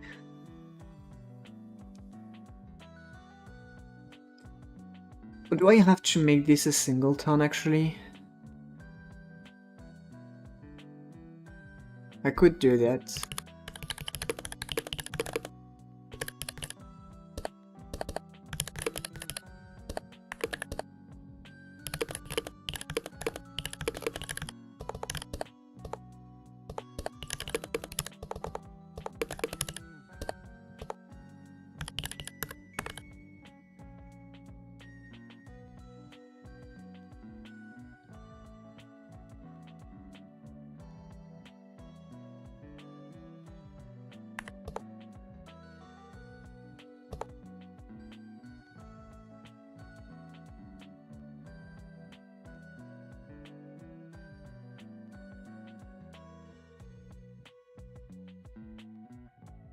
Okay.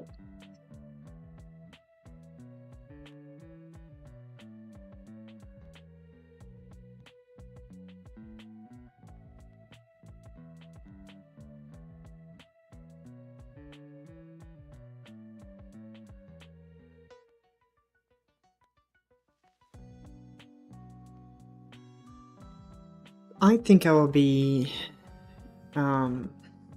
making those hint tiles. Okay, so I need to make a method that will create those hints.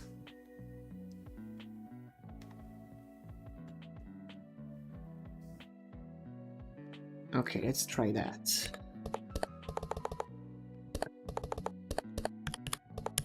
That will be create hints on an index.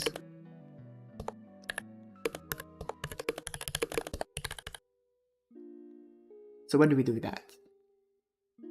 We first get its coordinates.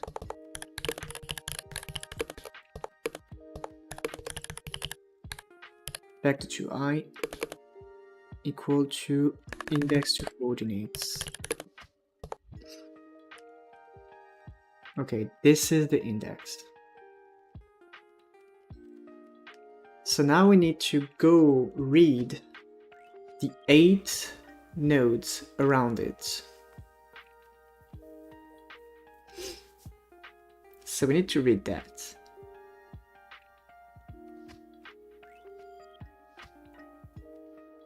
So we'll create a list, probably. So this is going to be neighbors. How do you write that? Gotta check on that.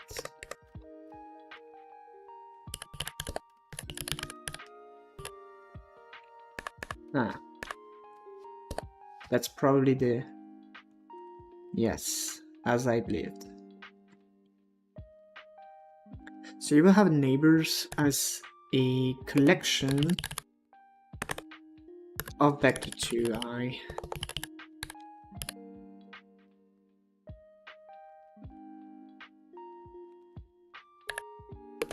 And there we go. I think we do have to make those manually.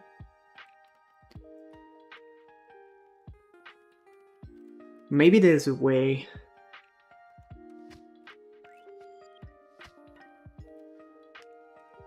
Alright, if we go like a kind of a loop.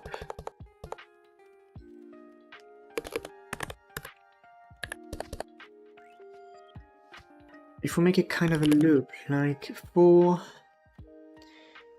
a, an integer, which ranges from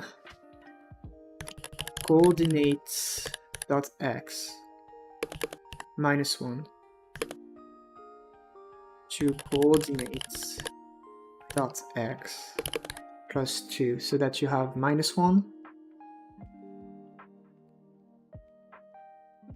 0, +1, and the +2 is ignored. Maybe. So that you can go for j. Well, actually we can go with x and y.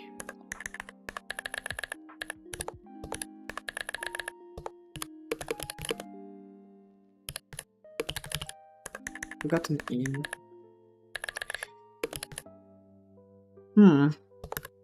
This is very... I don't know.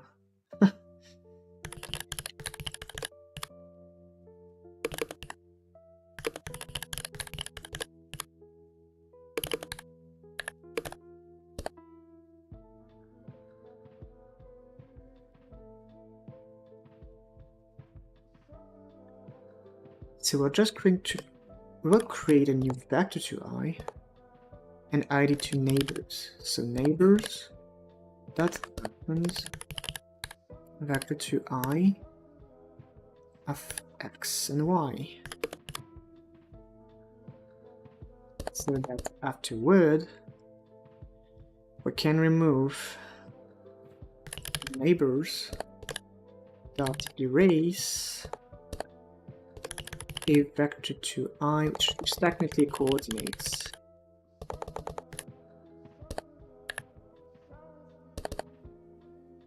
I'm gonna print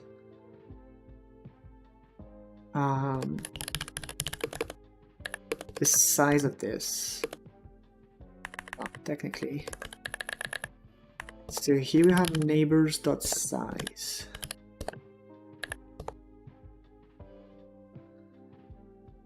Just want to make sure that we do have 8 cells here.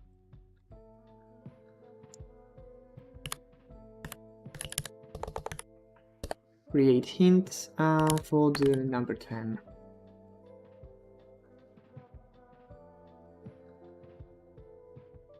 Okay. We have 8 neighbors. Seems correct. Okay.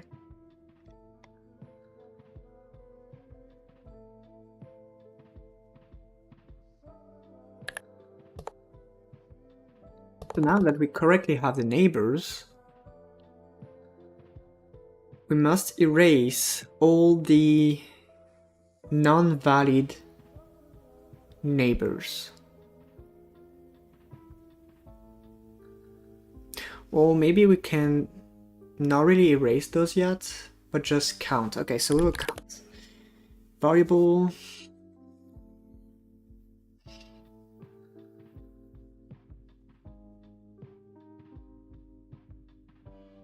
Count equal to 0.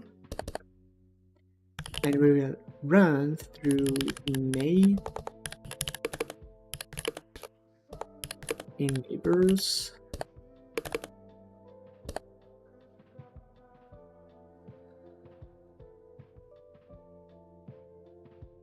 For neighbor, okay.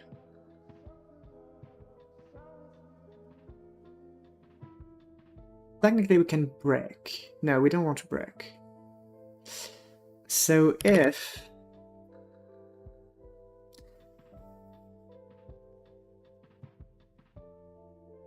we have to make a few checks in there. We have to make sure that neighbor, which is a vector 2, neighbor.x is superior or equal to 0, and same thing, neighbor.x is inferior to 9. I can go inferior or equal to 8. And we could keep going on the same line actually, and neighbor.x is inferior or equal to 8, well, superior or equal to 0, and neighbor.y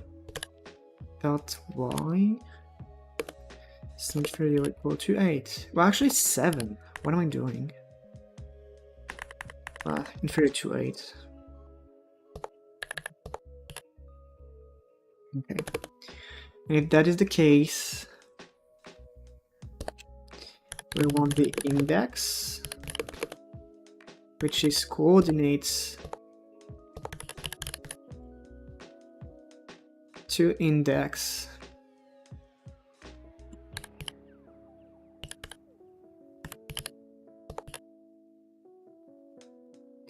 Why is Godot bugging that much? Please.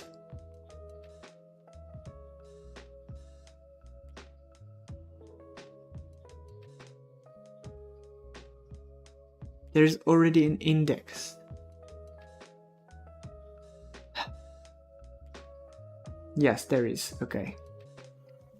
So that's neighbor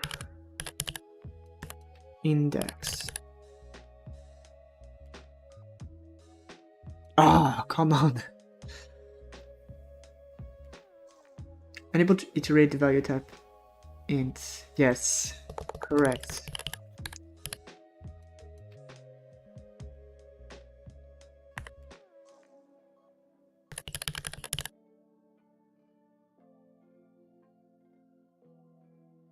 All right, we're progressing. You've always been so quick to learn.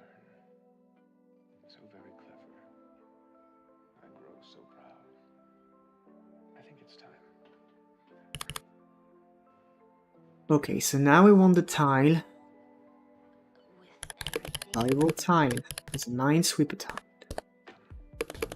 It's equal to my tiles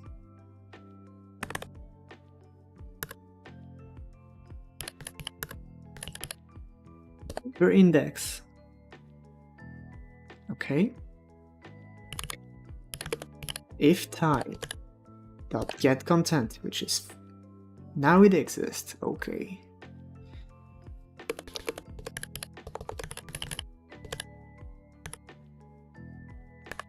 Crystal. Actually, if it is different than empty,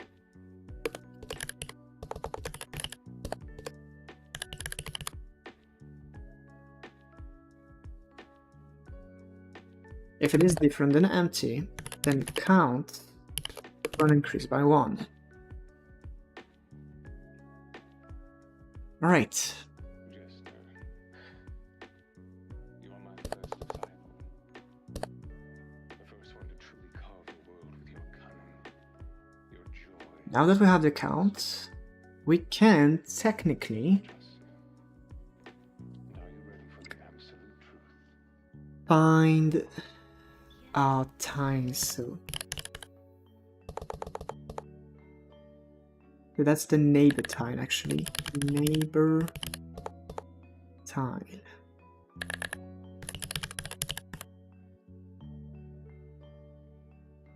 So now we can go with the valuable tile. It's a Minesweeper tile.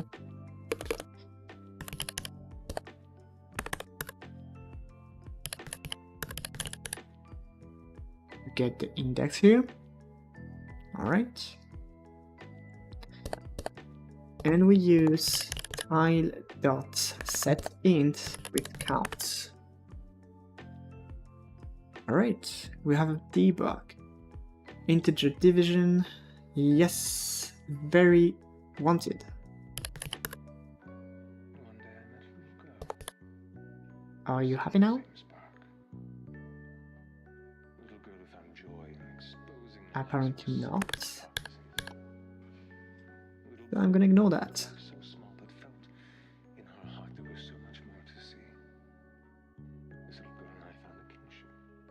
And just That childlike set int a view so untempered by the sanctimonious morality. if number And she saw me as a god. is equal to 0. For her, Um, I donned the mask of one. we won't know it technically, so it's gonna be empty. Else gonna be that. Alright.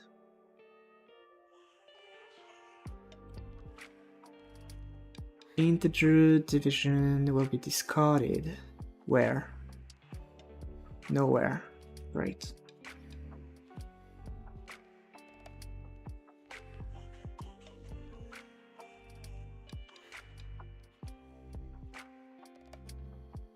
So here we create one hint. So now we want to create all the hints actually. So create hints with an S. So for I integer in range 8 by 8. To create an int with I. Well, we'll name that index.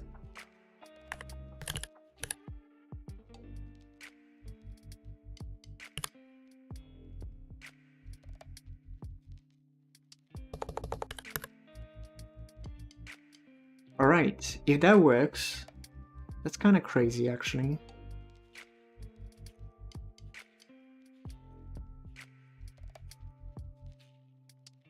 Okay, we have 2 around there. And here we have 3.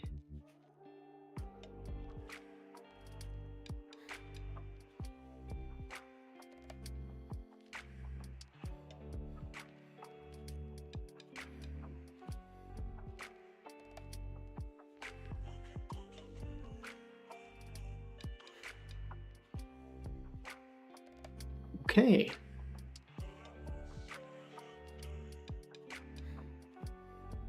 It's actually pretty beautiful.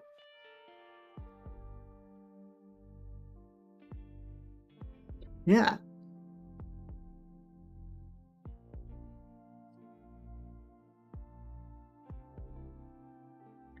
So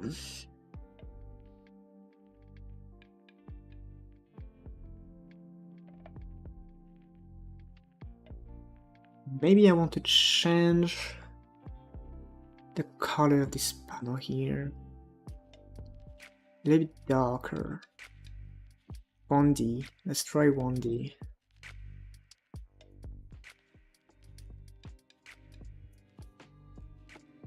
A little bit more.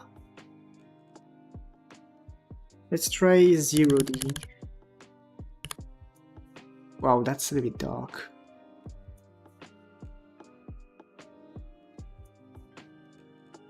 It's a little bit dark, but that's fine.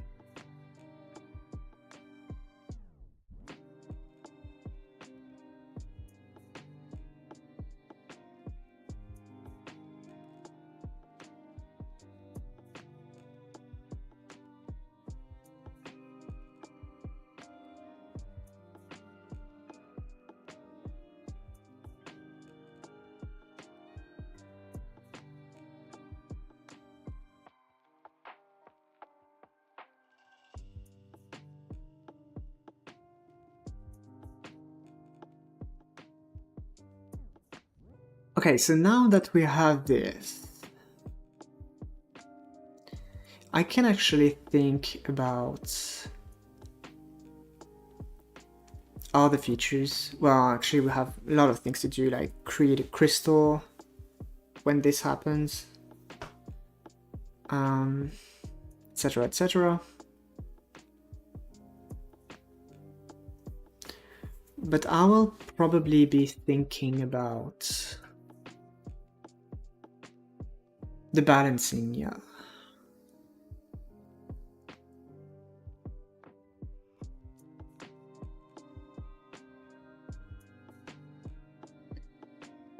I'm not sure yet if I want this to be the first feature of the game. It could be an interesting thing to add at some point, but probably not the first thing.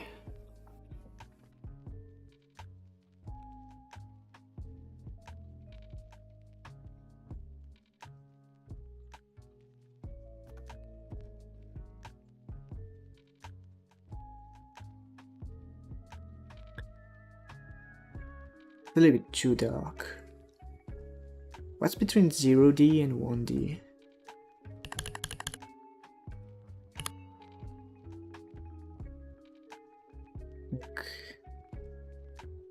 Here. 1.4? I don't know. That's a little bit still big.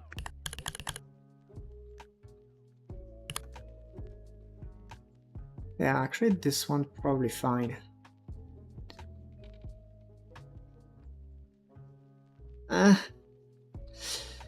Yeah, 1.4. Go for 1.4. Yeah.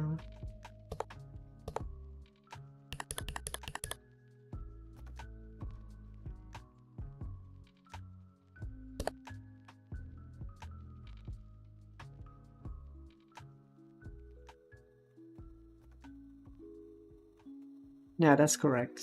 That's fine. No, it's hard actually. It's hard to find one which is decent. Yeah, it's gonna be this one probably. So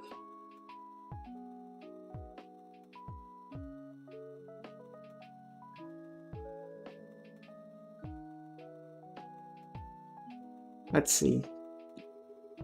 Oh. Sifting minigame clone.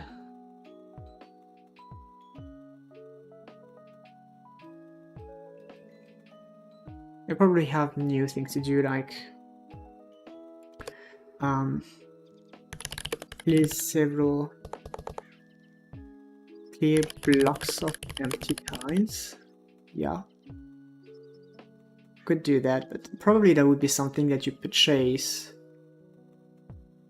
more than something that is by default. I don't know.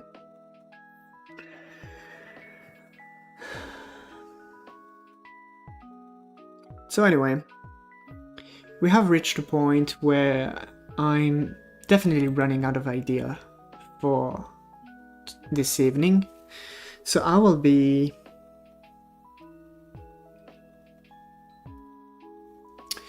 going for today, and I will keep that. I mean, I will resume the progression of this game in another stream so that I can work on the ideas, a little bit of cameras and this kind of thing, so that I have a little bit of content. So anyway, if you have reached this far in either the live or the VOD, well, thank you. That's very kind of you to watch me for that long. I hope you like this game. It's a very interesting project to work on, not gonna lie. And yeah, I hope you liked it, that you can learn a few things, and I will see you in either a video of the tutorial series or another live. That's it.